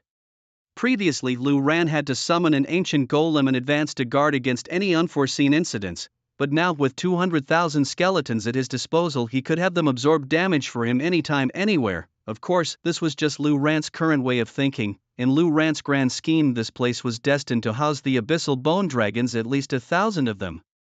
At that point, with a mere wave of his hand, unleashing 1,000 bone dragons would be nothing short of apocalyptic.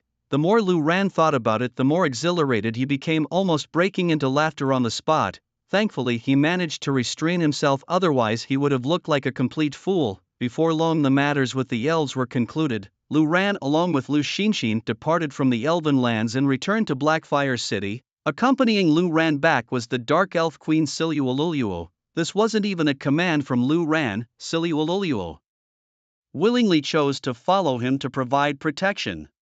Thanks to the Life Tree's blessings, Siluoluo could maintain her transformation for 7 days. She only needed to return to the Elven lands every 7 days for renewal, ensuring the continuity of her bloodline transformation. For the rest of the time, she would accompany Lu Ran. Naturally, Lu Ran was more than pleased with this arrangement. The other 3 guild leaders were also delighted.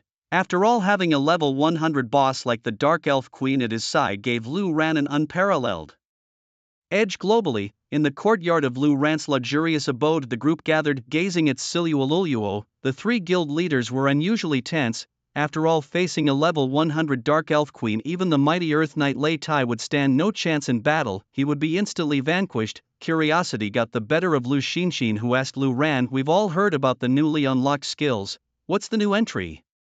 I saw you grinning like a fool among the elves. Hey, don't leave me out. I'm not familiar with necromancers and I'm eager to know about the new skill too." Lei Tai quickly chimed in, but immediately cast a cautious glance at Siluoluo. Lu Ran, however, was straightforward. He shared his skill and entry panels with the group, knowing that seeing was believing. It's the Legion Guardian skill. Someone recalled, noting how this skill had been the subject of ridicule. Indeed, 10 skeleton soldiers hardly constituted a legion, a point of contention among many. However, one couldn't expect necromancers to summon entire armies, as that would overshadow other classes. But Lu Ran revealed the real highlight wasn't the Legion Guardian but the newly unlocked entry, Universe in a Sleeve. With this entry, the Legion Guardian became the true Legion Guardian. Upon Lu Xinxin's prompt, Lei Tai and Yi Hongyi turned their attention to the newly unlocked entry. What they saw left them dumbfounded. It was remarkable that Lu Xinxin remained composed given her expertise with various data and her familiarity with Lu Ran's extraordinary abilities. Although she was indeed astonished, she managed to maintain her composure. Lei Tai and Yi Hongyi, however, were moved to tears. Can it store vast numbers of summoned creatures? Surely it can hold hundreds, right? Otherwise it wouldn't be called a large number. Could it really be thousands? The younger brother was genuinely curious, questioning whether it was possible to store thousands. The two of them chirped away with their inquiries. The entry was vague, lacking a precise count, making it difficult to determine exactly how many could be stored, but whether it was hundreds or thousands, it was already a terrifying figure. Lu Ran explained patiently, the storage space is calculated based on area, not the number of individuals, so it's hard to describe accurately. From what I have observed based on the storage area, if it were entirely used for storing skeleton soldiers, it could accommodate about 200,000. As these words left his mouth, even Lu Xinxin, who had managed to remain calm, couldn't help but be taken aback. Her beautiful eyes flashed with a hint of shock. 200,000? What? Lei Tai was the first to jump up in surprise. As the president of the National Guard, Lei Tai was acutely aware of the importance of controlling a legion, yet the core members of the Banner National Guard numbered only in the thousands, and including ordinary members, barely exceeded 10,000. Of course, those who could join the Banner National Guard or other major guilds were all high combat professionals, but even this number of guild members was already extremely impressive. Never did he expect here with Lu Ran a single person commanding an undead army of 200,000. Is it really 200,000? He wondered aloud. Well, the magic gourd I gave you is practically useless now. With these 200,000, who could possibly kill you? He felt reassured. Initially he was worried about Lu Ran being exposed, but now there was no need to worry at all. Let him be exposed. Lu Ran was already an immortal. The three guild leaders exchanged glances, realizing that the unlocking of the universe in a sleeve entry heralded Lu Ran's true step into invincibility.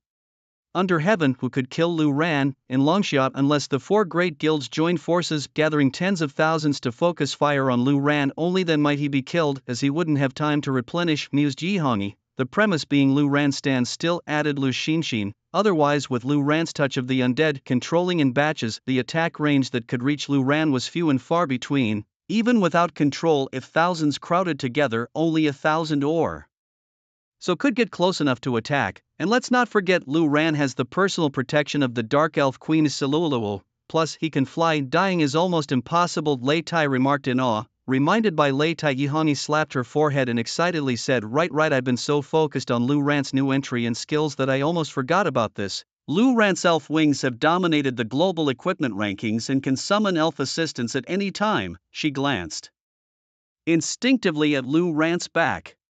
Unfortunately, she saw nothing. Those large wings were too showy. Lu Ran had the function of hiding them with a cloak to keep them concealed, otherwise walking through the streets with those grand wings would make him the most eye-catching guy in the crowd. Oh, Lu Xinxin blinked, surprised. She had just returned with Lu Ran. In the elven realm, Lu Ran's wings of the elf dominated the global equipment rankings, astounding the world. However, Lu Xinxin, who had no chance to check the Equipment rankings while in the Elven realm had not heard the news and was unaware of this. It wasn't until Yi Hongyi brought it up that she turned to Lu Ran in surprise and asked, Lu Ran, besides flying, does the wings of the elf have other abilities? Lu Ran nodded affirmatively. I was surprised too. As a sacred artifact of the elves, its attributes are indeed powerful. Just by talking, it's hard to describe. With that, he opened the equipment panel and shared it with Lu Xinxin. Upon seeing the attributes, Lu Xinxin couldn't help but gasp. She had not expected this at all. The 20,000 skeleton soldiers were already impressive, but the fact that the wings of the elf could summon the entire elven race to aid in battle anytime, anywhere was truly astonishing. You? What kind of monster are you? She exclaimed, half laughing, half crying. Moreover, the wings of the elf being a sacred artifact, it's no surprise it topped the global equipment rankings. Just by looking at its attributes, it's clear that this is something beyond the reach of current human adventurers. Lu Xinxin analyzed the situation thoughtfully. The Elven Queen Tina is a level 100 Elven Queen. According to the rules of this digitized world, a human adventurer would need to reach level 100 to even have a chance of obtaining a sacred artifact by completing complex tasks or meeting specific conditions. Such a person would undoubtedly be a top-tier talent among human adventurers, in the current stage where the highest level barely surpasses 60. There is no way to obtain a sacred artifact. Lu Ran is an anomaly, or rather a bug. He acquired a sacred artifact so early. Although sacred artifacts are level free, it's clear that this is a level 100 item, with all 4 attributes increased by 1,000 and the ability to summon the entire elven race as an additional skill. It's evident why it easily tops the global equipment rankings. My brother is already at level 37, and with continuous leveling he seems close to reaching level 40, although my brother is invincible now. There are more entries to unlock in the future, so leveling up is crucial. Yi Hongyi mused. It's hard to imagine how terrifying Lu Ran's abilities will be when he reaches level 60. Lei Tai was thoroughly impressed. In the team dungeon, Lu Ran simultaneously used his skills to clear monsters while constantly storing skeleton soldiers in his storage space. The alternating process slowed him down a bit, but by the time the 4 of them finished in the evening, Lu Ran's storage space was filled, and his level successfully rose to 38. Everyone was satisfied with this pace. Early the next morning, Lu Ran got up and, seeing that it was still early, went out to buy breakfast. He brought an extra portion for the 3 guild leaders as well, but shortly after leaving his mansion he encountered a familiar face at the corner. It was Qin Lai. At this moment Qin Lai looked much more haggard than before. He paced back and forth, lost in his thoughts, until suddenly he saw Lu Ran appear, causing him to freeze momentarily. After a brief hesitation he gritted his teeth and approached. Uncle Qin, what a coincidence, how has Yao Yao been these past few days? Lu Ran greeted politely, however Qin Lai's expression was peculiar. With an awkward chuckle he struggled to say to Lu Ran, the Qin family's matters shouldn't involve you, but I'm really out of options. Lu Ran, considering that I recommended you to the Heavenly Alliance, I want to ask you to save the Qin family, to save Yao Yao. What? Lu Ran was taken aback. He had merely come to exchange pleasantries. How did it escalate to saving people? And saving the Qin family? What happened to the Qin family? Where's Yao Yao? Is she hurt? Lu Ran asked instinctively, but as soon as the question left his lips he realized he had made a common-sense error. In this data-driven world, old injuries no longer existed. Even severe injuries like fractures would heal as long as one's health points recovered. This was why high-level combat professionals were difficult to kill. Their health was too robust. As long as health didn't hit 0, recovery was possible, a quite favorable aspect of the global digitalization experience. The matters of the Qin family are due to my past mistakes, and Yao Yao shouldn't bear the consequences. I intended to take Yao Yao and the Qin family away from Blackfire City, but unexpectedly, during a brief delay, Yao Yao was captured. Qin Lai sighed deeply. Lu Ran was very surprised and asked, is the opposing force strong? As the chief steward of the Heavenly Alliance's Blackfire City branch, does the other party dare to attack the Qin family? Doesn't the Heavenly Alliance intervene? Qin Lai responded with embarrassment. That's why I said it's a family matter, our own fault. The Heavenly Alliance has neither the sentiment nor the obligation to intervene. With the national war imminent, I don't want to cause a huge commotion for my private affairs. If I weren't truly desperate, I wouldn't have come to you. I see. How is Yao Yao now? Lu Ran asked. They've restricted her communication, but she's not dead. As for the specifics, I don't know. Qin Lai said, his face full of worry. Understood. Do you know where they are? Lu Ran asked. Yes, they're at South Teo Mountain at the guild's base of Four Directions Camp, Qin Lai replied hastily. Alright, take me there, Lu Ran said urgently. In this world he didn't have many friends and Qin Wuya was one of them. Yi Hongyi, Lu Xinxin, Lei Tai and Yuqing Song were more like older siblings to him. Lu Ran appreciated their care and attention, but when it came to close friends, Qin Wuya was uniquely irreplaceable. That night Lu Ran and Qin Lai traveled through a teleportation array to the northwest to South Tao Mountain. The South Tao Mountain area was home to mid-level monsters. The roaming wild creatures were mostly around level 30 or 40. Through Qin Lai, Lu Ran learned that a guild's base was a special existence distinct from towns, with the guild leader having the authority to establish them. Most guilds would cling to main cities for convenience, speed and safety. However, some guilds opted for the wilderness, setting up camp in scenic places. Four Directions Camp was one of such guilds. The Four Sides Fort Guild might not be recognized as one of the top guilds, but that's only when compared to the big four guilds. Beneath those giants, the influence of the Four Sides Fort is actually quite substantial. Lu Ran was unaware of any grudges between Qin Lai and the Four Sides Fort, and he wasn't there to resolve any grudges either. His goal was simple: to safely extract Qin Wuyao from the situation. And now Lu Ran possessed the capability to do just that. Nestled within a valley of South Ridge Mountain was the base of the Four Sides Fort. Lu Ran curiously asked, "Don't guild bases refresh monsters inside them?" while gazing at the distant stronghold. "No, they don't," Qin Lai explained. "When a guild wants to establish a base in the wild, they must meet strict conditions. The location selection requires data support and the area has to be cleared of monsters before setting up the base. Once established, the base is akin to a secondary main city, allowing for shields and defenses, and no monsters will refresh inside. This setup is similar to main cities where monsters don't refresh either." However, Lu Ran mused, but guild bases don't have dungeon halls, which seems inconvenient. Yet, these guilds insist on setting up in the wild. It's really quite strange. Qin Lai responded, "It doesn't matter much because guild bases have teleportation arrays for members, connecting various main cities." He seemed well informed, answering Lu Ran's inquiries with ease. Understanding this, Lu Ran nodded and said, "I see, let's go." But Qin Lai was taken aback, exclaiming, "Wait, we're just going like this?" His reaction was one of shock. It seemed too reckless to just march up for a confrontation when intending to rescue someone. Qin Lai knew about Lu Ran's previous feats, but he was quite unaware of the new abilities Lu Ran had unlocked recently. Even his concern for his daughter Qin Wuyao kept him oblivious to the fact that Lu Ran could summon an entire elven tribe for assistance, or that he carried a formidable undead army of 200,000 strong. Qin Lai didn't know Lu Ran had a titan serpent coiled around his wrist, or that the Dark Elf Queen Solara resided within Lu Ran's personal space, a level 100 Dark Elf Queen at that. Lu Ran simply nodded and said, "Yes, just like this. I'll handle it," before leading the way forward. But just then his communicator buzzed with a message. It was from Lu Xinxin.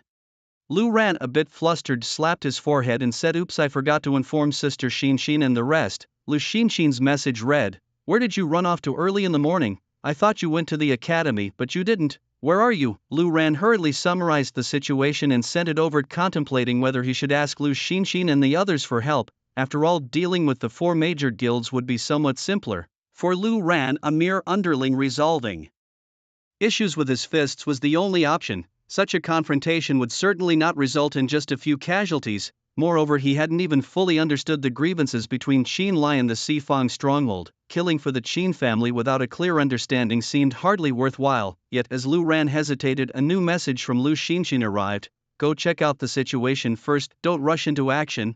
Stabilize the situation and ensure Qin Wuyao's safety. I'll be there soon." Lu Ran was startled. Before he could respond, a message from Yi Hongyi popped up. "What's this Sifang stronghold nonsense? Little brother, why didn't you tell your big sister about your troubles? Wait up, I'm coming to dismantle their guild base." Lu Ran couldn't help but twitch at the corner of his mouth. Even Lei Tai sent a message, a simple one-liner. "The National Guard is on its way." In Lu Ran's residence, Yi Hongyi, Lu Xinxin and Lei Tai exchanged glances. It was rare for Lu Ran to encounter trouble, and it had to be resolved thoroughly. "We must handle this with full force," Lei Tai said in a deep voice. "And the scale, it has to be grand," Yi Hongyi added, raising an eyebrow. Lu Xinxin glanced at her communicator, then at Yi Hongyi and Lei Tai before sending a message to Yuqing Song. "Lu Ran is in trouble. What's the stance of your Tian Dao League?" Upon receiving the message, Yuqing Song immediately put everything else aside. After understanding the situation, he said solemnly, Xin Lai is originally from our Tian Dao League and now Lu Ran is involved too. What's this Sifang stronghold? We must go and see. A few minutes later, a female swordsman in a dungeon party suddenly glanced at her communicator. The guild leader sent a notice. Red Pavilion's professional members assemble at Blackfire City. Instantly, the woman's pupils contracted sharply. She immediately declared, "That's it for today, you guys continue." The rest of the team turned to look at her, dropping out midway through a dungeon run, especially when she was a key damage dealer, would significantly impact the run, yet no one dared to complain simply because she was a Red Pavilion professional. Simultaneously, the Red Pavilion ladies scattered across various dungeons, main cities and fields all received the message. No matter what they were doing, even if it was something else entirely, they had to stop immediately and teleport to assemble at Blackfire City. Meanwhile, in Flower Butterfly Valley, the guild base of Mirror Flower Watermoon, Lu Xinxin's message also reached them. Core guild members of Mirror Flower Watermoon gather outside the teleportation array at Blackfire City's central square.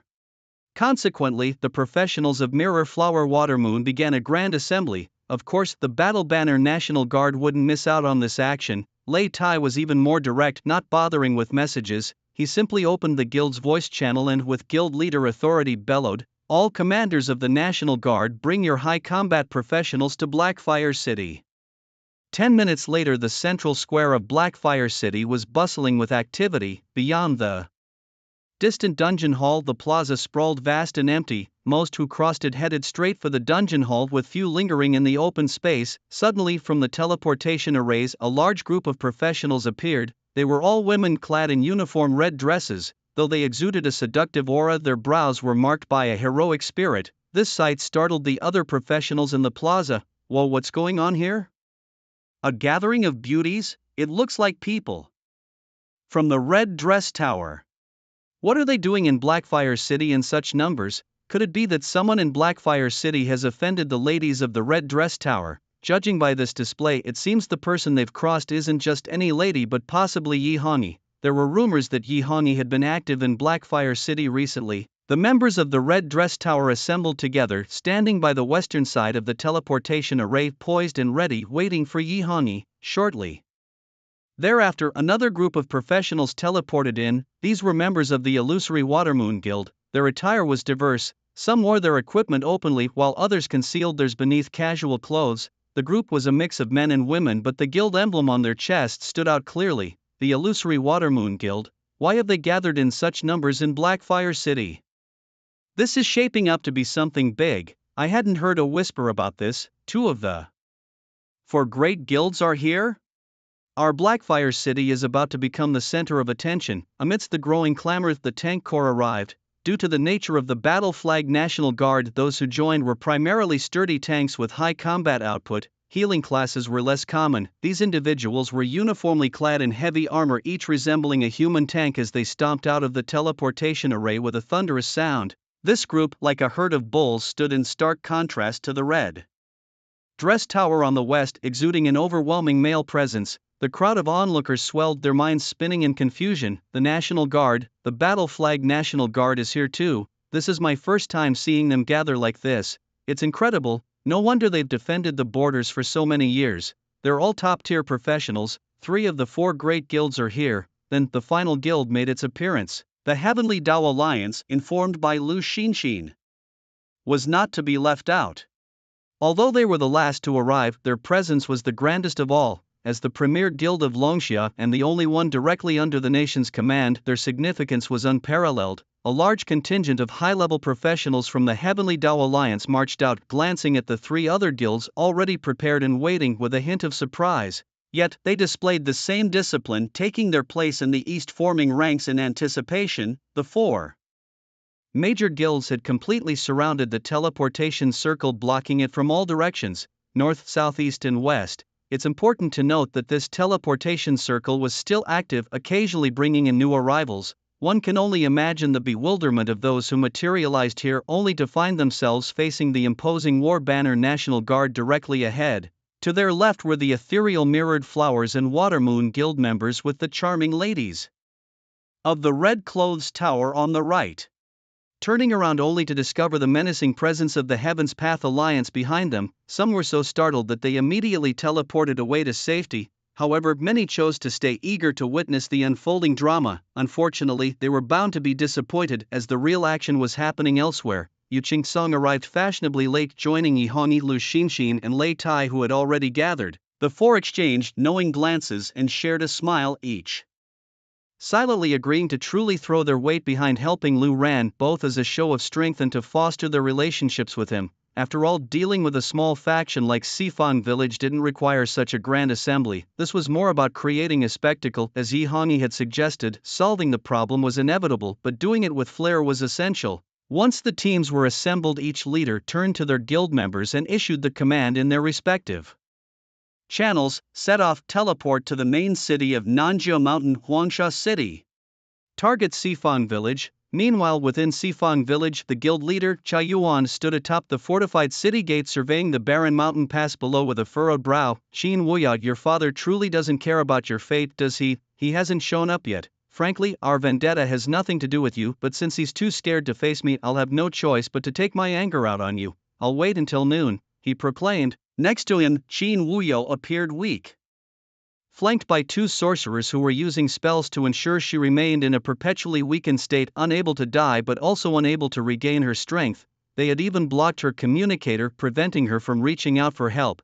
At this moment, Qin Wuyo looked pale and felt a sense of despair. She knew her father, Qin Lai, would never seek help from the Heaven's Path Alliance over personal matters. Without any personal power, the Qin family couldn't possibly stand against Sifang Village. If Qin Lai came, he would surely die. If he didn't, she would perish. In this hopeless state, she let out a sigh, and for some reason, the image of Lu Ran flashed through her mind. Perhaps she would never have the chance to see Lu Ran again in this lifetime. As they had captured her in Blackfire City, Cha Yuan, with nothing better to do, turned to Qin Wuyo and asked idly, when we caught you, it seemed like your family was planning to leave Blackfire City? Qin Wuyo glanced at Cha Yuan, but chose to remain silent, unwilling to engage. Cha Yuan didn't seem to mind. He chuckled and said to Qin Lai, as the chief executive of the Heavenly Dao Alliance in Blackfire City chooses not to use his connections in the alliance to solve problems, that's quite admirable, but running away isn't a viable option. Since the global digitization, the world's area has expanded several times, yet finding someone has become easier than before. His words seemed to mock Qin Lai's decision. Qin Wuyo continued to pay him no heed. At this moment, Chao Yuan suddenly turned his head to look at the members of the Four Directions camp behind the city wall. He called out, half a month ago, that newcomer, what's her name? Wang Yujiao, step forward. Qin Wuyo was taken aback, surprised to see Wang Yujiao, who had left Blackfire City, emerge from the crowd. She was astonished to see a familiar face, but Wang Yujiao simply glanced at Qin Wuyo before shifting her gaze and walking over to Chao Yuan's side. President, what's the matter? Wang Yujiao asked casually. She looked quite different from before, possibly due to experiences like teaming up for dungeon challenges, although her level was still low, not even reaching 20. Her progress wasn't slow, considering she was a newcomer. Her demeanor no longer seemed as gentle and weak. Instead, she had a somewhat weathered appearance, likely due to the harsh, dry conditions of the northwest region. Wang Yujiao no longer looked as radiant as before. Wang Yujiao, if I recall correctly, you're from Blackfire City, right? Do you know Qin Wuyo? You're about the same age, Chao Yuan inquired. Same school, Wang Yujiao replied truthfully. It was hard to believe that Chao Yuan, the president of a guild like the Four Directions camp, could remember such details about a newcomer like Wang Yujiao, including where she was from, yet it was understandable. Although the Four Directions camp wasn't a top-tier guild, it wasn't the kind of guild that hidden professions would choose to join, and even rare professions were reluctant. After all, the top-ranking big guilds always sought rare professions. Joining the Four Directions camp as a rare profession meant receiving more attention and resources, which could be more beneficial than joining a large guild. It was no wonder Chao Yuan remembered so clearly. Well, isn't that a coincidence, being classmates? In that case, if Qin Lai doesn't show up later, the task of killing your classmate will fall to you, Chao Yuan said nonchalantly. What? Wang Yujiao was momentarily stunned, her complexion changing drastically. Although she had fought many wild monsters and dungeon bosses, Wang Yujiao wasn't afraid of killing, but to kill Qin Wuyo, who had once been a fellow classmate, was another matter altogether. Moreover, Qin Wuyo's relationship with Lu Ran was quite special. Wang Yujiao's face turned a bit pale and Qin Huiyao too felt a heaviness in her heart as she looked at Wang Yujiao. Wang Yujiao hesitated, clenching her teeth. Xiao Yuan immediately frowned and said coolly, Wang Yujiao, you've been awakened to your profession for less than a month and you're not officially part of the Four Directions camp yet. You can leave any time. I provided you with so many resources and support. I don't need to explain how I've treated you, do I? Wang Yujiao gritted her teeth. Indeed, she couldn't officially join the guild yet and was only staying in the Four Directions camp as a provisional member. However, Xiao Yuan had already allocated a considerable amount of resources to her. She could leave at any time, just as easily as Xiao Yuan could expel her. Yet Wang Yujiao vaguely understood the underlying reason for Xiao Yuan's actions. By killing Qin Lai's daughter, she would have no choice but to seek the protection of the Four Directions village, binding herself to it. Though Wang Yujiao was reluctant to agree, she felt trapped by the circumstances. With gritted teeth, she addressed Qin Huiyao, we have no ties and I am powerless here. You meddled when Lu Ran abandoned me. If I kill you, you can hardly blame me. Xiao Yuan was taken aback. Sensing there was more to the story, nonsense, Qin Huiyao retorted angrily, you were the one who abandoned Lu Ran. Wang Yujiao clenched her teeth, seeming to want to defend herself, but the words wouldn't come. Instead, she turned to Xiao Yuan and said, when do we act? I'll do it. Xiao Yuan laughed heartily, nodding with satisfaction. No rush, if Qin Lai. Before he could finish, a subordinate shouted, Qin Lai is here. A shiver ran through Xiao Yuan's body as he swiftly turned to look. Through the swirling yellow dust at the mountain pass, two figures were approaching step by step. Two people. Xiao Yuan frowned but also felt a sense of relief. He had feared pushing Qin Lai too far might lead him to call upon the heavily Dao Alliance's power. Though the alliance might not intervene in Qin Lai's personal matters, the concern lingered. Seeing Qin Lai accompanied by just one person eased the burden on Xiao Yuan's mind. However, he stared at the companion for a long time, unable to recognize him. A young man, likely not even at the 30th level yet. Qin Lai brought a mere attendant, quite bold indeed. Beside him, Wang Yujiao and Qin Huiyao were both stunned simultaneously. They recognized him immediately. It was Lu Ran. A hint of joy appeared on Qin Huiyao's face, quickly overshadowed by deep worry. Coming here now was nothing short of suicide, she thought. Qin Huiyao was unaware of Lu Ran's growth and naturally felt concerned. Wang Yujiao, who had been intensely leveling with the Four Directions village, hadn't kept up with news about Lu Ran either, it seemed. Both believed his fate here would mirror Qin Lai's death. But Qin Huiyao understood Lu Ran's significance to Long Xia. If he were to die because of her, she would be condemned forever. Wang Yujiao turned to Qin Huiyao, her tone peculiar. Your relationship is truly extraordinary. Lu Ran braves the risk for you, but can even he save you? Wang Yujiao was entirely ignorant of Lu Ran's capabilities. Though he leveled up quickly, that alone meant little. A newcomer is just a newcomer. Qin Huiyao glanced at Wang Yujiao and replied coolly, if you hadn't betrayed Lu Ran back then, he would have done the same for you. Upon hearing those words, Wang Yujiao felt a sharp pang in her heart, as if a pair of claws had torn her chest open and were squeezing her heart relentlessly. Of course, she knew. Her impulsiveness, greed and poor choices had completely cost her Lu Ran. At this moment, Lu Ran and Qin Lai had reached the base of the city wall, the outer perimeter of the Sifang Fort Guild's protective shield. Qin Lai was tense. They were in a position where they could be targeted by the guild members. The area was barren without cover, and being targeted would mean certain death. Yet Lu Ran appeared calm, looking up at the wall. Seeing Qin Huiyao alive, Lu Ran breathed a sigh of relief, though his anger flared up upon seeing her so weak. As for Wang Yujiao, Lu Ran noticed her too, but only gave her a fleeting glance with no reaction at all. To him, she was just an irrelevant stranger, not worth a second look. Witnessing this made Wang Yujiao's heart skip a beat painfully. Although Lu Ran didn't react to her, his indifference was akin to treating her like a stranger he'd never met. She bit her lip, turned to Qin Huiyao and said, he came to save you and he will die too. Hearing Wang Yujiao belittle Lu Ran in such a manner, Qin Huiyao, despite her own precarious situation, felt an inexplicable sense of defiance. She instinctively retorted, Lu Ran is no longer the person he once was. Wang Yujiao laughed scornfully. He's just a professional, a rookie at that. Even if he levels up quickly, what good is it? He's still a low-level professional. Moreover, he's a conventional necromancer. Even a max-level necromancer facing all of Sifang Fort alone would only need death. This was simply ignorance, but it was understandable. Before witnessing Lu Ran's abilities, no one could imagine a profession capable of single-handedly challenging an entire guild. Not even a hidden profession could manage that.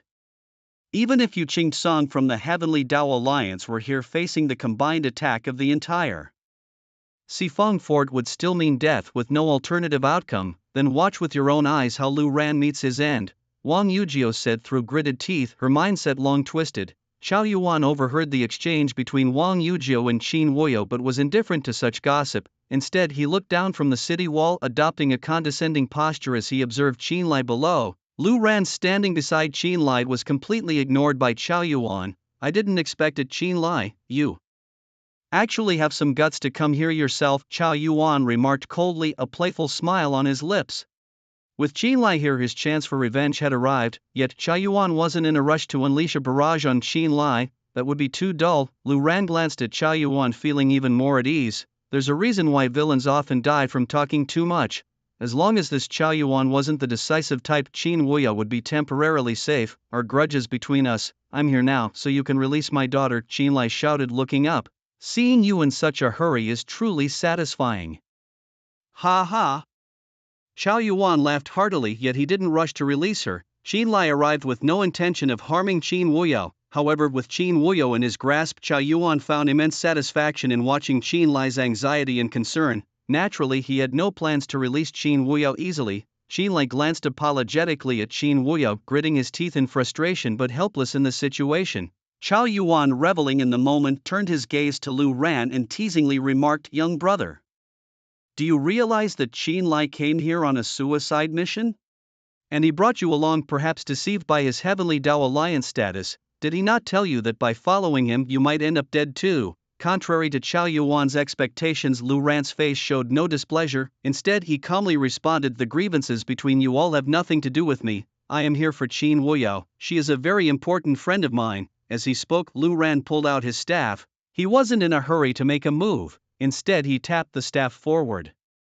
Instantly a shimmering protective shield appeared over the guild's outpost, like a translucent giant sphere enveloping the entire Sifong Fort guild grounds. Seeing this, Qiao Yuan became even more excited, laughing heartily. "My Sifong Fort might not be a top-tier guild, but since I dared to establish an outpost here, upgrading our protective shield was a priority. Now, this shield is at level 4 with a defense value of 50 million. What, are you thinking of breaking through my shield? Go ahead and try. It'll be quite the show for us, huh?" As Qiao Yuan's words echoed, the professionals of Sifong Fort behind him joined in laughter. But Lu Ran's eyes lit up at this point. Wasn't this just simple? A defense value of merely 50 million. Shields, much like health points, calculate damage similarly. Moreover, the shield itself offers zero defense but just an enormous amount of defensive value. While under attack, it can also recover at a rate corresponding to its level. It's the most crucial protective measure for a guild's outpost. However, for Lu Ran it was inconsequential. His blood spear had been charging for 3 days. What does 3 days mean? At least several billion damage. Even before Lu Ran acquired the elf wings and the sea trident, a blood spear charged for 10 hours could inflict 30 million damage. One move and he could shatter the Sifong Fort's outpost shield. Given this, it was straightforward and didn't require waiting for others. Lu Ran muttered, "Yi Hong Ilai Tai Lu Xinshin." These three said they'd come. With their status, face and influence, they could resolve this, but it seems we might not need them to rescue Qin Wuyao after all. The key is speed. Hearing Lu Ran muttering beside him, Qin Lai whispered in a low voice, "Lu Ran, do you have a plan?" Lu Ran stated directly, "Break the shield and rescue her. It's that simple." But Qin Lai was startled, quickly cautioning, "Don't act impulsively. That shield has a defense value of 50 million. It's unbreakable. If we make a move, we'll just become a laughingstock for the Sifong Fort people. Qiao Yuan wants me. As long as I can exchange myself for Wuyao, you must quickly take her away." Qin Lai even regretted approaching Lu Ran for help. In truth, he sought Lu Ran's assistance, hoping to leverage the influence of the guild leaders backing him. The private affairs of the Qin family were not something easily discussed with the Heavenly Dao Alliance, yet the influence of Lu Ran was more than enough to sway decisions. This was the last option Qin Lai had reluctantly considered, for typically his demeanor was such that he wouldn't care even if he himself were killed. However, his daughter Qin Wuyao couldn't be left to die. "I came here to save Qin Wuyao. Your personal grievances have nothing to do with me, and although I am unaware of the specifics between you, I owe you a debt of gratitude. I can't just stand by and let you die. Rest assured, I know what I'm doing," Lu Ran declared with a firm voice. on the city wall. Chow Yuan watched the two below as they whispered to each other, his brow furrowed as he considered interrupting. Suddenly he noticed the necromancer raising his staff, the tip beginning to shimmer. With light, an unmistakable sign that a skill was about to be unleashed, Chow Yuan nearly burst out laughing. Was this guy really planning to take on the protective shield of the stronghold head-on? But why did that staff in his hand look so familiar? Just as these thoughts crossed his mind, a blood spear sliced through space above Lu Ran's head, shooting towards the shield, blocking their path with explosive force. Bang! A thunderous sound echoed as the blood spear, charged for 3 days, impaled the shield before them. Chow Yuan chuckled aloud. A necromancer's blood spear, this guy is full of surprises, he mused while glancing at the shield's defense value. Meanwhile, Lu Ran had already communicated a thought to the space within his sleeves. In a corner of this mystical space, the dark elf queen Siluluo, who had been resting with her eyes closed, suddenly opened them wide. In that very instant, the smile froze on Chow Yuan's face. The guild stronghold's shield value, 500000/500000, yet before Chow Yuan's eyes, the shield value plummeted so rapidly that he couldn't even track the numbers. In less than a second, the guild stronghold's shield value, 0/500000, the shield value had been completely depleted. Chow Yuan doubted his own eyes. That was a 50 million shield value, equivalent to 50 million life points. Could such terrifying damage really exist in this world? To eliminate 50 million shield value in an instant, even if all the high-level warriors of the Heavenly Tao Alliance gathered and focused their attacks on the shield, taking into account the shield's regeneration, it wouldn't be possible to break it in less than a minute. Yet the truth was undeniable. Crack! As the shield value hit 0, the protective barrier of the Sifong village guild stronghold shattered like an eggshell, vanishing into thin air. The gates of Sifong village swung wide open. At that moment, everyone was left in stunned silence. Xinlai, standing beside Lu Ran, gasped audibly in disbelief. He was well aware that Lu Ran's skills had no cooldown, and he knew that Lu Ran could transfer damage to his summoned creatures. But what was with this terrifying damage? Xinlai doubted his own eyes, wondering if he had seen it wrong. Qin Wuyo was also watching Lu Ran. She witnessed Lu Ran channeling a single blood spear, demolishing the 50 million shield points of the stronghold's protective barrier. Even her heart skipped a beat. Though it had been some days since she last saw him, in merely a short span Lu Ran had grown to such a frightening extent. Standing beside Qin Wuyo was Wang Yujiao. Her eyes were fixed on Lu Ran. Her understanding of him was limited. Besides knowing that he was an undead mage who leveled up quickly, she knew very little. Yet now, watching Lu Ran's single skill tear down the guild stronghold's protective shield was utterly terrifying. How could someone at Lu Ran's level unleash such monstrous damage? These thoughts flickered through their minds in a matter of moments, happening faster than the blink of an eye. Lu Ran, you.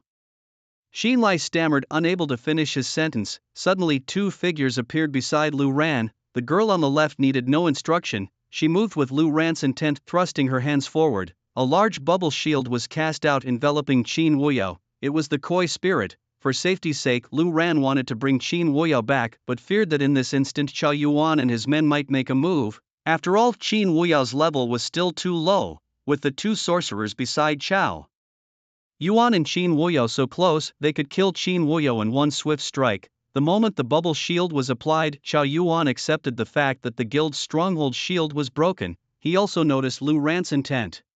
Although he didn't fully understand why Lu Ran acted this way, Qin Wuyo was still beside him and hadn't been rescued. But recalling Lu Ran's blood spear that shattered the stronghold shield, a shiver ran through Chow Yuan's heart. He roared, "Wang Yujia, do it, kill Qin Wuyo." As he spoke, Chow Yuan gritted his teeth, enraged by Xinlai's defiance and bringing people to cause trouble. He wanted Xinlai to regret this. Wang Yujia trembled as Chow Yuan's shout snapped her back to reality. Instinctively, she raised her bow. As a magic archer, this bow was given to her when she became a prospective member of Sifong Fortress. But at that moment, a voice rang out. "I advise you not to act foolishly or else death." It was Lu Ran's voice. Not only was it cold, but it also carried a heavy murderous intent, causing Wang Yujiao's face to pale with fear. The bow in her hand vanished in an instant as if it was never there, and she stowed away her weaponry without a second thought. Useless, Chow Yuan cursed furiously, drawing a massive saber and charging forward in 3 swift steps, aiming to bring it down on Qin Wuyao's head. Flames erupted fiercely from the blade, a signature move of Chao Yuan's with minimal wind-up and tremendous explosive power. Even Qin Wuyao, protected by the carp spirit's bubble shield, was unlikely to withstand this strike. Yao! Qin Lai's face turned ashen with worry, yet in truth, Chao Yuan never stood a chance. In a flash, a lithe dark silhouette darted forward from Lu Ran's side, appearing before Qin Wuyao almost instantaneously. Black massive wings unfurled as a hand reached out to pull Qin Wuyao to safety, enveloping her within the protective embrace of the wings. A sharp clang echoed as Chao Yuan's blade struck the dark wings. -1 floated above Si Luoluo's head, indicating a meager amount of damage. Chao Yuan was dumbfounded, unable to breach the defense, only managing to inflict a single point of damage. Si Luoluo furrowed her brow in annoyance. Although Lu Ran had instructed her not to kill, she couldn't help but react before taking Qin Wuyao back. Si Luoluo's wings beat, powerfully spreading wide with a sudden forceful motion. Chao Yuan's face turned pale with realization. He attempted to retreat in haste, but the shockwave from the wings still managed to strike him. In the chaos, he hoisted a shield in front of him, a last desperate defense, but it was brief. With a resounding crash, the shield shattered and Chao Yuan's entire set of equipment was rendered useless. His body was sent flying, and by the time he hit the ground his gear was completely destroyed and his health critically low, though he was miraculously not dead. Heal me, Chao Yuan yelled, his voice trembling with fear. The healers behind him quickly swung their staffs, stabilizing his health just in time. Meanwhile, Si Luoluo had already returned to Lu Ran's side with Qin Wuyao. This all happened in mere seconds, a blur of motion. Qin Lai hadn't even fully processed the situation before Qin Wuyao was back. Even Qin Wuyao herself was dazed, finding Lu Ran standing beside her, with Qin Lai there too. Lu Ran. Qin Wuyao's voice quivered with emotion, on the verge of tears. The overwhelming joy of surviving, the thrill of seeing Lu Ran again, and the gratitude for his rescue filled her heart. Fall back, Lu Ran commanded in a steady voice, positioning Qin Wuyao behind him while beckoning Qin Lai to do the same. By Lu Ran's side, the carp spirit and Si Luoluo stood gracefully on either side. Si Luoluo's black wings folded slightly as she cast a cool gaze toward the people atop the four sides fort's wall, ready for any unexpected developments. Lu Ran glanced around, deciding to recall the carp spirit. Though its level was high, it could still be overwhelmed by concentrated attacks. He had no such concern for Si Luoluo. A level 100 Dark Elf Queen was far beyond the capability of these fort dwellers. Chao Yuan's health finally recovered as he looked down from the wall, his eyes burning with envy at the sight of the Dark Elf Queen beside Lu Ran. Such a fearsome pet, yet it belonged to a low-level necromancer. "I'll kill you all, I swear I'll kill you all," Chao Yuan roared with fury. But behind him, someone had already recognized the necromancer's weapon, the sea-calming trident, and the presence of the Dark Elf Queen by his side. He is indeed that mysterious necromancer master. At this moment, Chao Yuan's fury was beyond comprehension. After much effort, he had captured Qin Wuyao to use her as leverage against Qin Lai. Positioned within the guild's stronghold at Sifang village with countless guild members backing him, it seemed like an easy victory. Qin Lai, on the other hand, arrived alone with just a humble sidekick. It was supposed to be a walkover, yet the outcome.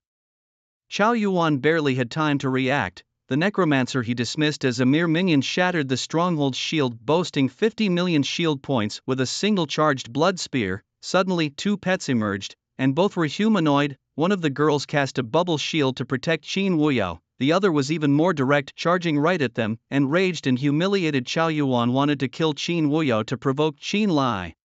However, he failed utterly. His skills couldn't even penetrate that humanoid pet's defense. Unable to breach the defense, his attacks were forcibly reduced to a mere 1-point damage. Meanwhile, he was slapped away by the opponent. That one slap nearly sent Chao Yuan to meet his ancestors, and that was despite using his shield. His entire equipment was destroyed, rendered useless, and his health plummeted to the brink. What was happening? How was this possible? Chao Yuan stared at Si Luoluo, his eyes bloodshot. Such high defense, high attack, high speed, capable of flight, and yet so alluring and beautiful. Where could he find a pet like that? Attack, kill them, focus fire. Chao Yuan roared. Though he had restored his health and donned a set of spare gear, he dared not engage. That humanoid pet was too terrifying. Charging in was tantamount to suicide. The guild members behind him exchanged uneasy glances. They had watched Chao Yuan get swatted away by that humanoid pet's wing. Their equipment was far inferior to Chao Yuan's, their levels lower and their health points fewer. Whoever stepped forward would surely die, yet some ranged fighters were eager to try, hoping to snipe from the safety of the crowd. People are often like this, eager to join the chaos when committing misdeeds, but always thinking disaster won't befall them. Just then someone shouted to Chow Yuan, "President, no. Don't act rashly, he is that necromancer." What? Chow Yuan was stunned, frowning as he asked, "What do you mean, which necromancer?" The person stammered, "The one ranked first globally in the Endless Tower, holding multiple slots on the equipment leaderboard, the one who annihilated the Eagle's 5 guild presidents and dozens of high-tier combatants in the deathmatch arena. It's very likely him."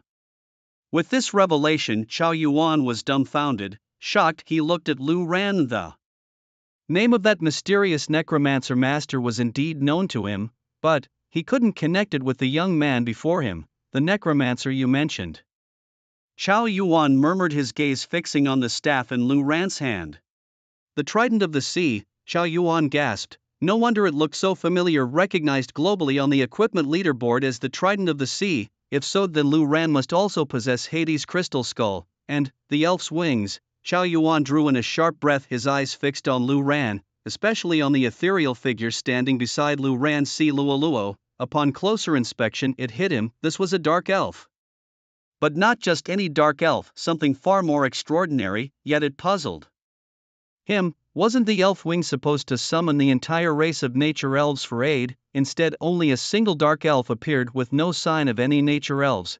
At that moment, countless guild members from the Four Directions camp stood behind him, equally stunned, frozen in place with disbelief. If this was indeed the mysterious necromancer, regardless of his personal combat prowess, the mere summoning of the elf army by the elf wing could instantaneously overwhelm the unshielded Four Directions camp with hundreds of thousands of elves.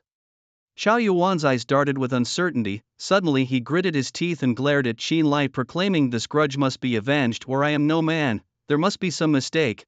He can't possibly be that mysterious necromancer. And even if he is, he must die. Everyone focus fire, kill him. He might not have the chance to summon the elves." Yet the professionals behind him exchanged uneasy glances, none daring to make a move. After all, this was a vendetta between Chow Yuan and Qin Lai, and they saw no reason to risk opposing a necromancer of such reputed power. With the Dark Elf Queen by his side and the crystal skull of Hades in his possession, he was nearly invincible and certainly had the time to summon the elves.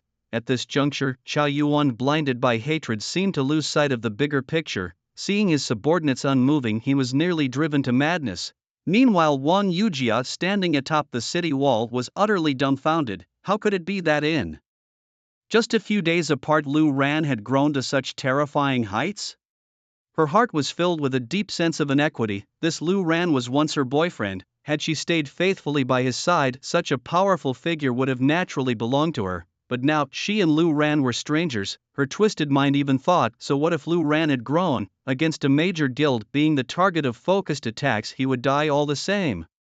It's clear her mindset had become as warped as Chow Yuan's, completely ignoring the fact that if Lu Ran truly was that mysterious necromancer, he could summon an army of hundreds of thousands of elves at will. What guild could possibly stand against Lu Ran? Just then, a voice boomed from afar, "Let's see who dares lay a finger on my brother. I'll skin them alive." As soon as the words fell, a gale blew from the distant mountain pass. Flames lit up half the sky in a fiery blaze. Yi Hongyi was rushing in, leaving a trail of swirling flames and scorching heat in her wake. Simultaneously, a group of striking young women in short red skirts wielding various weapons followed closely behind. Witnessing this scene, Chow Yuan was stunned. As the group drew nearer, he squinted to get a better view, and upon realizing who it was, swallowed hard with a gulp. It was Yi Hongyi, the Yi Hongyi of the Red Clothes Pavilion. Behind Yi Hongyi stood a formidable group of high-ranking professionals from the Red Clothes Building, a sight that made Chow Yuan's face turn a sickly shade of green. His mind raced back to Yi Hongyi's earlier mention of her brother. Who could she possibly mean? It was unlikely to be Qin Lai, leaving only one possibility, Lu Ran. Chow Yuan was at a loss for words, stumbling over his own thoughts, but it seemed it wasn't too late. Through the swirling dust kicked up by the heat waves at the mountain pass, a contingent of heavily armored knights on black rift-hoofed oxen rode in with thundering momentum. Even from afar, Chow Yuan recognized the leading figure, Lei Tai of the Battle Flag National Guard. Incredibly, both the Red Clothes Building and the Battle Flag National Guard had arrived. What on earth was happening? Moreover, an additional group seemed to be maneuvering around the mountain pass heading this way. No, not one but two groups. Were there other factions apart from the two major guilds present? All of them were here for Lu Ran. Qiao Yuan felt as if his very soul might escape his body. Ignoring for the moment the identities of the two groups approaching from behind, the mere presence of the Red Clothes building and the battle flag National Guard was enough to ensure the demise of his Xifang stronghold dozens of times over. Never in its history had the stronghold witnessed such an overwhelming display of force. On the left stood the Red Clothes building with its elite professional women, an absolute powerhouse. On the right opposite them stood the rugged and formidable battle flag National Guard. The rift-hoofed oxen beneath them snorted heavily yet maintained formation, though the scene was quiet. An intense aura of bloodlust and iron discipline was palpable. In comparison, the Red Clothes building seemed almost more agreeable. Despite the relative quiet of the battle flag National Guard, the aura of martial prowess and frontier defense they exuded was far beyond anything the ragtag assembly of the Xifang stronghold could hope to match. The most significant aspect, however, was the presence of the guild leaders themselves. Not only had members of the two major guilds arrived, but also Yi Hongyi, the leader of the Red Clothes building, and Lei Tai of the battle flag National Guard were present in person. The troops assembled below the city. Yi Hongyi approached Lu Ran and glanced swiftly at Siluolu, who stood beside him. Before speaking, "Brother, what's the situation now?" Lu Ran turned to Qin Wuyo, who stood behind him, and replied, "The person has been rescued. There's really nothing more to worry about." His purpose here was solely for Qin Wuyo, and with her safe return indeed there seemed little left to address. However, Lei Tai's gruff voice interrupted, "Just rescuing isn't enough. The Xifang stronghold attempted to kill you, there needs to be an explanation." Clad in heavy armor, Lei Tai walked steadily to Lu Ran's side, patting his shoulder before casting a challenging gaze up at the city wall directly at Qiao Yuan. The sight of Lei Tai's scrutiny sent a shiver through Qiao Yuan, forcing an awkward smile that more closely resembled a grimace. His mind was in turmoil. How could the background of this necromancer be so terrifying to warrant the personal intervention of two guild leaders to besiege his stronghold? Meanwhile, Wang Yujiao, standing nearby, was utterly dumbfounded by the unfolding spectacle. It turned out that Lu Ran had more than just a fast leveling speed as his advantage. Behind him, the Red Garment Tower and the battle flag National Defense Army had his back. Just this connection alone was enough for him to walk sideways in Longxia. She recalled how she had hurriedly rejected Lu Ran, severed ties with him, and threw herself into Liang Xiaoyu's arms. Now thinking about it, Liang Xiaoyu was nothing more than a fart. Before Lu Ran, he didn't even count as an ant. But that wasn't all. Yi Hongyi and Lei Tai were watching Qiao Yuan silently, seemingly waiting for something. Qiao Yuan remembered the troops behind the battle flag National Defense Army and quickly raised his head to look. That troop had already arrived in front of him. Upon closer inspection, the troop appeared quite mixed, unlike the uniformly red-clad Red Garment Tower or the heavily armored battle flag National Defense Army. Instead, they were each wearing their professional attire, some even in casual clothes, appearing chaotic yet orderly. The most crucial part was the guild emblem on their chests, a crescent moon's reflection in a rippling spring. Qiao Yuan could not mistake it. It was the emblem of the Ethereal Mirage Guild. The third largest guild, Ethereal Mirage, had also arrived. Therefore, the identity of the quiet woman leading the team was self-explanatory. She was Lu Xinxin, the guild leader of Ethereal Mirage. Qiao Yuan's mind buzzed as it exploded once more. All three major guilds were here.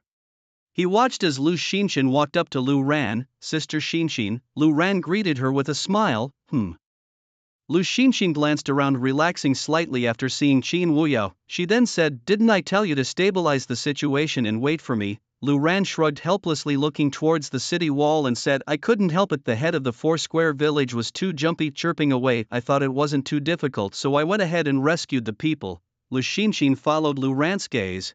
Qiao Yuan immediately stood straight, his posture even more standard than a soldier's.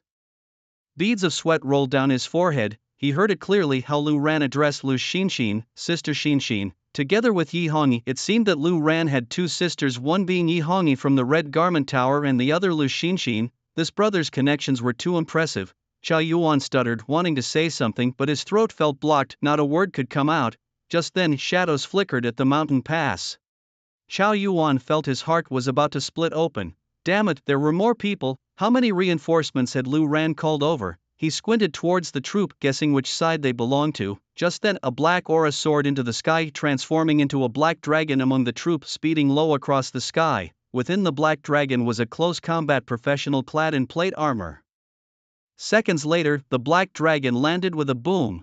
The person smashed into the ground like a tower, creating a crater with a few meters radius filled with cracks, and this person's face was unmistakable to anyone. Yu Song of the Heavenly Dao Alliance. To the other three guild leaders, Yu Song was not just the leader of the Heavenly Dao Alliance, behind him was a member of the country's highest authority. Yu Song was equally concerned about Lu Ran's safety. For the other three, Yu Song's identity lent great weight, and thus the expectations placed on Lu Ran were the highest. Additionally, Yu Song's unfamiliarity with Lu Ran's new abilities added to his worries. Was Lu Ran okay? Yu Song asked anxiously. I'm fine. Lu Ran quickly shook his head. Seeing the four guild leaders arrive in a hurry with a large group, Lu Ran felt touched. However, he hadn't expected them to come with such a grand entourage. Who knew what was going through Chao Yuan's mind at that moment? As long as you're okay. Yu Song sighed in relief, then looked up at Chao Yuan on the city wall. Chao Yuan stood as straight as he could, as if his life depended on it. If he could choose, he would rather die on the spot. The leader of the Four Directions Fort? What's your name? Yu Song asked calmly, like a teacher questioning a student. Chao Yuan. My name is Chao Yuan. Chao Yuan quickly shouted. You're bold, wanting to kill Lu Ran? Yu Song questioned. No, it's not like that. A misunderstanding, it's all a misunderstanding. Chao Yuan dared not entertain any thoughts of harming Lu Ran. He didn't even have the courage to touch a hair on Lu Ran's head. He only hoped to stay as far away from Lu Ran as possible in the future. A misunderstanding? Yu Song raised an eyebrow and turned to Qin Lai beside him, saying, Qin Lai, this is your matter, right? Qin Lai nodded awkwardly. You're not young anymore, how could you do such a foolish thing? As a member of the Heavenly Dao Alliance and a core member that you brought Lu Ran here alone to resolve the issue, you're out of your mind, Yu Song scolded. Qin Lai's heart trembled. He hadn't expected Lu Ran to come so directly with him, but if truth be told, considering Lu Ran's importance, bringing him here even with Lu Ran's strength had indeed put him in danger. If anything happened to Lu Ran, Qin Lai would be guilty beyond redemption. Chairman. Qin Lai sighed and apologized. Forget it, let's deal with the Four Directions Fort first. Yu Song waved his hand dismissively. Chao Yuan's heart skipped a beat. Oh my, what makes the Four Directions Fort worthy of having the four major guild leaders come to handle it? Suddenly, the four leaders all turned their gaze to Chao Yuan. Although Chao Yuan looked down at them from above, he felt like he was the one being trampled by four great Buddhas. Without hesitation, Chao Yuan knelt on the ground, shouting, It's a misunderstanding, I already know my mistake. It was a fairly standard plea for mercy, but in truth the four guild leaders had no intention of wiping out the Four Directions Fort. The Dragon Summer's four major guilds were not merely guilds in the simple sense, and they wouldn't act recklessly. Of course, the Liang family's situation back then was different. They were at fault first. Now, although the Four Directions Fort was in the wrong, they hadn't done anything too grievous. The four guilds wouldn't take action lightly, especially Yu Song, whose position was more special. As the chairman of the Heavenly Dao Alliance, if he ordered the extermination of the entire Four Directions Fort over this matter, the public outcry would be overwhelming. In Dragon Summer, the whirlpool of public opinion was more severe than in other countries. Yu Song was well aware of the situation, but Chao Yuan was not. Realizing he had provoked someone he shouldn't have, fear overwhelmed him as the presidents of the four major guilds approached with their teams in tow. At the same time, the other professionals from the surrounding camps quickly fell to their knees, too frightened to move. Yet one person stood there foolishly, and that was Wang Yujiao. Perhaps she was too shocked by Lu Ran's current status to react. The presidents of the four guilds were so intimate with Lu Ran, who in Longxiao would dare provoke him now. But why? On what grounds? She was filled with injustice, constantly seeking reasons for abandoning Lu Ran in the past, trying to prove her choice wasn't as absurd as it now seemed. Wang Yujiao, what are you standing there for? Kneel, Chao Yuan yelled in frustration. He didn't want to be dragged down by Wang Yujiao. She gritted her teeth, looking at Lu Ran, who met her gaze without avoiding it. His eyes were calm, devoid of any emotion. Lu Ran was someone who could let go easily. Having seen through Wang Yujiao, he wasn't going to dwell on her. If she dared to offend him, he would treat her like anyone else and kill her without hesitation. The four guild presidents were also watching Wang Yujiao. Yi Hongyi, having heard from Qin Wuyo about Lu Ran and Wang Yujiao's history, teased, little brother, your ex-girlfriend, huh? What a coincidence, there was no need to highlight Wang Yujiao's identity, but Yi Hongyi's intention was clear to Lu Ran. She wanted to give him face in front of Wang Yujiao, making her not only regret but also letting others know how foolish she had been. Eventually Wang Yujiao couldn't withstand the pressure and fell to her knees, head down, not daring to look at Lu Ran again, her heart wrenched with regret. Yes, no matter how she justified it, abandoning Lu Ran was a fact. Losing such an extraordinary individual who once had eyes only for her was also a fact.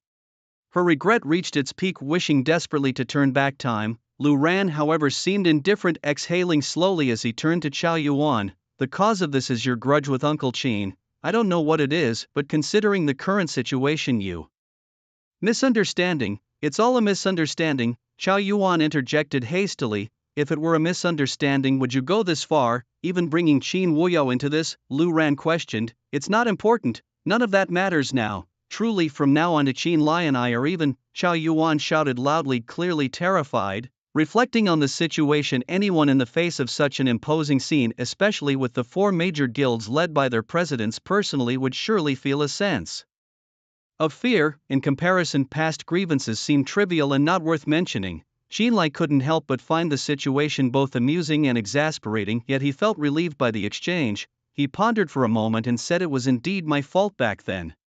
We were once good friends, and it's embarrassing to see things escalate to this point. I'll make it up to you for the mistakes I made. Once that's done, can we call it even? Sure, no problem, let's do it your way. Chao Yuan quickly agreed. It seemed that the matter was perfectly resolved. However, Yi Hongyi wasn't entirely satisfied. She jokingly remarked, the feud between you and Qin Lai might be settled, but you wanted to kill my brother. We intervened, stopping you from succeeding. If we hadn't shown up, you wouldn't have stopped.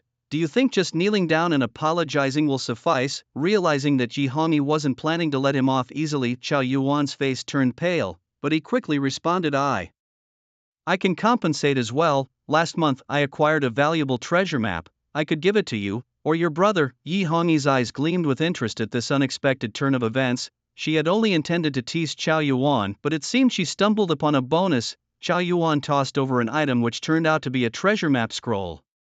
Though she hadn't opened it yet, the quality of the scroll alone was enough to catch Yi Hongyi's eye. It was a red epic quality treasure map scroll, a rare and coveted item indeed. Seems like you do have some good judgment, Yi Hongyi remarked with satisfaction, handing the treasure map scroll to Lu Ran. She then asked, brother, are you satisfied with this? If you still hold any grudge, just say the word, and I'll wipe out this Four Corners village right now.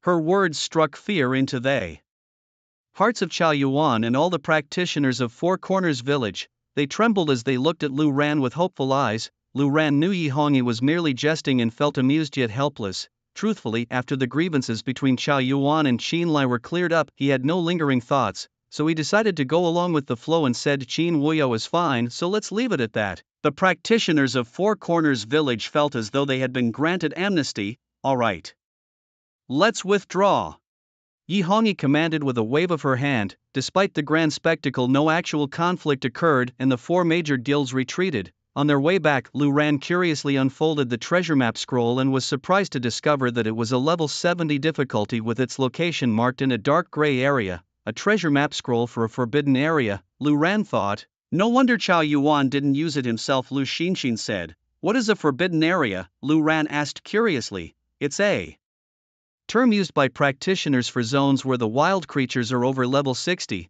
No practitioner dares venture into such regions, hence the name forbidden area, Lu Xinxin explained. Moreover, if it's level 70, does that mean I can't use it? Lu Ran asked further. The treasure map scroll, though not restricted by level, indicates its challenge and rewards are designed for those at level 70. Taking this scroll to the forbidden area will trigger a treasure map quest, and upon completion, you'll receive the rewards.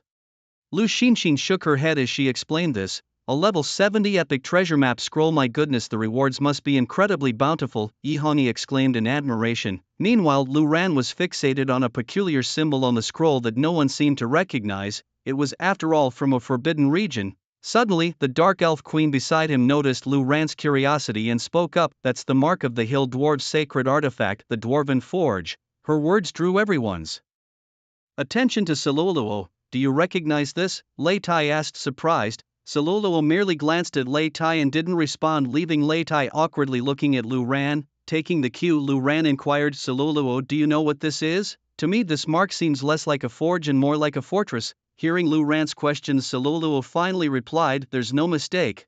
The hill dwarves are a major branch of the dwarf race once allied with the natural elves, but after the world became digitized and a new human race replaced the old, that alliance became void." Lu Ran wasn't familiar with these interracial matters, his focus was solely on the rewards, so he asked, "Is the dwarven forge a sacred artifact like the elven wings that can be equipped?" It seemed logical to Lu Ran, given that the elven wings, as a sacred artifact of the elves, could replace a cloak and had formidable attributes. If the dwarven forge could likewise replace an equipment slot, it would indeed be a precious treasure to acquire. However, Siluluo shook her head, saying, "I know about human equipment, but the dwarven forge is different from the elven wings and cannot be equipped." Lu Ran was a bit disappointed. If the dwarven forge, also a sacred artifact, couldn't be equipped, it seemed useless to him. Sensing Lu Ran's thoughts, Siluluo continued, "To the elves, the elven wings are more of a symbol, a treasure, but the dwarven forge is essential for the dwarves' survival and cannot be taken away. If it were, the entire dwarf race would face extinction." Lu Ran was taken aback by the gravity of the situation. Even if he wanted to take it, it was impossible. The elven wings were granted to him after completing a task for the elf queen Tina, and even if he took them, it didn't significantly impact the elves. But the dwarven forge was vital to the dwarves' survival. No matter what Lu Ran might do or say, it couldn't be taken away. In the end, considering the dwarven forge couldn't be equipped, it held little appeal for Lu Ran. He realized there was no point in pursuing it further. Even with great efforts or favors, the dwarves would never risk their entire race to hand over the dwarven forge. Fortunately, since it couldn't be equipped, Lu Ran's interest in acquiring it dwindled significantly. Siluluo continued, saying, "Although the dwarven forge cannot be equipped, the reward of this scroll should be a forging opportunity." A forging opportunity? Lu Ran was momentarily puzzled, not quite understanding. "What do you mean, forge equipment?" he asked. "Yes, but it's not about crafting new equipment," Siluluo explained. "It's about upgrading an existing piece of your equipment to a sacred level, and it must be forged by the dwarf king himself." Lu Ran's interest, which had just settled, quickly reignited. Upgrading a piece of equipment to a sacred level? That would be fantastic. The most valuable item he currently had to forge was his weapon, the sea-calming trident. This piece held immense significance for Lu Ran, giving him the ability to control the skill coverage range at will, something he couldn't easily replace. Lu Ran had been worried that as he leveled up, he might acquire more powerful weapons that lacked the ability to control skill coverage, making replacement impossible, but now this was perfect. He could directly forge the sea-calming trident into a sacred artifact, a perfect solution. "So this quest scroll can allow my sea-calming trident to advance to a sacred level?" Lu Ran exclaimed excitedly. Siluluo nodded seriously, her face full of affirmation. Although a dark elf, she still had the blood of a natural elf and was quite familiar with the hill dwarves who once allied with the natural elves. With this confirmation, Lu Ran turned to Lu Xinshin and the others, asking, "Sister Xinshin, about this scroll, shouldn't we get going immediately?" Lu Xinshin pondered. "Although it's a forbidden area and the wild monsters exceed level 60, given that this scroll is level 70, the challenge must also be at that level," Lu Ran said. "For us, it seems daunting, but what do you have to fear? You're invincible," Yihani interjected. "Yeah, with your 20,000 undead army and the damage transfer from your attributes, who can defeat you? By the way, that 20,000 strong army isn't all skeleton soldiers, right? Are there others?" Lei Tai asked. "Yes, to be safe I deployed 5,000 ancient golems," Lu Ran replied. "Skeleton soldiers have low health, and although their corpse explosion damage is high, Lu Ran opted for caution and deployed 5,000 ancient golems as backup. With 15,000 skeleton soldiers, they could crush anything in their path. That's an overwhelming barrage of corpse explosions. And even without using corpse explosions, sheer numbers could overwhelm all. After all, the attributes of the skeleton soldiers grow with Lu Ran's own attributes, which are currently quite impressive. Then there's no issue," Lu Xinshin analyzed. "With 5,000 ancient golems and 15,000 skeleton soldiers, they can absorb at least 100 billion in damage. I can't think of anything in this world that could kill you." She didn't even need to analyze further. Everyone knows that Lu Ran's current state is practically immortal. Moreover, with the dual realm effect of Hades' crystal skull in place, dying is an incredibly difficult feat. Given this, should we proceed now? What about your guild members? Lu Ran glanced at the large group behind the four individuals. They were just sent back having brought them to support you, Yihani explained. Subsequently, the four quickly dispersed their respective guild members. In fact, Lu Ran could have managed on his own. However, due to his unfamiliarity with high-level data across various aspects, Lu Xinxin, Yihani, and Lei Tai decided to accompany him. As for Yu Qingcong, he also eagerly wanted to join, yet in the end he reluctantly shook his head and said, "Forget it, I'm not part of this. I still need to go back and handle Nainai Sheng's application." Upon hearing the name Nainai Sheng, everyone turned to look at Yu Qingcong. "Oh right, I almost forgot to tell you," Yu Qingcong added. "Nainai Sheng suddenly submitted an entry application last night. The specific reason is still unknown and I'm considering whether to let her through." This information satisfied everyone's curiosity. "She's here for Lu Ran," Lu Xinxin immediately stated. Lu Ran's elf wings ranked on the list yesterday. Although his personal identity was hidden, the mark of the necromancer profession was unmistakable. Yihani also commented. Nainai Shang and Lu Ran had been at odds in the Tower of Infinity for quite some time, ultimately being completely overwhelmed by Lu Ran. Nainai Shang must be quite upset. Now seeing Lu Ran obtaining the globally top-ranked sacred artifact, the elf wings, it's only natural for her to feel unbalanced. "So, should we let that woman in?" Lei Tai asked. Yu Qingcong and Lu Xinxin exchanged a glance. Yu Qingcong pondered. "Let her in, there's nothing to worry about. In fact, I'm more curious about Sakura's current strategy and what exactly Nainai Sheng intends to do by applying for entry. Of course, no matter what she plans, even if it's to kill Lu Ran, no one is concerned about his safety. Nainai Sheng is far from being a threat." At the same time in Sakura, within the dim room of the Shinto shrine, Nainai Sheng sat on a sofa offering today's resources to the Yamata no Orochi. Following that, several high-ranking officials from the Shinto shrine and the Ikinai shrine entered from outside. This room was quite spacious and luxuriously decorated, but the curtains on the windows were tightly drawn by Nainai Sheng, sealing off any light. Since forming a reverse contract with the Yamata no Orochi, she seemed to have developed a preference for dark environments. Although those who came disliked the dim atmosphere, they dared not say anything. "Nainai Sheng, have you offered all today's resources?" someone asked. "Yes." Nainai Sheng responded. "Isn't it too much? In recent days, the resources offered daily have been increasing, putting great pressure on the national finances. Such greed initially you." Before the person could finish, Nainai Sheng's icy gaze swept over them, instantly silencing them. The atmosphere in the room was somewhat oppressive. At this moment, someone changed the subject, asking, "How's the application to enter Longxia?" Nainai Sheng shook her head. This answer was not unexpected. Applying to enter Longxia requires Yu Qingcong's personal approval. Without his consent, it's difficult to enter Longxia. Initially, Yu Qingcong's decision to block transnational teleportation and disable cross-border communications within Longxia might have been due to that necromancer. Given this situation, it's clear that Yu Qingcong would not easily approve your request. Hearing this, Nani contemplated aloud. This further suggests that the Longxia authorities, at least Yu Qingcong, are acquainted with that necromancer. No sooner had she spoken than someone remarked, "I actually think there's no real need to enter Longxia." "What nonsense are you talking about?" Nani snapped. Although Nani is a divine child of Shinto, the other person's status was even higher. Previously, Nani wouldn't have dared to be so brazen, but now she didn't hesitate to reprimand, leaving the other person visibly displeased but unable to retort. Behind Nani stands the fearsome Yamata no Orochi. As for the necromancer from before, I could overlook him since he was merely a strong individual force, but the emergence of the wings of the elves, do you realize what that signifies? Nani questioned. Upon hearing this, the expressions of several people turned instantly grim, looking exceedingly unpleasant. The appearance of the wings of the elves has not only stirred waves in Sakura but has also caused a storm globally. Its inherent attributes are tremendously powerful, not to mention the accompanying skills, which are simply God tier.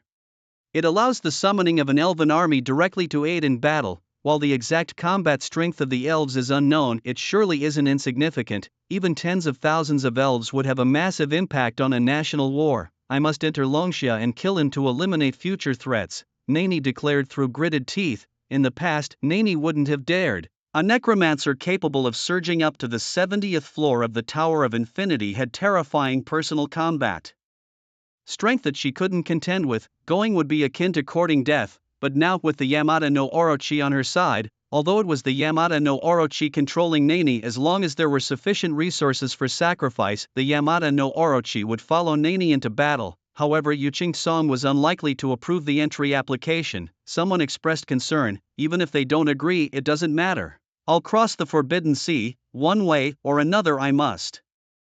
Enter Longxia. Nani narrowed her eyes and replied, the Forbidden Sea, wouldn't that be too dangerous? Someone instinctively asked. The Yamata no Orochi is a sea creature, so in the Forbidden Sea I have no worries. As for Longxia, once I manage to enter, do you think that with the current combat strength of Longxia's adventurers, even that necromancer, they could kill me? Nani asked with a raised brow, her face full of confidence. That's true.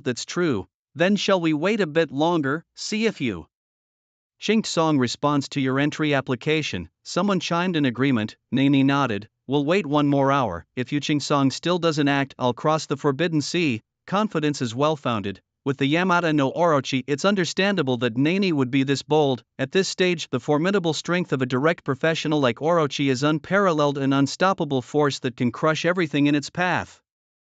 However, there's an unfortunate twist. Little did Nanace know that upon encountering Luran as a dark-type Shikigami, Orochi would never be able to return to Sakura again. Controlled by Orochi, Nanace would also fall under Luran's complete dominion. Regardless of whether Nanace plans to enter Longxia through an immigration application or attempts a clandestine entry via the Forbidden Sea, the moment she meets Luran, there will be no turning back. One must tread carefully, someone warned, as that necromancer possesses the wings of the elves, capable of summoning an entire legion of the elven race. Even Orochi might struggle against hundreds of thousands of elven warriors, wouldn't he? Naturally, Nanace nodded in agreement. Although she is audacious, she hasn't reached the point of believing she is invincible. An army of hundreds of thousands of elves concentrating their fire on Orochi would be too much for him to bear. If Orochi were to fall, Nanace's life would be forfeit as well. Yet, do you really think that Necromancer will have the chance to summon an entire elven army in my presence? Even considering the passive effects of his Hades Crystal Skull across the realms of Yin and Yang, I could kill him twice. And he wouldn't even have the time to summon the elves. Even if he managed to, after killing him, the elves wouldn't be able to stop me. Once I find him, he is as good as dead. Nanace sneered, dismissing the threat posed by the wings of the elves. Summoning an elven army could significantly impact a national battle, but in a one-on-one duel, Nanace was confident that with Orochi she could swiftly annihilate that necromancer. The ideal is indeed beautiful. Hearing this, the others had nothing more to say. Just then Nanace suddenly froze, her eyes widening in surprise. Yu Song approved my entry application. Nanace was astonished. This was quite bizarre, given that Yu Song was so protective of that necromancer, and now with the wings of the elves having just emerged, it was evident to everyone that Nanace's intentions were no secret. Yet Yu Song still approved the application? What does this mean? After a brief moment of bewilderment, a fierce anger appeared on Nanace's face. There was only one reason for this. It was because Yu Song looked down on Nanace, thinking that even if she were allowed to enter, she wouldn't be able to accomplish anything. Therefore, it didn't matter whether she came or not. This silent disdain only fueled Nanace's already turbulent emotions, exacerbated by the recent suppression of the Tower of Infinity. Approved? This doesn't seem right, does it? What is Yu Song thinking? Could there be a conspiracy? It just feels off. What are you afraid of? Entering Longxia as an envoy, they wouldn't dare do anything to us. Hearing their chatter, Nanace stood up and declared, what can Longxia do? With Orochi by my side, no one can kill me. Upon receiving the notification that her entry application had been approved, Nanace immediately set off for Longxia. Meanwhile, in Sifang's stronghold, Xia Yuan had reactivated the base's protective shield. But for the first time, even with the shield in place, he still felt uneasy. The once reassuring protective shield of the camp now seemed as fragile as an eggshell ready to shatter at any moment. This sense of impending doom was brought on by Lu Ran. With a single blood spear, he shattered the camp's defenses. The so-called protective measures were utterly futile in the face of Lu Ran. The professionals of the Sifang fort felt as if they had narrowly escaped disaster. President, about that Qinlai matter, one of the trusted aides asked cautiously, didn't I say it was in the past? Besides, Qinlai will compensate me, and knowing his character, the compensation will be satisfactory. Xiao Yuan replied, casting a sharp glance at his subordinate, so what you said before wasn't just lip service? Are you really going to reconcile with Qinlai? The aide's face was filled with disbelief. It wasn't that Xiao Yuan didn't seem sincere, but over the years everyone knew how deeply he loathed Qinlai, wishing he could strip him of his skin and bones. could it be resolved with just a few words? Nonsense, the 4 major guilds are all here. Do you think I would dare to bluff? Are you out of your mind? If anyone dares to mention anything about me and Xinlai again, don't blame me for being ruthless, Chao Yuan cursed in anger. The members of Xifang Fort finally understood that Chao Yuan was genuinely intent on reconciling with Xinlai, not just playing a temporary trick. After his outburst, Chao Yuan suddenly turned his head to look at Wang Yujia, who was not far away. Squinting, he asked, "Is that Lu Ran your ex-boyfriend?" Wang Yujia was startled. The recent scenes of the 4 major guilds backing Lu Ran and their presidents being intimately connected with him still fresh in her mind. She merely nodded in response, saying that was in the past. Nonsense, if it wasn't in the past, would you be the ex-girlfriend? Wow, I didn't expect that someone with Lu Ran's status could be betrayed by you. You're quite something, Chao Yuan mocked coldly. Wang Yujia clenched her teeth and fists tightly, her body trembling slightly. It was as if a wound she never wanted to touch had been brutally exposed by Chao Yuan again. Even though she remained silent, Chao Yuan had no intention of letting it go easily. He said slowly, "Today, it didn't have to escalate to this situation. Lu Ran's relentless pressure on Xifang Fort, it seems, has your fingerprints all over it. It's because of you that Lu Ran harbors resentment towards Xifang Fort." Damn it, Chao Yuan cursed vehemently. Though Xifang Fort lacked rare professions, Wang Yujio hadn't even fully grown into her role yet, nor had she officially joined the guild, only being a provisional member. Still, she had consumed a considerable amount of Xifang Fort's resources. In the end, not only did she fail to contribute anything to Xifang Fort, but she also caused Lu Ran to hold a grudge against them because of her. Of course, this was only Chao Yuan's perspective. In reality, Lu Ran couldn't care less and saw Wang Yujio as just a stranger. What are you waiting for? Get lost. You still want to stay in my Xifang Fort? What nonsense are you talking about, Chao? Yuan couldn't help but continue to scold as he watched Wang Yujiao stand there stunned. Such a troublemaker, we can't afford to keep her around. We've just managed to survive this ordeal, and someone who has betrayed Lu Ran like this must not stay. She's a ticking time bomb. Chao Yuan completely misunderstood Lu Ran. Who knows if Lu Ran would hold a grudge and come back looking for Wang Yujiao, and if Lu Ran did come looking, it wouldn't just be him alone, it would be backed by the 4 major guilds. What? Wang Yujiao was taken aback. Didn't understand? I told you to get lost. Chao Yuan cursed. Anyway, Wang Yujia was just a reserve member. She didn't even need to go through the formalities of leaving the guild. I'm a rare class. Wang Yujia gritted her teeth and said, when she first came to the Xifang village, they were quite welcoming to such talents. Rare class, my foot. What's the use? I'm already being kind by not asking you to compensate for the resources you've consumed during this time. If you don't leave, I'll personally kick you out. Chao Yuan glared at her, his weapon already drawn. Wang Yujia looked around. The once friendly professionals of Xifang village were now all looking at her with disdain. Naturally, they all saw her as a source of trouble. Wang Yujia opened her mouth, but in the end she couldn't say a word. Her expression darkened and she quietly turned and left Xifang village. The world is vast, but where could she go? With her rare class status, joining another guild wouldn't be a problem, but as long as there was any friction with Lu Ran, any guild would immediately expel her. Ironically, none of this was Lu Ran's intention. It was merely the absolute deterrent effect brought by his current status and position. A few hours later, Lu Ran and his group arrived at the edge of a small river. Although there was a river here, the surroundings still looked very desolate. Behind them was a stretch of barren land.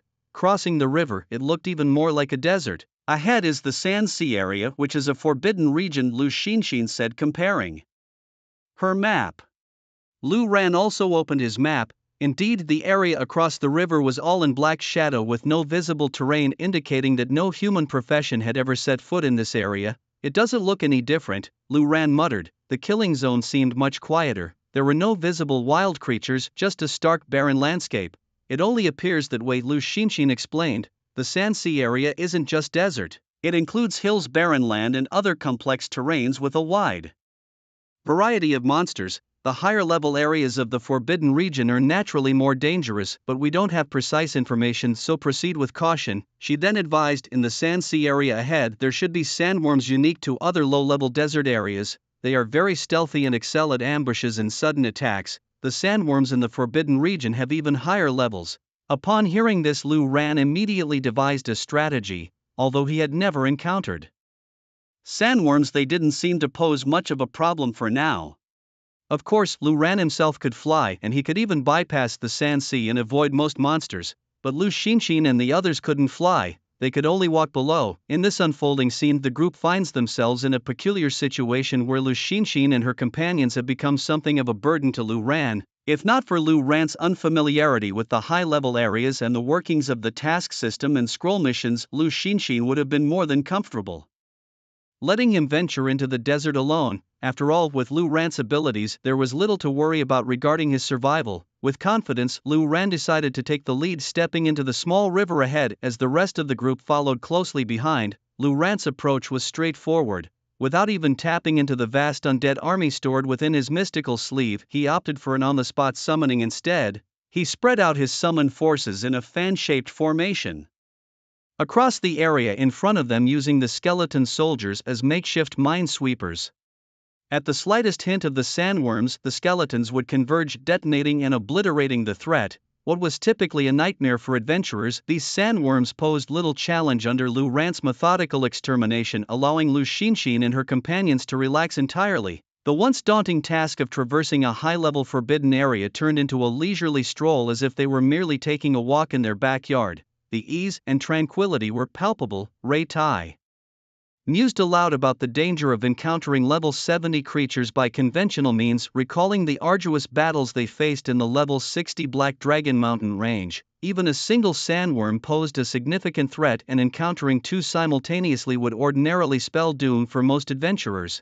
Yihani, a spellcaster by trade, acknowledged the peril these creatures represented, particularly to someone of her class. Even Raytide with his combat prowess would struggle against two at once.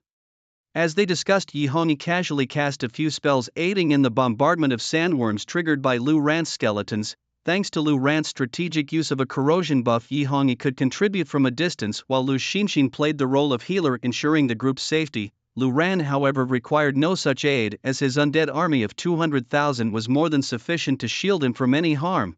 Meanwhile, Lu Ran navigated with precision, consulting his scroll map and adjusting their path towards the dwarf territory. Simultaneously, in the bustling metropolis of Longxia's imperial capital, Nanai emerged from the teleportation array in the eastern square. This grand city, with its 4 massive squares in each cardinal direction, boasted enormous teleportation platforms. Accompanied by 4 attendants, the maximum allowed under her access privileges, Nanai stepped onto the scene where members of the Heavenly Dao Alliance awaited alongside some all-profession Alliance officials, ensuring that her arrival proceeded without incident. However, this was more a matter of precaution than a formal reception aimed at preventing any potential disruption. As the foremost Onmyoji of the Sakura region, Nanai's personal combat prowess is undeniable. Her mastery over her Shikigami is particularly formidable. Yet, neither the Tiandao Alliance, the full-time alliance, nor the high-ranking officials of the imperial capital ever imagined that Nanais at present was under the control of the 8-headed serpent in such an unusual manner.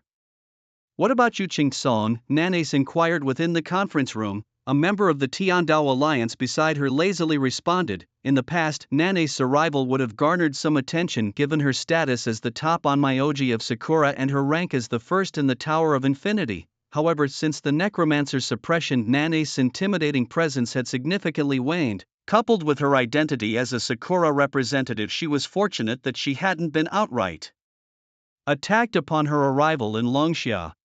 Nanais furrowed her brow. This was not her first time visiting Longxia as an envoy. She had been here before for resource exchanges. During those times, Yu Song himself had greeted her, but now the world seemed to have changed for the worse. Nanais felt indignant at the lack of respect from Longxia. However, she didn't let her temper flare. Instead, her face turned slightly more somber. Her mission this time was to eliminate the necromancer, not to indulge in petty disputes. Before long, they escorted Nanais to the conference room where Yu Song was waiting. "Long time no see," Nanais greeted politely, though her demeanor was still haughty. After all, it wasn't Yu Song who had subdued her, but that necromancer. In the current Tower of Infinity rankings, she still stood above Yu Song, naturally making her feel superior. There's no need for pleasantries. At this crucial moment, with the national war on the horizon, what brings you, the top Onmyoji of Sakura, to Longxia? Yu Song asked directly, wasting no time with small talk. Seeing Yu Song's straightforward approach, Nanais decided to be direct as well. The necromancer who suppressed me in the Tower of Infinity, you should be familiar with him, right? Yu Qingcong glanced at Nanace, unsurprised by her question. This was a well-known issue. I don't know him, Yu Qingcong replied nonchalantly. The necromancer from the Tower of Infinity, the one who had battled on equal terms in the death arena and appeared on the equipment leaderboard, was presumably the same person, right? Nanace continued as if she hadn't heard Yu Qingcong's denial. Yu Qingcong knitted his brow and said, "You're a strange woman. Didn't you understand what I said? Perhaps your Longxia language skills need improvement. I'll repeat myself. I don't know him." Got it? Yu Qingcong was adamant in his denial, curious about Nanace's true intentions. Even if Yu Qingcong admitted to knowing and brought Lu Ran to meet her, then what? Identifying the person wouldn't serve any purpose, surely. Nanace wouldn't resort to outright violence, as that would mean she couldn't leave Longxia. This is why Yu Qingcong found her visit perplexing. Observing Yu Qingcong's persistent denial, Nanace frowned but then suddenly smiled. It doesn't matter. If you don't know him, so be it. It's rare for Longxia to produce such a talent. I wonder if I might have the chance to meet him. Dream on, Yu Qingcong lazily remarked. It's up to your own luck, nothing to do with me. Nanai Sheng didn't mind at all, nor was she disappointed. She nodded and said, "If that's the case, I shall take my leave." Huh? Yu Qingcong was taken aback, almost doubting if he had heard correctly. Was that it? She went through the trouble of applying to enter Longxia just to ask a few questions? What on earth was Nanai Sheng up to? At this moment, Nanai Sheng had already stood up on her own and was heading out. Sensing something was amiss, Yu Qingcong got up and said, "Let me escort you to the teleportation array." The message was clear. He didn't trust her and intended to see her leave Longxia himself. A strange smile appeared on Nanai Sheng's lips. She nodded and said, "Suit yourself." With that, she walked out of the conference room door. Yu Qingcong and several high-ranking combat professionals followed closely behind her. Nothing unusual happened along the way. Nanai Sheng remained silent throughout. As they neared the teleportation array, Nanai Sheng glanced up, but her eyes were not on the array. Instead, her gaze swept across the plaza and landed on the eastern city wall. In an instant, as she stepped into the plaza, a paper umbrella suddenly appeared in Nanai Sheng's hand and unfurled with a flourish. Yu Qingcong, who had been watching her intently, immediately summoned a broadsword to his hand. But it was already too late. Nanai Sheng leaped 50 meters into the air, her paper umbrella floating like a flying device suspended in mid-air. It was the voidwalk attached to the eight-eyed Luo umbrella. Yu Qingcong's pupils shrank as he shouted, "Nanai Sheng, this is the Longxia Imperial Capital. What are you trying to do?" Nanai Sheng glanced at Yu Qingcong below but said nothing. Instead, her figure shifted and she swiftly drifted toward the outskirts of the city. She hadn't come to Longxia to leave easily. She wouldn't rest until she had dealt with the necromancer. The others from the Heavenly Tao Alliance and the Full-Time Alliance were stunned. Nanai Sheng had suddenly erupted into action but wasn't fighting. What was she up to? This Nanai Sheng was indeed restless, coming to Longxia, saying nothing, but refusing to leave. What was her true intent? Trying to leave the city? Such audacity, violating international entry rules. They could justify killing her. Yu Qingcong watched the direction in which Nanai Sheng was headed and said solemnly, "She came to Longxia not intending to leave. Her target is the necromancer." Of course Yu Qingcong wasn't worried about Luran. The current Luran was essentially invincible. But Nanai Sheng's audacity couldn't be ignored, as someone had mentioned earlier. With actions like hers, they could justifiably kill her. "First apprehend these four little rascals," Yu Qingcong decisively commanded, pointing at the four who had gone pale from fear. Immediately, someone stepped forward to restrain them. Yu Qingcong's body crouched slightly before he sprang into the air, transforming into a black mist dragon hurtling after Nanai Sheng. The other high-ranking combat professionals followed suit. Those capable of low-altitude travel did so, though few could truly fly. The rest followed closely on the ground. Rushing toward the outer eastern city wall, Nanai Sheng's eight-eyed Luo umbrella carried her beyond the eastern city wall, but soon lost its ability to keep her aloft and she slowly descended to the ground. She glanced back at the imperial capital before turning to leave, but in the next moment, boom, as Yu Qingcong descended like a towering figure onto the battlefield, his broadsword sliced through the air, aiming directly at Nanai Sheng. Yet, Nanai Sheng remained unfazed, skillfully shielding herself with her eight-eyed umbrella while swiftly retreating.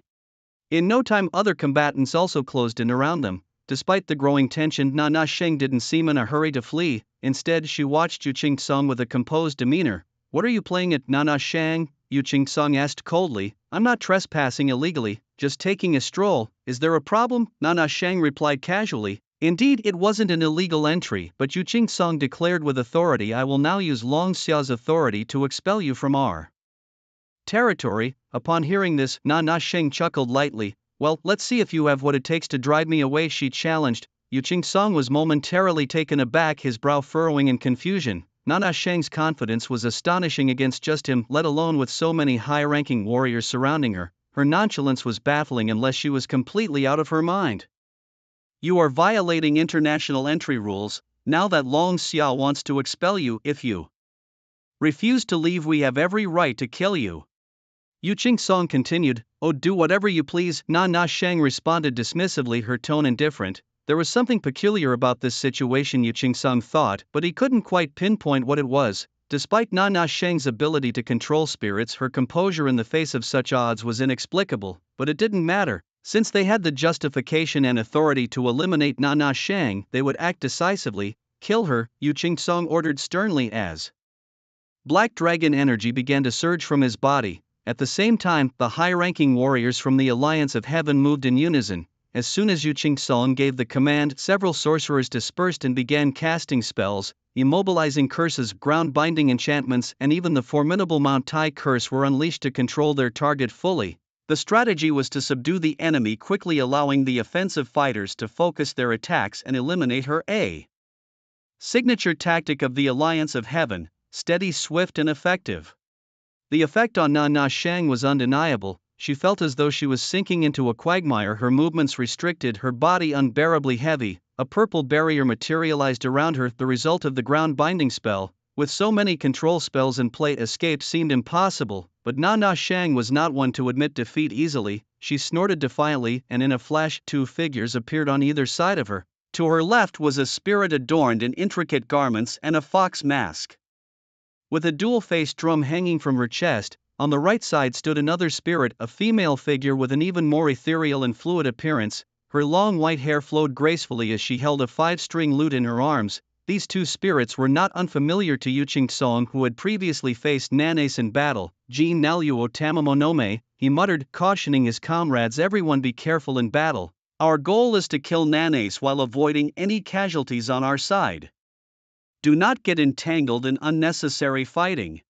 With these orders, Yu Qing-song initiated the battle. Although Nanace was shackled and unable to leave her spot, her spirits could act freely. Jin Naluo could both heal and attack, protecting Nanace while harassing the surrounding fighters. At the same time, Tamamonome rose into the air, hovering above Nanace as the drum on her chest thudded urgently, echoing with the faint rumble of thunder. "Conjurers, form the array," Yu Qing-song shouted. Despite the seeming urgency, his plan was not just to kill Nanace but to ensure the safety of his allies. He considered it a failure if there were casualties on his side, even if they managed to kill Nanace. Fortunately, they had brought enough conjurers to form a protective barrier, instantly shielding their allies and rendering Tamamonome's thunder drum ineffective. Nanace noticed this and shook her head slightly. Though she was the foremost onmyoji of Sakura and capable of holding her own against Yu Qing-song, she realized that facing so many high-level fighters from Longxia all at once left her at a disadvantage.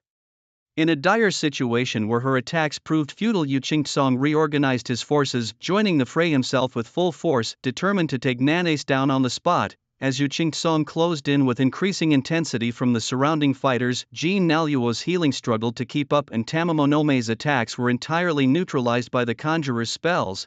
Unable to hold on any longer, Nanace gritted her teeth and called out, "Are you not going to act? If I die in Longxia, you will continue to be imprisoned in the spirit realm, never seeing the light of day, without anyone to serve you." With her words, there was a sudden crack. The space in front of Nanace's chest was violently torn open. Yu Qing-song was taken aback and shouted, "There's a third spirit, everyone be cautious." Despite the shock, Yu Qing-song remained vigilant, refraining from recklessly charging forward, as he had never encountered Nanace's third spirit before. As the tension rose, the battle reached a critical juncture, with Yu Qing-song's forces preparing for an unexpected turn of events.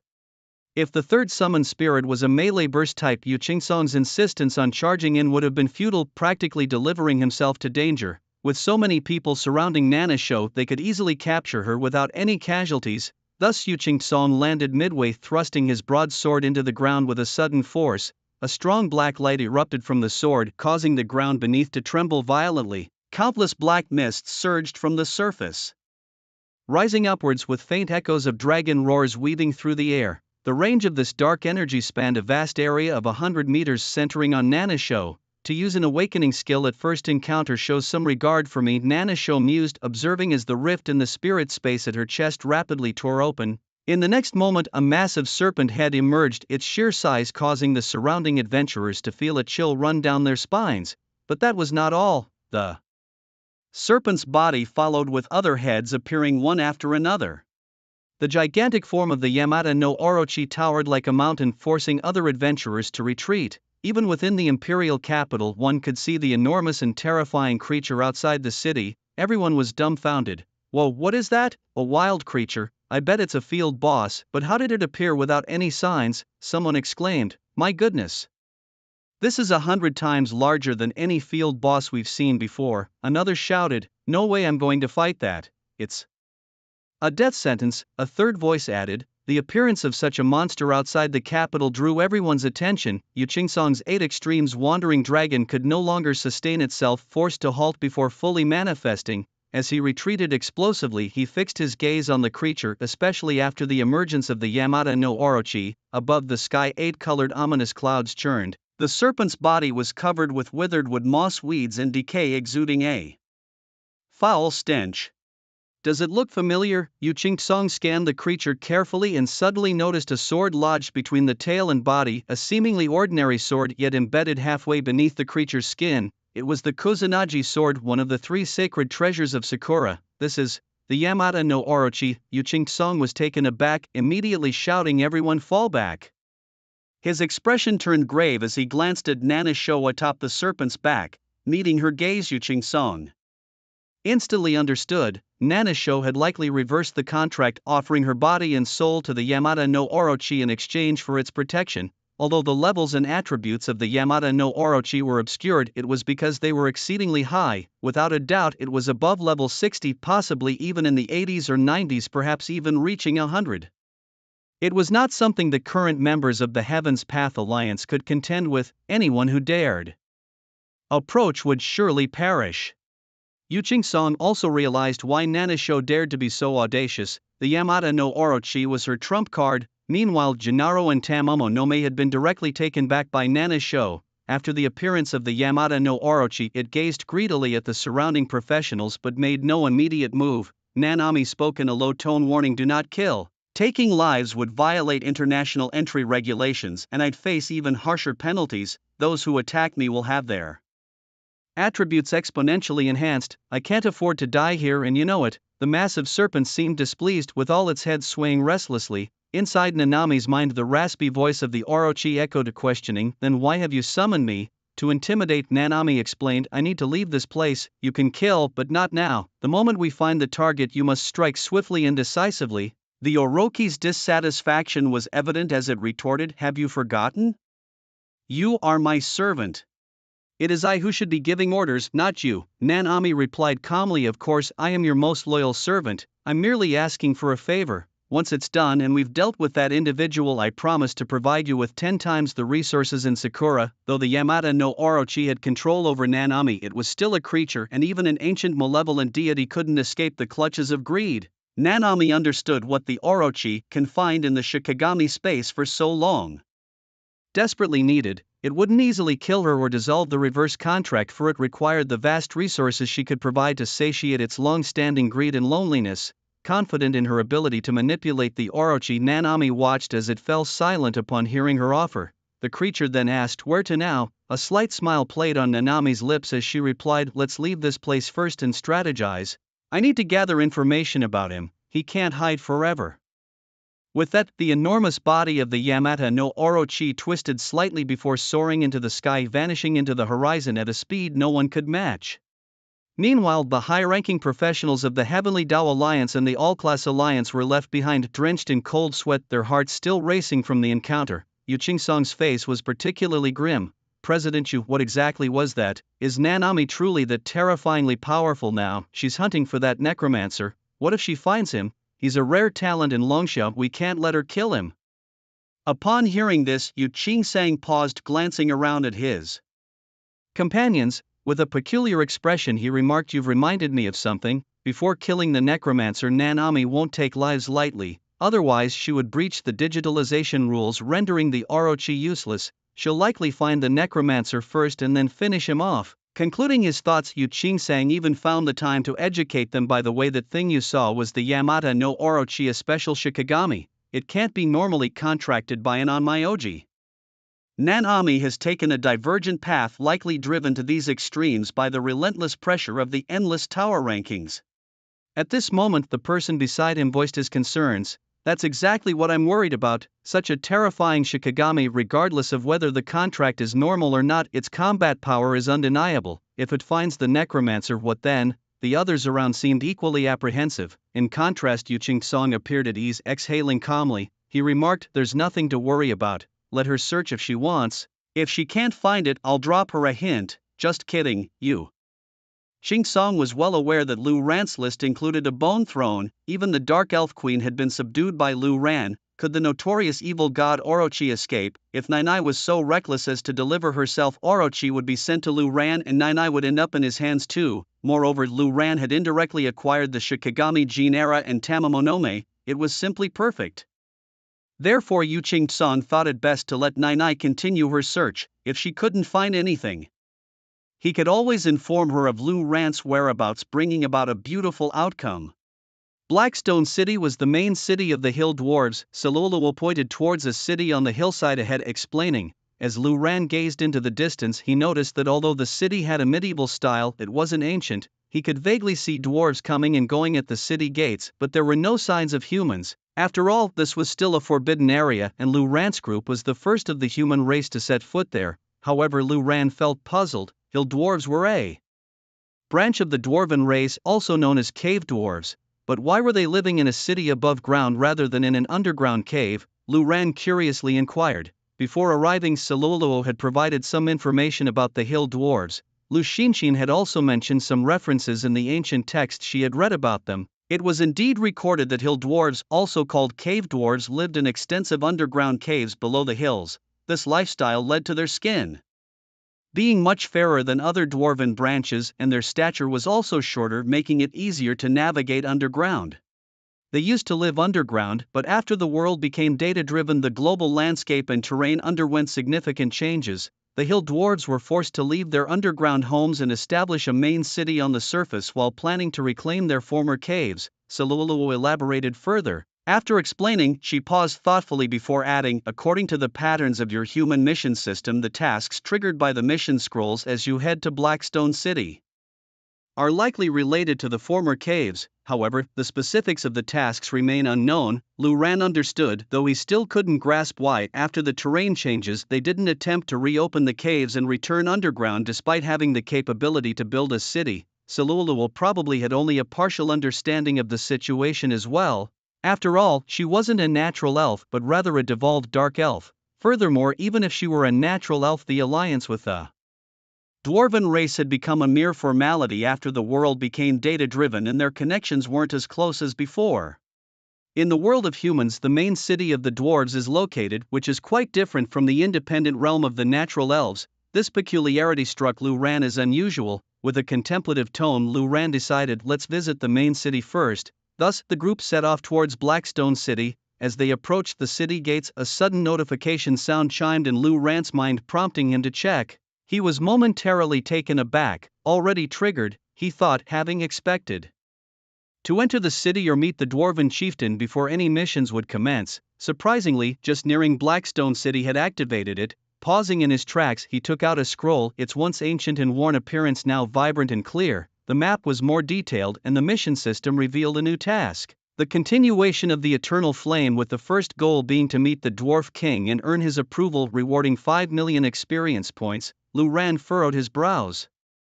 Only 5 million experience?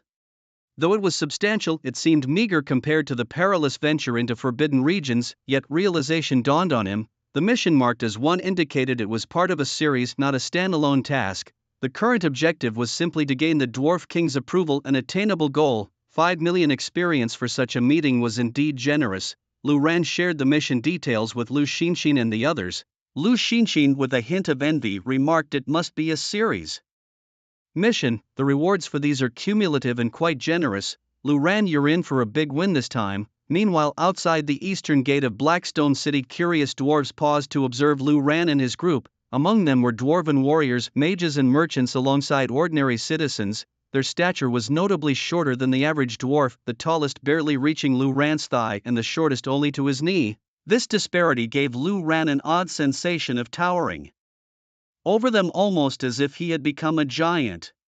However, dwarves weren't just scaled-down humans. Their large heads, mature features and stout limbs distinguished them. Particularly the dwarven berserkers, despite their diminutive size, were packed with muscle, exuding an aura of explosive strength at a mere glance. These dwarves, mostly digital representations in this world, had never interacted with humans, thus their curiosity was piqued without any hostility. Known for their non-aggressive nature, dwarves neither sought friendship with humans nor harbored enmity. Explaining this dynamic, Si Luo, a member of the group, provided insights into the dwarven culture and their disposition. Lu Ran nodded in agreement, but suddenly noticed some figures among the dwarven crowd with green skin and pointed ears resembling goblins. Puzzled, he asked, "Are those dwarves too? They don't look quite the same." Silk Luo shook her head, explaining, "No, those are goblins. Goblins wander among various races, with many of them being merchants. Their guilds are widespread globally with significant influence. There used to be goblin guilds within human territories too, but since the data transformation, you new humans have new main cities and the goblin guilds haven't settled in yet." Silk Luo seemed to possess deep knowledge, answering all of Lu Ran's queries. She was indeed correct, as the dwarves, while not closely mingling with humans, did not harbor animosity towards them. As Lu Ran and his companions entered the city gates, the guards barely glanced at them before losing interest. However, the curious dwarves trailing behind them made Lu Ran and his group feel somewhat awkward, akin to monkeys being watched by a curious crowd. The style within Blackstone City starkly contrasted with human architecture, being neither orderly nor low, but instead towering and complex. The intricate and winding roads within left Lu Ran and his group with no clear destination, unsure even of where to find the Dwarf King or where his royal city was located within Blackstone City. Lu Ran murmured to himself, bemused by the grandeur of the buildings in contrast to the dwarves' diminutive stature. These buildings are even grander than human constructions, but the roads are so winding and chaotic. The journey involved climbing slopes, descending paths, and navigating through tunnels with roads crisscrossing and layered on multiple levels. It was a chaotic and seemingly whimsical layout. Silk Luo casually remarked that while the dwarves excelled in forging, they were not adept architects, building as they saw fit, though the durability of their constructions was never in question. "So, what do we do now? How do we find the Dwarf King?" "Silk Luo, do you know?" Lu Ran inquired, this time. Even the usually knowledgeable Silk Luo shook her head, admitting, "I don't know. I only know that Blackstone City was established by the hill dwarves and I've never been here." At that moment, a dwarf girl wielding a large hammer suddenly appeared before them, blocking their path. She scrutinized Lu Ran and his group for a moment before shouting, "Human friends, what are you doing in Blackstone City? Need help? Prices are negotiable." Lu Ran curiously asked, "Is this some kind of quest guide?" NPC, Lu Xin wasn't sure either. The dwarf girl, though wielding an oversized hammer, had one of poor quality, covered in rust. The hammer was almost as large as the girl herself. Her attire was crude, resembling rough cloth without even basic armor. Seeing the dwarf girl waiting expectantly, Lu Ran said, "We're looking for the Dwarf King. Do you know where he is?" "Of course, in the Dwarven Kingdom. How could a dwarf not know where the Dwarf King's stone fortress is?" The dwarf girl muttered, casting an odd glance at Lu Ran. Clearing his throat awkwardly, Lu Ran scratched his head, realizing his oversight. It was indeed like a human not knowing which main city is the capital. "Then lead the way, we need to meet the Dwarf King." Lu Ran nodded. "I can, but leading the way comes with a fee," the dwarf girl replied. The dwarf girl cautiously observed Lu Ran, seemingly worried that she might lose a customer over the issue of fees. Dwarves, after all, rarely required assistance, and visitors from other races seldom ventured into Blackstone City. It was the first time a human had arrived. "Is there a problem with the fee? How much?" Lu Ran casually inquired, assuming that given the seemingly impoverished condition of the dwarf girl, the fee might be steep. To his surprise, the dwarf girl timidly responded, "Would 100 gold coins be alright? If that's too much, I can reduce it a bit." Her voice trailed off, growing softer.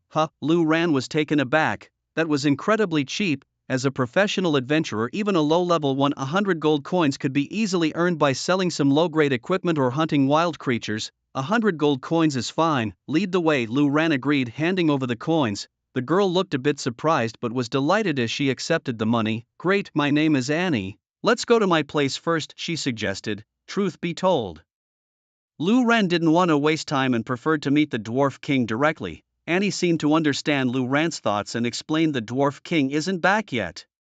He usually returns by evening. I can take you to meet him then, free of charge. So the Dwarf King was currently absent. With that in mind, Lu Ran had no reason to refuse and nodded. All right, let's go to your place first. Annie's home was tucked away in a secluded corner downstream of the main city's river beneath a bridge. It was dark and damp with limited space, so much so that Lu Ran and his companions felt cramped inside. The interior was sparsely furnished, containing only essential items like pots and pans, with a single wooden bed and not even a bench to sit on. There's not much furniture because it's usually just me, so I didn't buy any, Annie explained, a bit embarrassed. Lu Ran and his companions didn't mind casually leaning against the walls to rest for a while. With nothing else to do, Lu Ran curiously asked, "Are you a dwarf warrior? Where's your gear?"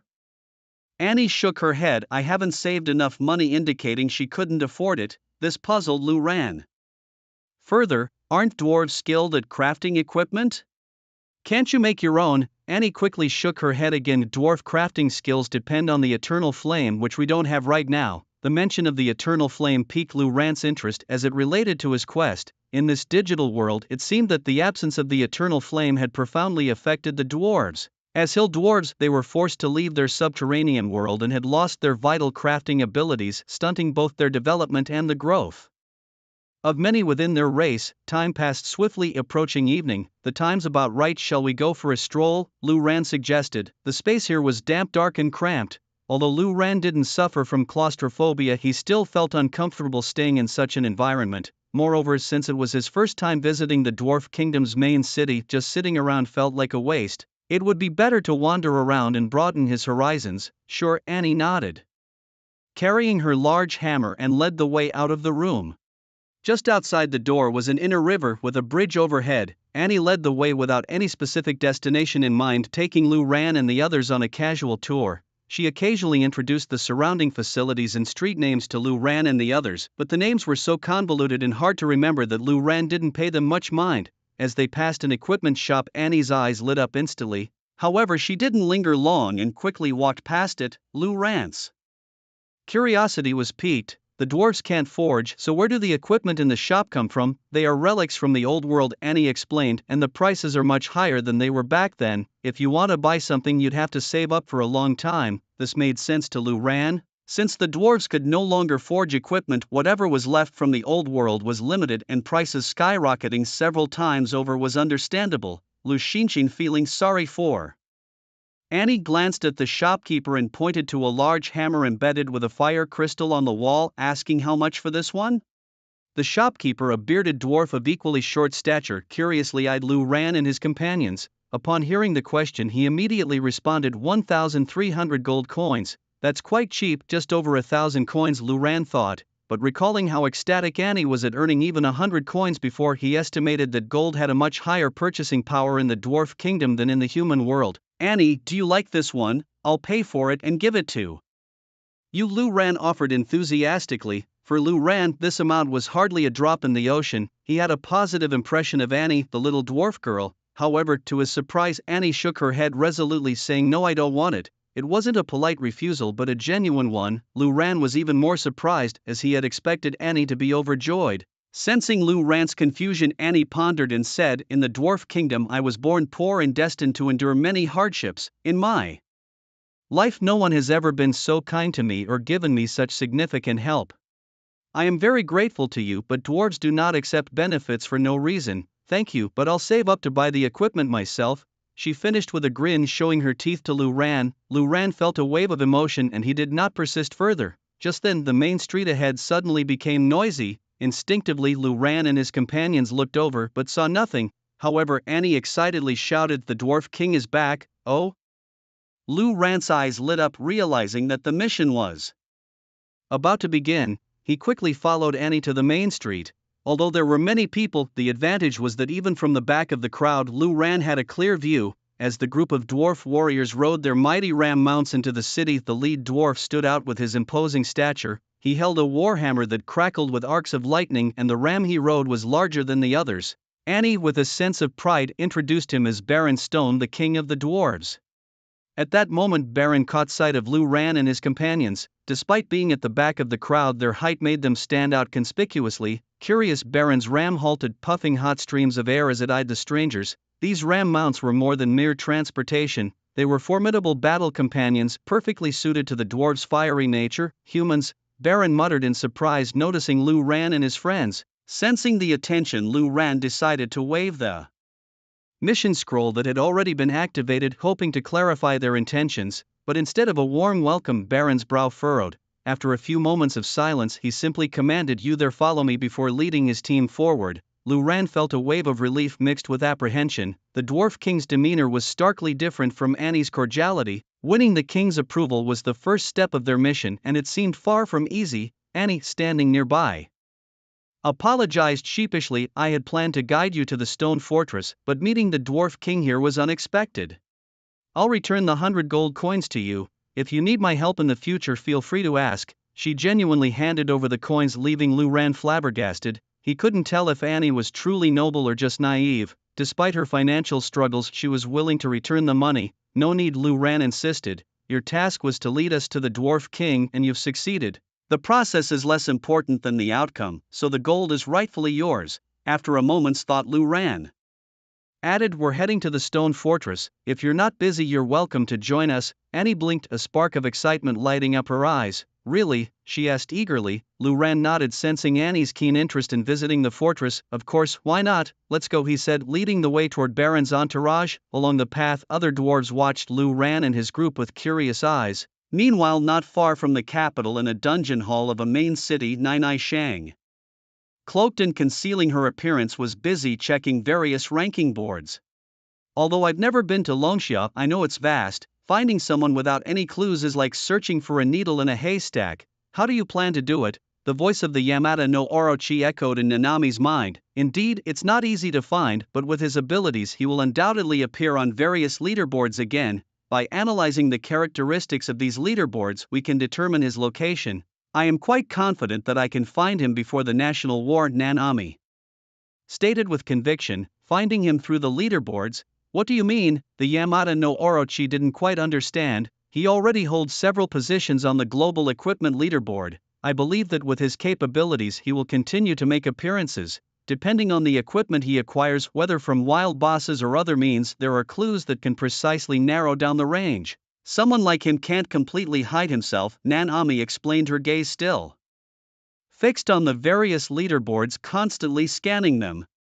"In terms of this approach, there seems to be no problem. As soon as I find him, I will take action immediately. Your task is simple: to kill him on the spot. I advise you not to get caught up in the battle. He possesses the wings of the elves, a powerful personal combat ability, and Hades' crystal skull. If we don't kill him instantly and he summons the elven army, both our positions will be very dangerous. Don't forget the elven queen is on par with your level," Nanami cautioned. She had reiterated these words countless times during their journey, worried that the Yamata no Orochi might underestimate the opponent and miss the best opportunity by hesitating. "The necromancer's personal combat power is terrifying. Nanami, relying on her abilities alone, is no match for him.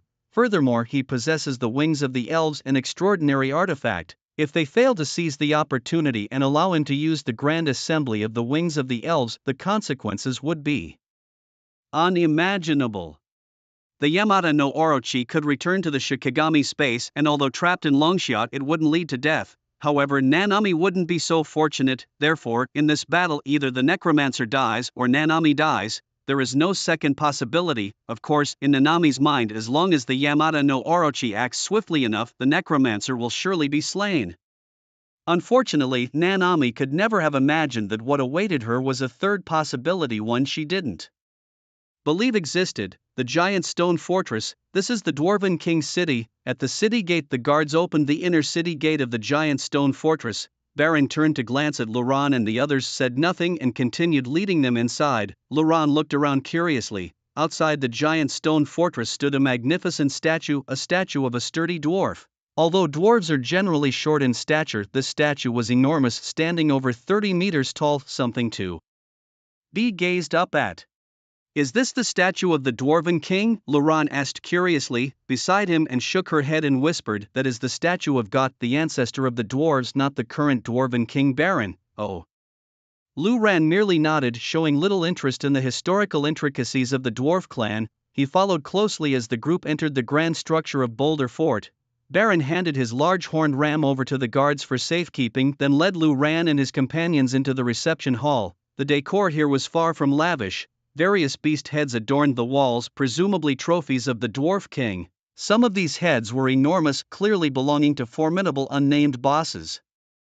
Considering that the Dwarf King was level 100-inch just like Siluoluo, it was imaginable that the creatures he hunted were of equally explosive levels. Once everyone was seated, the Dwarf King instructed the guards to serve each of Luran's group a mug of beer. Despite their short stature, the dwarves used impressively sized mugs. But before Luran and the others could taste the dwarven brew, Baron took a swig on his own. He glanced at Siluoluo and remarked, "The alliance between the dwarves and the natural elves is all but a formality now, yet we remain allies. You are the first humans to arrive here, but you come alongside dark elves. Such humans aren't welcome by the Dwarven clan." Wow, that was quite an intense opening statement. This task seemed tougher than anticipated. Upon hearing this, a flicker of anxiety appeared on Siluoluo's face. Given her role as the queen of the Dark Elves, such an expression was entirely out of character. She turned towards Luran, perhaps worried that her presence might hinder his success in accomplishing the task, and before Luran could respond, Siluoluo stood up, stating firmly, "Though I am the queen of the Dark Elves, we have returned to the Elven Forest, basking once more in the light of the Tree of Life. The Dark Elves and Natural Elves are not enemies." "Oh?" Baron was taken aback, staring at Siluoluo in surprise. He hadn't anticipated this resolution to the long-standing entanglement between dark and natural elves. "When did this happen? If you don't believe me, this mark does a lie," Siluoluo continued. Then she unfurled her wings, turning her back, allowing her upper garment to slip slightly, revealing her fair neck. Just below, near her jade-like back, was a distinct symbol. Seeing it, Baron's expression shifted subtly. As a former close ally of the natural elves, he recognized this mark. 1. Touched by the Tree of Life. Though Baron couldn't comprehend why the dark and natural elves had reconciled, the mark was undeniable. "The mark is genuine, but you should leave. This task isn't for you," Baron said, shaking his head. Although he no longer questioned their allegiance, he was still reluctant to let Luran undertake the mission. This was absurd. Luran had painstakingly obtained such a rare task scroll with rich rewards just within reach. How could he give up now? "Why, if we could come here and trigger this task, we naturally have the ability to complete it," Luran insisted resolutely. "The mission scroll was indeed set up by me, but you may not be aware of the task's difficulty level. You humans, even the best of your first-tier professionals, are only around level 60. How do you plan to complete it? The journey to the Dwarven lands alone must have been fraught with danger and loss. With such limited abilities, I'm advising against taking on the mission for your own good. It's better to save your lives and grow stronger before attempting it again," Baron explained. Luran finally understood the reasoning of the Dwarf King. It made sense why he felt that way. This place was a forbidden zone far beyond the current level of the human professional's capabilities. While it was reasonable for the Dwarf King to set up the mission, he hadn't expected human professionals to come so soon with the scroll and trigger the task. It was too early. The current human professionals simply couldn't handle the mission. Of course, this was merely the Dwarf King's wishful thinking. At that moment, Silolo spoke up. "He's capable, he can definitely complete the mission." Baron looked at Silolo in surprise. The issues between the Dark Elves and Natural Elves were still unresolved, but setting that aside, wasn't the Dark Elf Queen supposed to be hostile towards humans? Why was she now speaking in favor of a human? "Silolo, since when have you been so close to humans?" Baron asked curiously. "It has nothing to do with being close, he is capable." The Dark Elves returning to the Elven Forest was also his doing. Moreover, he received the blessing and approval of Queen Tina. "His abilities are beyond your imagination," Silolo continued. Luran felt a bit moved. This was the first time a non-human being had defended him so sincerely. Baron, on the other hand, listened to Silolo's words and looked at Luran with suspicion. He then said, "You all seem a bit mysterious. It's not that I don't believe what you're saying. After all, the mark of the Tree of Life's blessing is undeniable. But I can't fully believe it either. What level are you really to have? Earn Tina's approval and blessing? If what you say is true, then prove it to me. It was clear that Baron wasn't entirely convinced by Lu Ran. The mark of the Tree of Life on Sololo's neck was accurate, but it didn't necessarily relate to Lu Ran and the other humans. Fundamentally, when Baron issued the mission, he didn't expect current human professionals to be of any help. Prove it. Lu Ran muttered to himself, and suddenly his eyes lit up, proving it wasn't that difficult, was it? The wings of the elf were the perfect proof. With that thought, Lu Ran stood up and gave Baron a confident smile. The next second, bang, the wings of the elf materialized instantly, unfurling behind Lu Ran. The massive wings spanned nearly 10 meters across, an impressive sight indeed. Baron nearly spilled his beer from the shock. He stared wide-eyed at Lu Ran, exclaiming in disbelief, "The wings of the elf, you actually acquired the wings of the elves?" Baron, familiar with the natural elves, understood the significance and symbolism of the wings of the elf. That was an elven sacred artifact capable of summoning the entire elven race to assist in battle. It's as important to the elves as the dwarven forge is to the dwarves. Since Lu Ran was able to obtain the wings of the elf, there was no doubt about it. Baron's doubts almost disappeared in an instant, and at that moment a notification rang out. Ding, task, continuation of the Eternal Flame, Part 1, has been completed. Reward, 5 million experience points, a new task has been triggered. Please check promptly. This series of notifications allowed Lu Ran to breathe a sigh of relief. He looked up at Baron, who was now smiling warmly. "Sit down, let's chat." "No need to prove anything, I believe you," Baron said kindly. Indeed, the wings of the elf served as the best proof. Lu Ran had directly earned the approval of the Dwarf King. After sitting down, Lu Ran checked the new task. Task, continuation of the Eternal Flame, Part 2. Goal, traverse the Sea of Sands and Stone Forest to reach the entrance of the Dwarven Caverns. Reward, 30 million experience points. 30 million experience points. Lu Ran's heart raced with excitement. This second wave directly offered 30 million experience points. What a windfall! And the task objective didn't seem too difficult. It was merely reaching the entrance of the Dwarven Caverns through a certain area to complete the task. Wasn't this practically a gift? This journey was indeed worthwhile.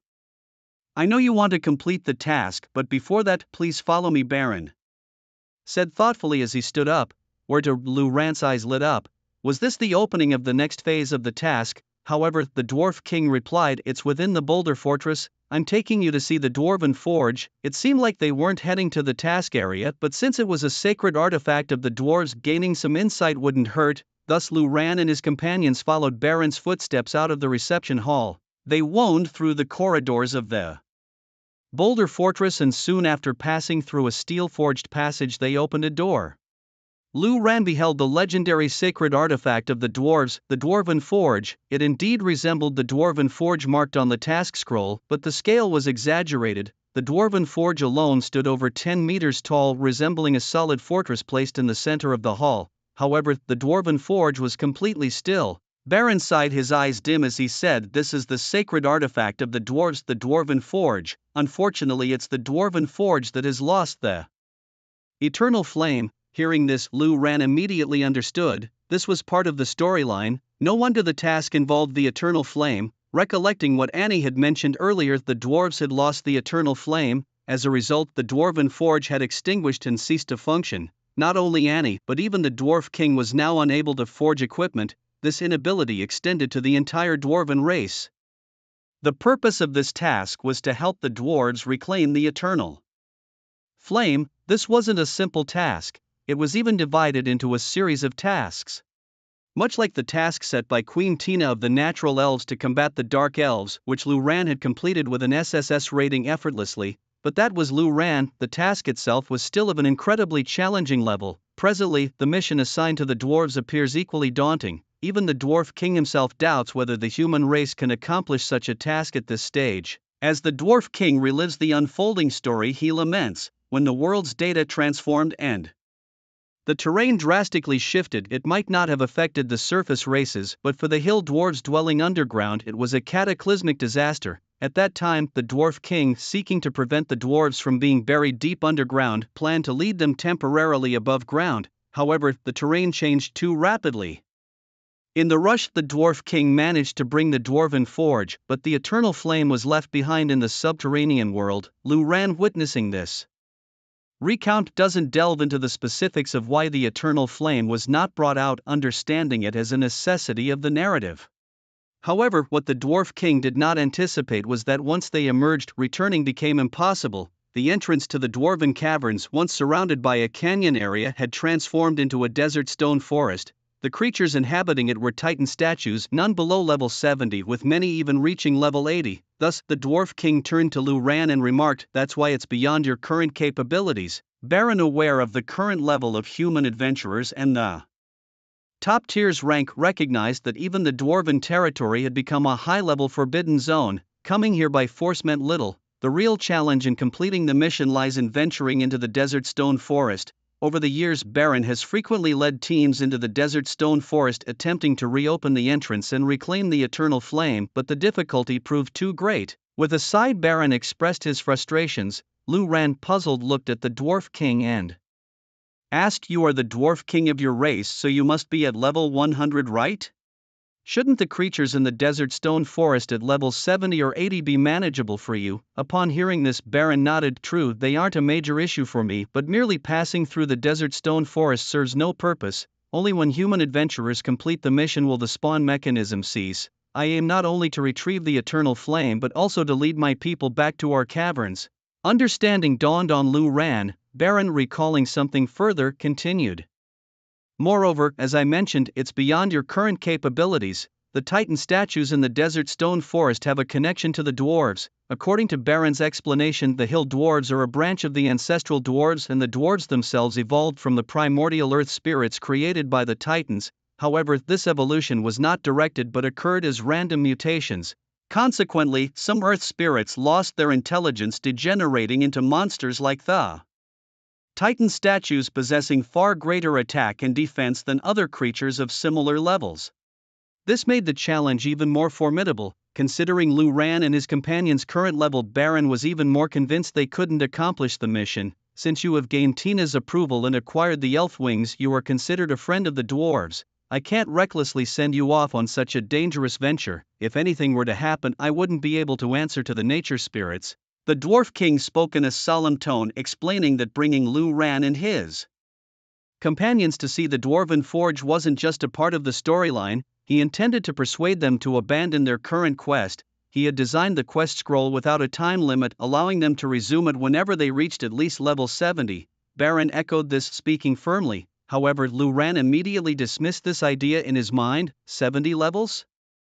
Lu Ran hadn't even reached level 40 yet, and the higher the level the slower the progress. Waiting to reach level 70 seemed like an endless endeavor, and Lu Ran couldn't afford to wait.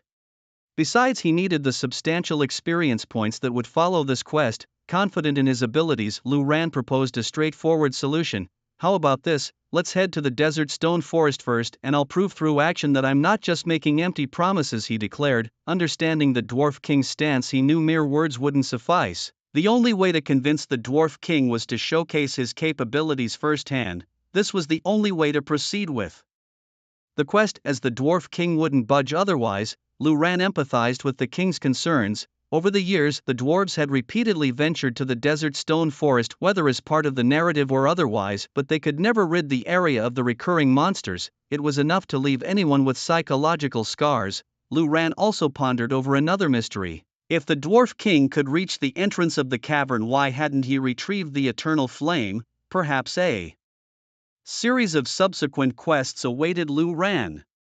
"Very well, I'll take you to see it," the dwarf king agreed, intending for Lu Ran and his party to be deterred by the formidable Titan statues. They departed from Blackrock City, heading northwest. The severe desertification in the area, coupled with the rocky geological structure, made it an ideal place for the dwarves to construct an underground grotto. Suddenly, Lu Ran had a thought and asked, "Since the desert stone forest blocks the cavern entrance, why don't the dwarves dig from another direction or location?" It seemed logical. If one path was blocked, why not dig from elsewhere? Baron explained, "You might not know this, but hill dwarves were forced underground and aren't particularly skilled at digging. The grottos have been cultivated over thousands of years by the dwarven race. Digging from another direction would require unknown geological and temporal considerations." Lu Ran grasped the gist of it, suspecting it was largely dictated by the storyline. Annie, who rarely ventured out of the city, followed closely beside Lu Ran, gripping a rusty hammer anxiously.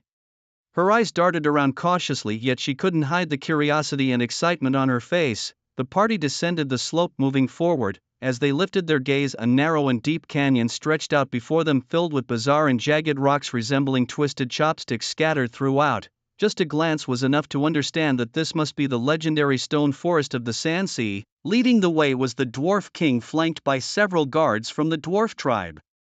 Lu Ran and his companions followed closely behind as they approached the canyon's entrance. Looking to the sides, Lu Ran noted the steep cliffs that twisted and turned, reaching an exaggerated height, almost like a natural moat. The end of the canyon marked the entrance to the cavern, and the only path forward was through this stone forest of the Sand Sea. This realization answered Lu Ran's earlier query: there was no way to bypass it from the sides. The towering cliffs made it impossible to circumvent the stone forest.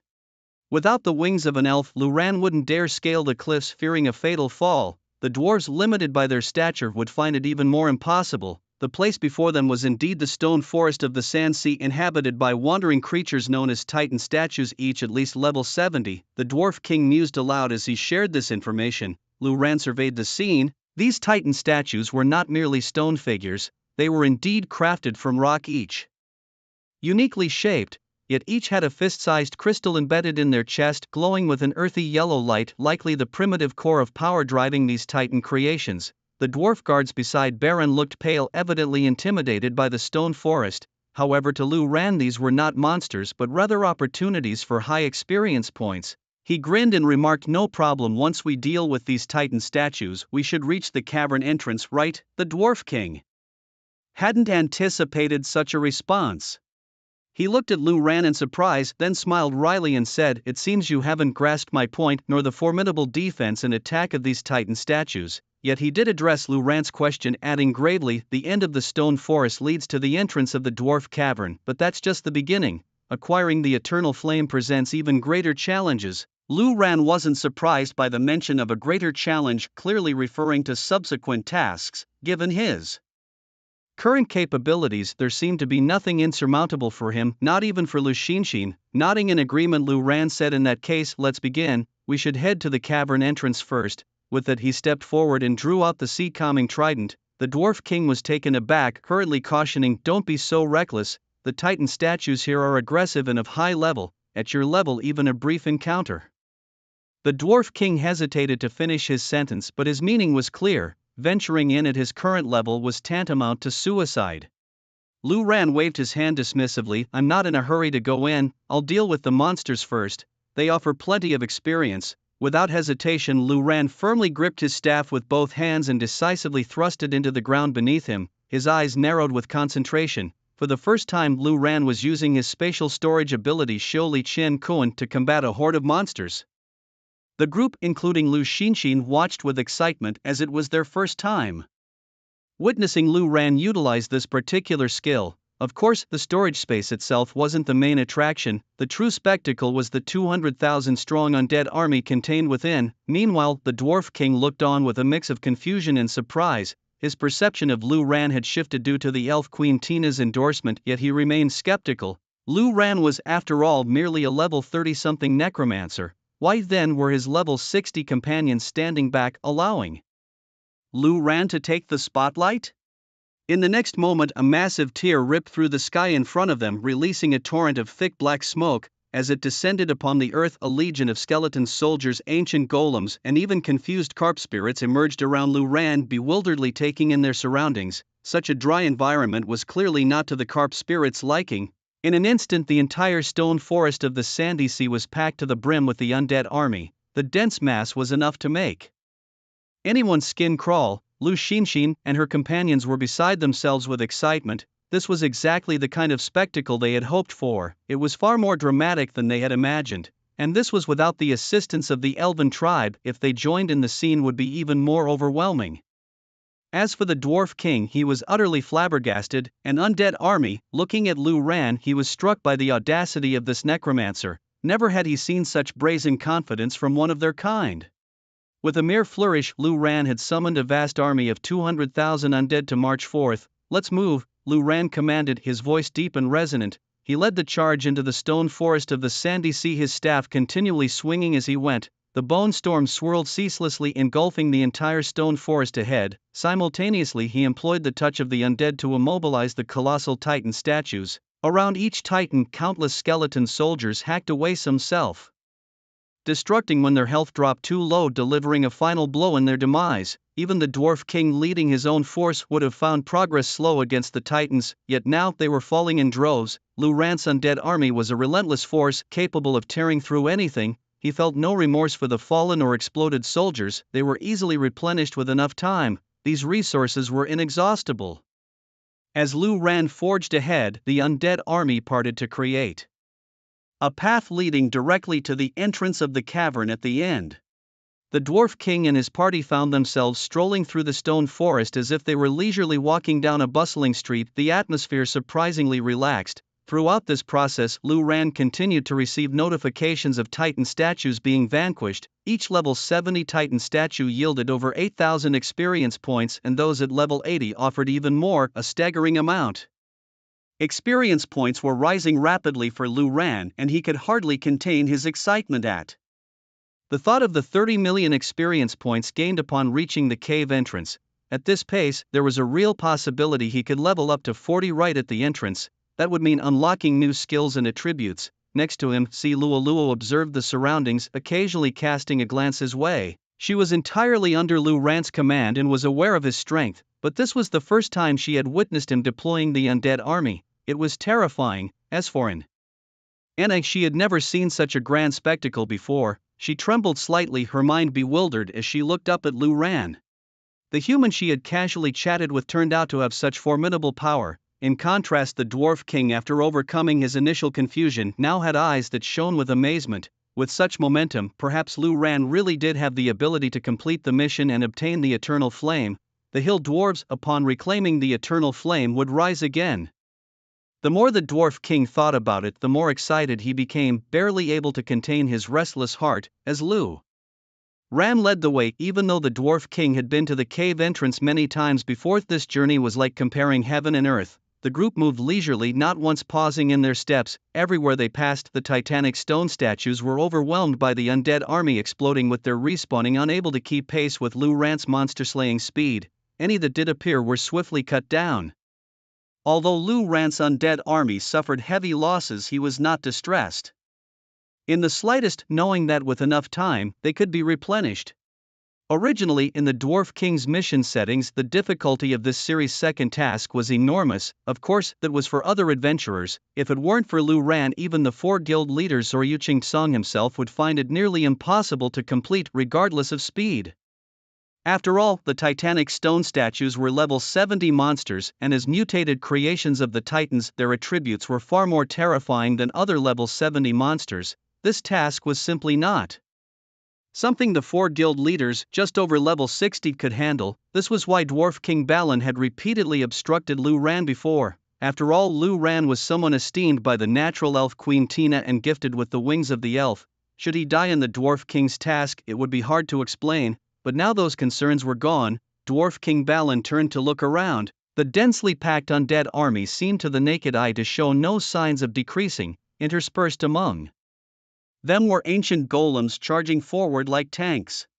The titanic stone statues in the sandy stone forest were likely experiencing such a terrifying onslaught for the first time in their existence, utterly tragic. As Lu Ran and his companions reached the cave entrance, his level was steadily approaching 39. At this pace, reaching the entrance of the crypt would complete the mission, granting enough experience to comfortably reach level 40. New skills and entries should be unlocked too, which is quite exciting. Lu Ran licked his lips. Unlike other professionals, the unlocking of skills for Lu Ran didn't really matter. They were just the usual necromancer skills. However, the entries, each one was of a game-breaking level. Lu Ran was eagerly anticipating just how terrifying the effect of the new entries would be once unlocked. Raising his eyes, he saw the entrance to the crypt before him. It was different from the cave he had imagined. The entrance looked grand, with 2 rows of statues of dwarf warriors standing on either side, each holding a large hammer that rested on the ground, exuding an air of majesty.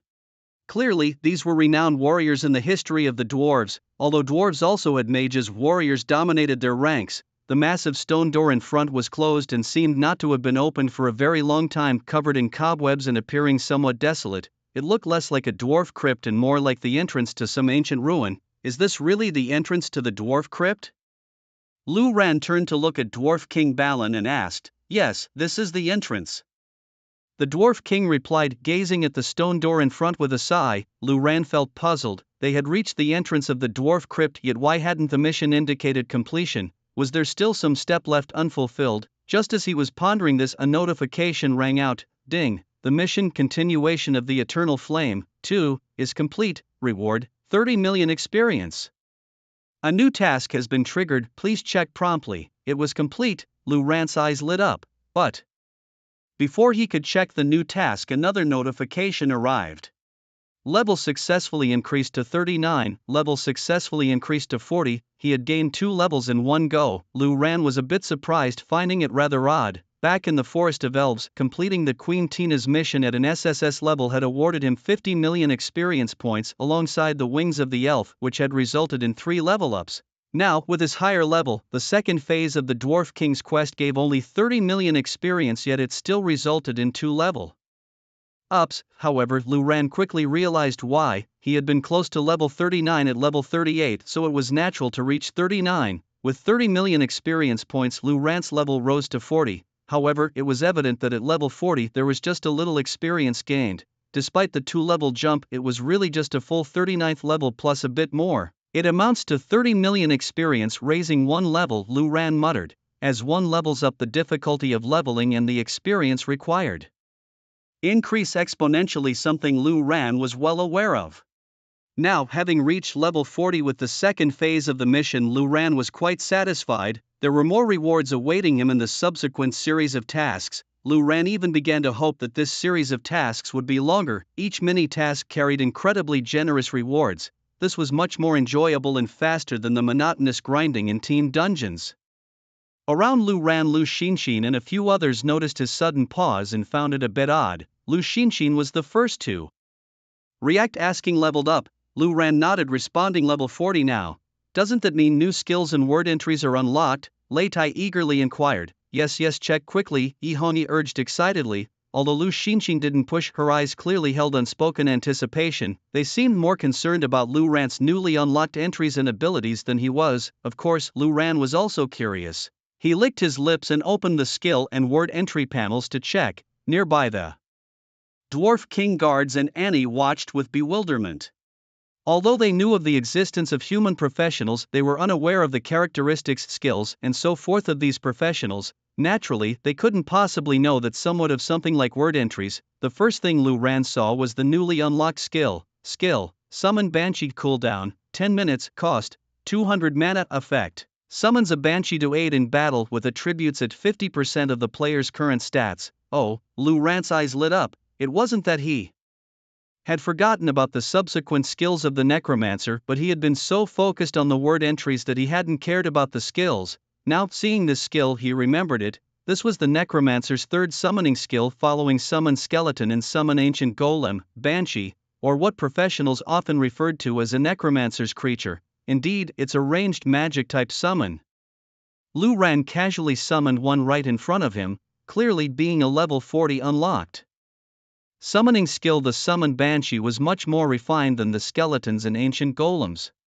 With a shapely figure clad in a red gothic loose gown, skin pale to the point of abnormality, a delicate face, snow-white pupils and long white hair draped casually behind her, the Banshee hovered in front of him, holding a withered wood staff in her right hand topped with a fist-sized blue gem. She looked at Lu Ran, obediently awaiting orders. Lu Ran marveled at the sight. Regardless of how effective it was in battle, just based on appearance, it was quite appealing. Alright, the word entries. Lu Ran quickly turned his gaze to the word entry panel. Entry. Better than blue, effect. All summon creatures' attributes increase tenfold. This entry was short, seemingly insignificant at first glance, but it was crucial to understand that Lu Ran's summons were not just 1 or 2. This tenfold attribute boost enhanced the attributes of a 200,000 strong undead army, a tenfold increase. Lu Ran knew exactly what that meant. Now, this was truly an undead catastrophe. Lu Ran mumbled to himself.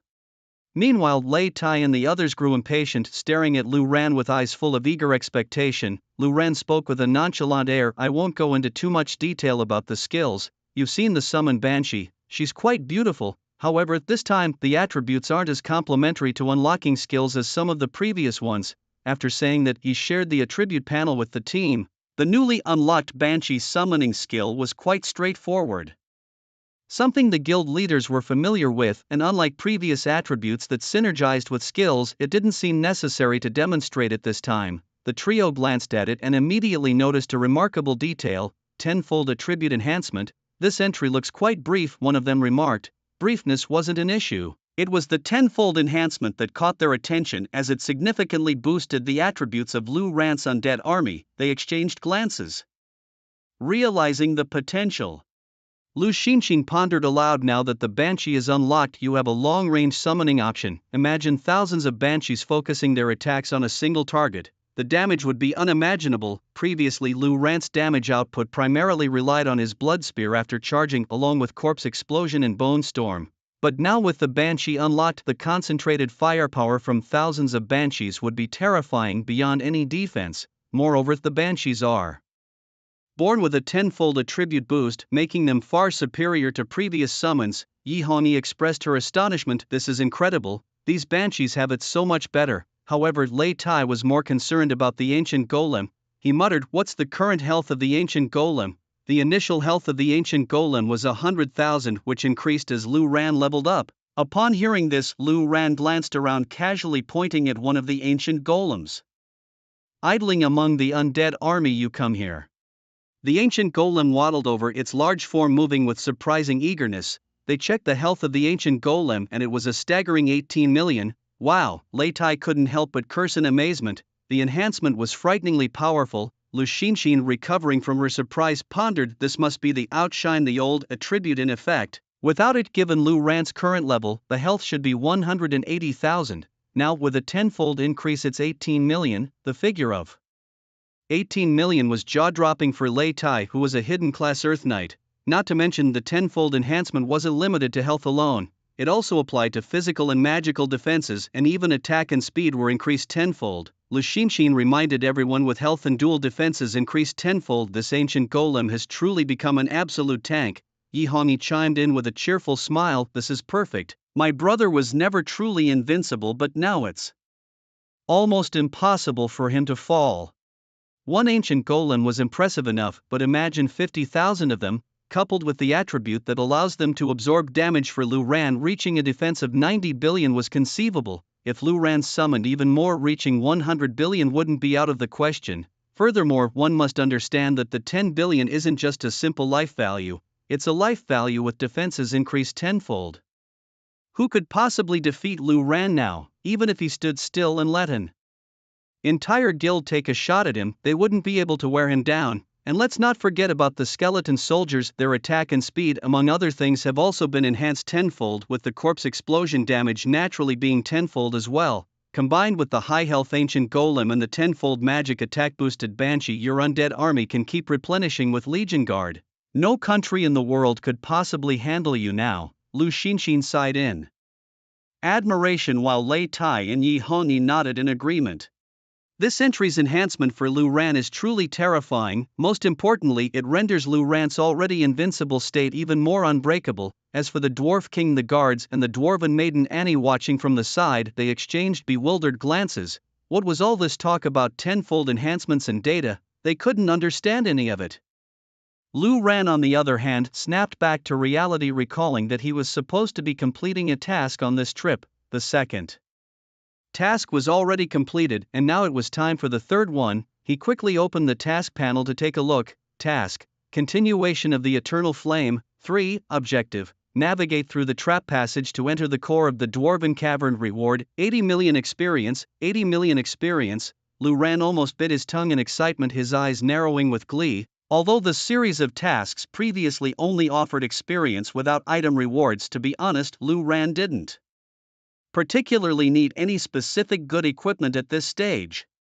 Or rather, at his current level, aside from holy artifacts and some equipment with specific functionalities, any other attack boosting gear was practically worthless to him, a mere convenience at best. in comparison, experience was far more valuable. Of course, completing the entire series and having the Dwarf King personally forge equipment for Lu Ran using the Dwarven Furnace would be the most rewarding.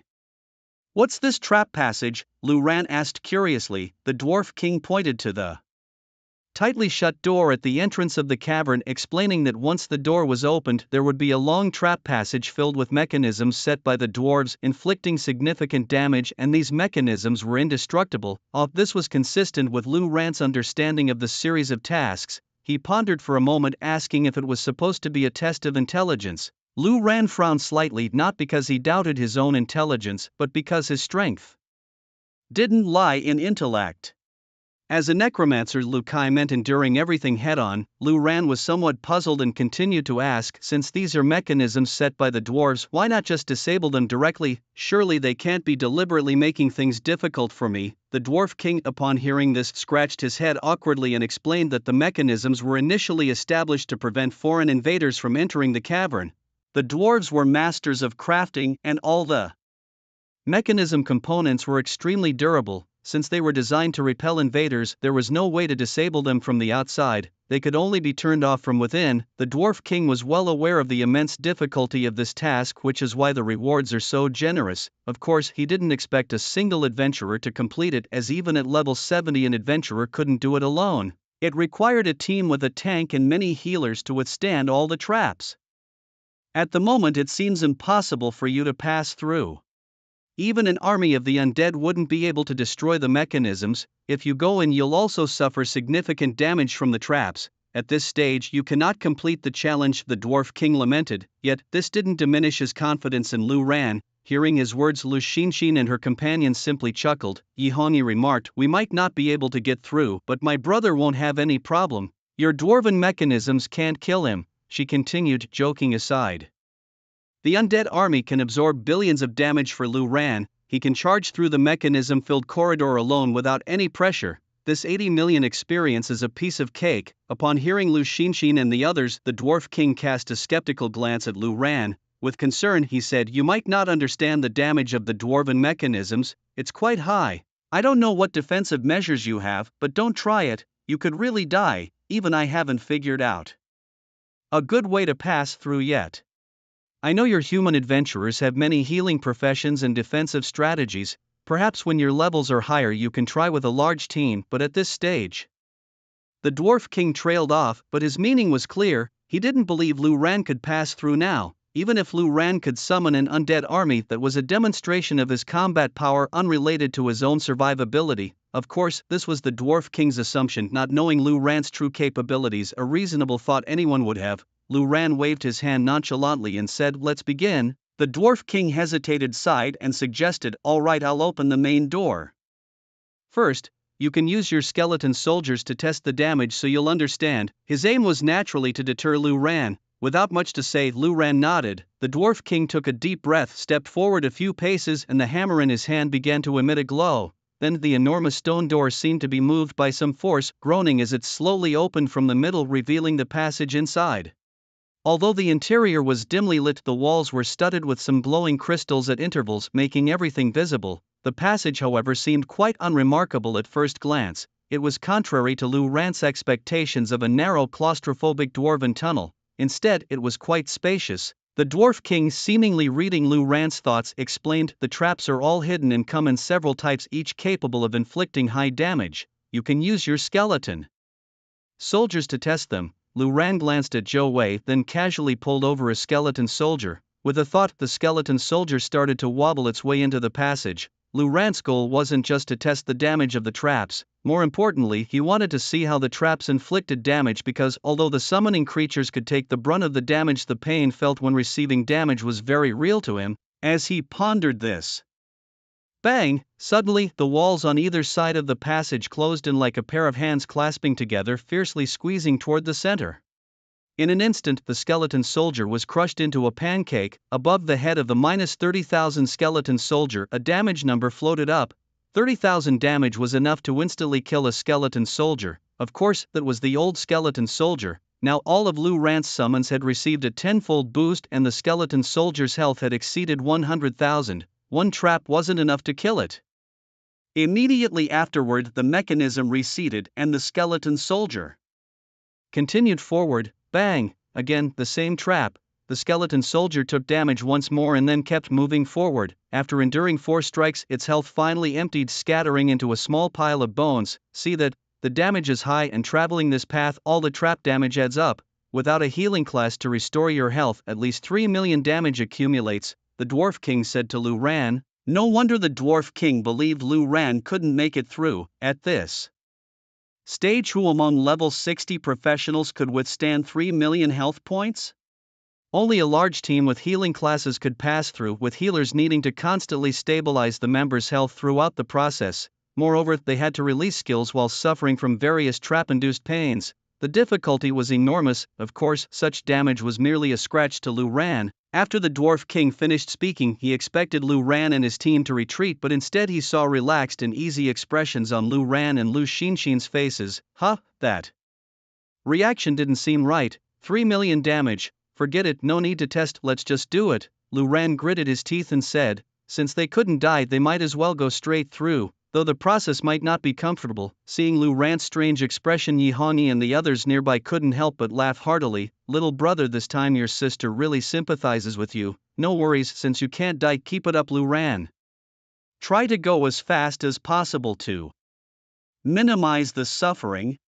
But Lu Ran also understood, the damage the Dwarf King mentioned was surely the damage endured under the fastest premise. Each mechanism dealt 30,000 damage, and there were more mechanisms afterward, adding up to hundreds of instances of damage. Clearly, this corridor was not short. Though Lu Ran knew it was a data-driven quest scenario with rules, it was still quite a pitfall. Come on, let's get it over with.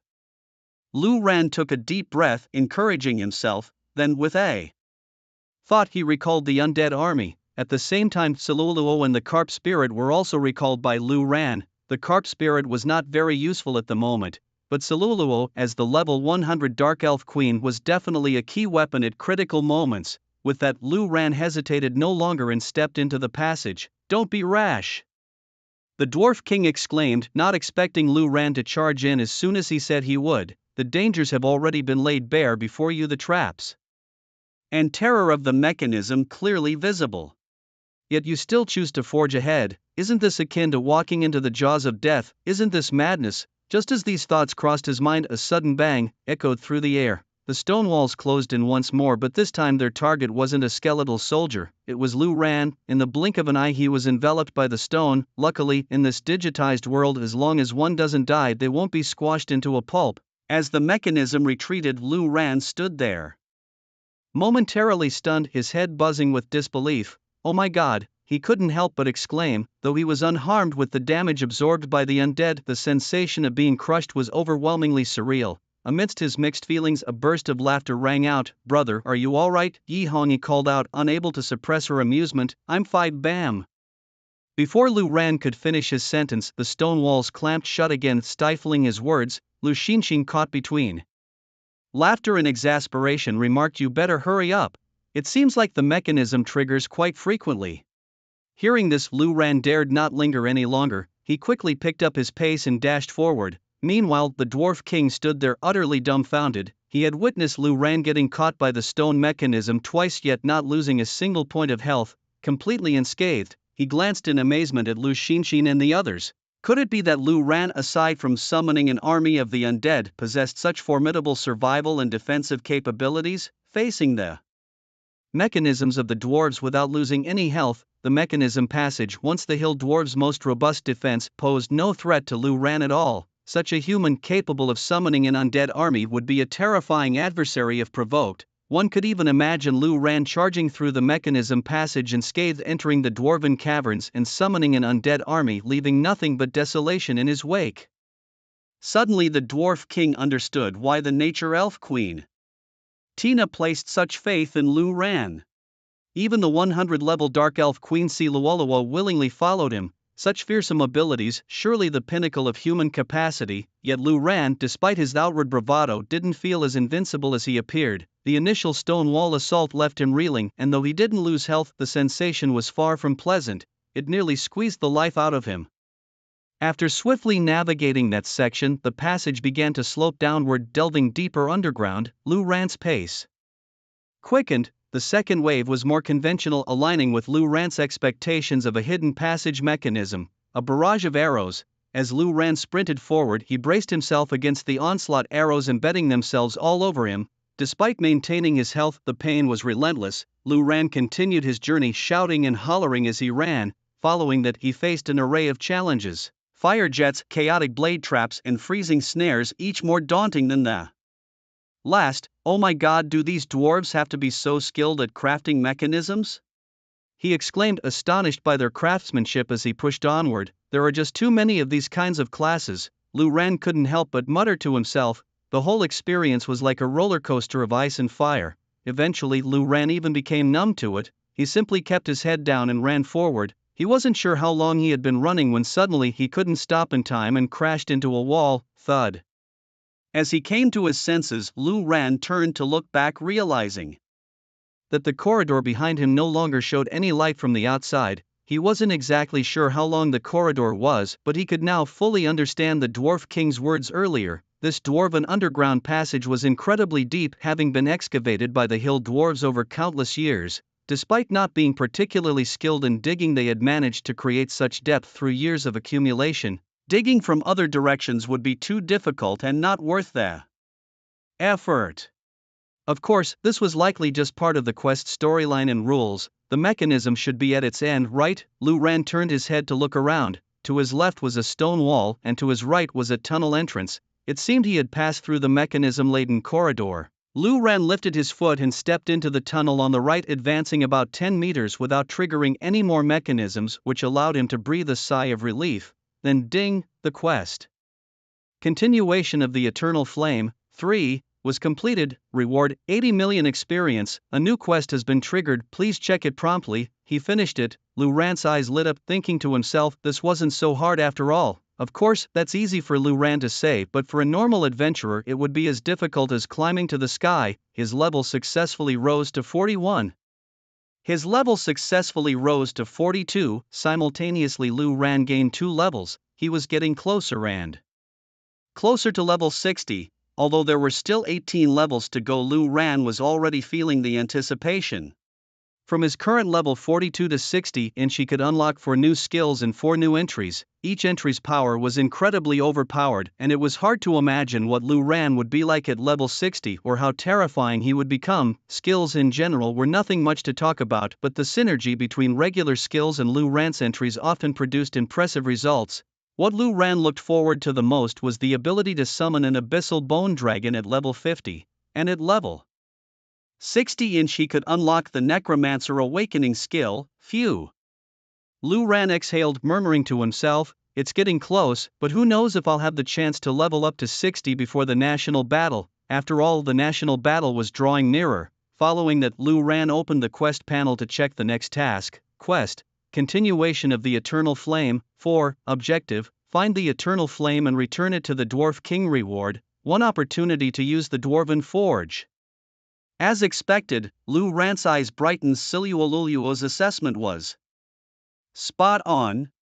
The final task of this quest series was indeed to bring back the Eternal Flame, and the reward was an opportunity to forge something once. Lu Ran squeezed the sea trident in his hand and licked his lips, thinking, after the sea trident is forged, I wonder how extraordinary it will become. After all, it would be forged in the Dwarven Forge, a sacred level artifact. It's a bit of a pity, though, this is the last task. Lu Ran felt a bit disappointed as each stage of the smaller tasks yielded incredibly generous rewards. He was hoping for a few more waves of experience, but in the end this was the last step. The challenge was indeed significant. This dwarf cave shouldn't be too difficult, right? Lu Ran pondered aloud. The dwarves had all left this place. There were no monsters here. It was just about finding the Eternal Flame. As he thought about it, Lu Ran walked forward, but soon he noticed a problem. This dwarf cave didn't have any signs. Since he entered the dwarf cave, the surrounding passages began to fork, with more and more branches leading in all directions, like a spider's web stretching in all directions. Lu Ran had no signage to guide him. Although there were no monsters, no traps, nothing at all, it was like a labyrinth, making Lu Ran's head spin. He even wished for a boss to appear so he could fight it and get the Eternal Flame, which would be easier. Suddenly Lu Ran had an idea. Why not ask the Dwarf King? Although the dwarf king couldn't communicate, he could contact the 3 guild leaders, so he immediately sent a message to Lu Xinshin. Sis Xinshin, could you help me ask how to navigate the dwarf cave? Where is the eternal flame? Lu Xinshin turned to the dwarf king and posed Lu Ran's question. However, the dwarf king awkwardly shook his head and said, after the digital transformation, the terrain has changed significantly and the dwarf cave has been expanded. The terrain is different from before. The eternal flame is deep in the cave, but the current route is unknown. To find it, you'll need luck and time. Lu Xinshin smiled wryly and responded to Lu Ran. The dwarf king said it's up to fate.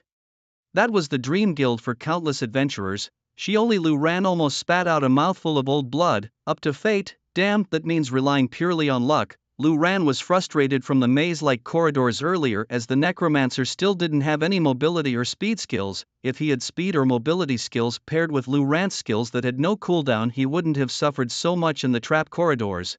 Finding the eternal flame in this dwarf cave would be much faster, but now he could only grit his teeth and charge forward. Half an hour later, Lu Ran didn't know if his luck was good or bad. Panting heavily, he finally saw a different door at a corner. The door was open and the space inside was vast, as if a large hall had been hollowed out underground. Lu Ran's eyes lit up and he hurriedly walked in. The hall was empty. Statues of many dwarven warriors stood solemnly before the walls on either side, lined up in 2 rows, looking quite majestic. But Lu Ran paid no attention to these statues, his eyes fixed directly on a torch at the end of the hall where a small dark red flame flickered. This was the only flame he'd seen in the cave. Could this be the eternal flame? It seemed like even a fart could extinguish it. Lu Ran mumbled as he cautiously approached the torch. Meanwhile, in the instance hall of a level 3 main city, Nanami had been standing here for quite some time. However, up until now, there hadn't been any changes on the leaderboard. She wasn't in a hurry. When faced with the urging of the 8-headed serpent, she remained calm and said, no need to rush. He won't remain obscure forever. As soon as there's a change, I'll be able to find him. Her confidence was unwavering and she knew that patience was her greatest ally. Her eyes scanned the surroundings with a quiet determination, ready for any sign. Nanami's resolve was firm and she was prepared for the moment when her opportunity would arise. Her mission was clear: to find him and eliminate him. With each passing moment, she felt her anticipation growing, knowing that soon the time would come for her to act.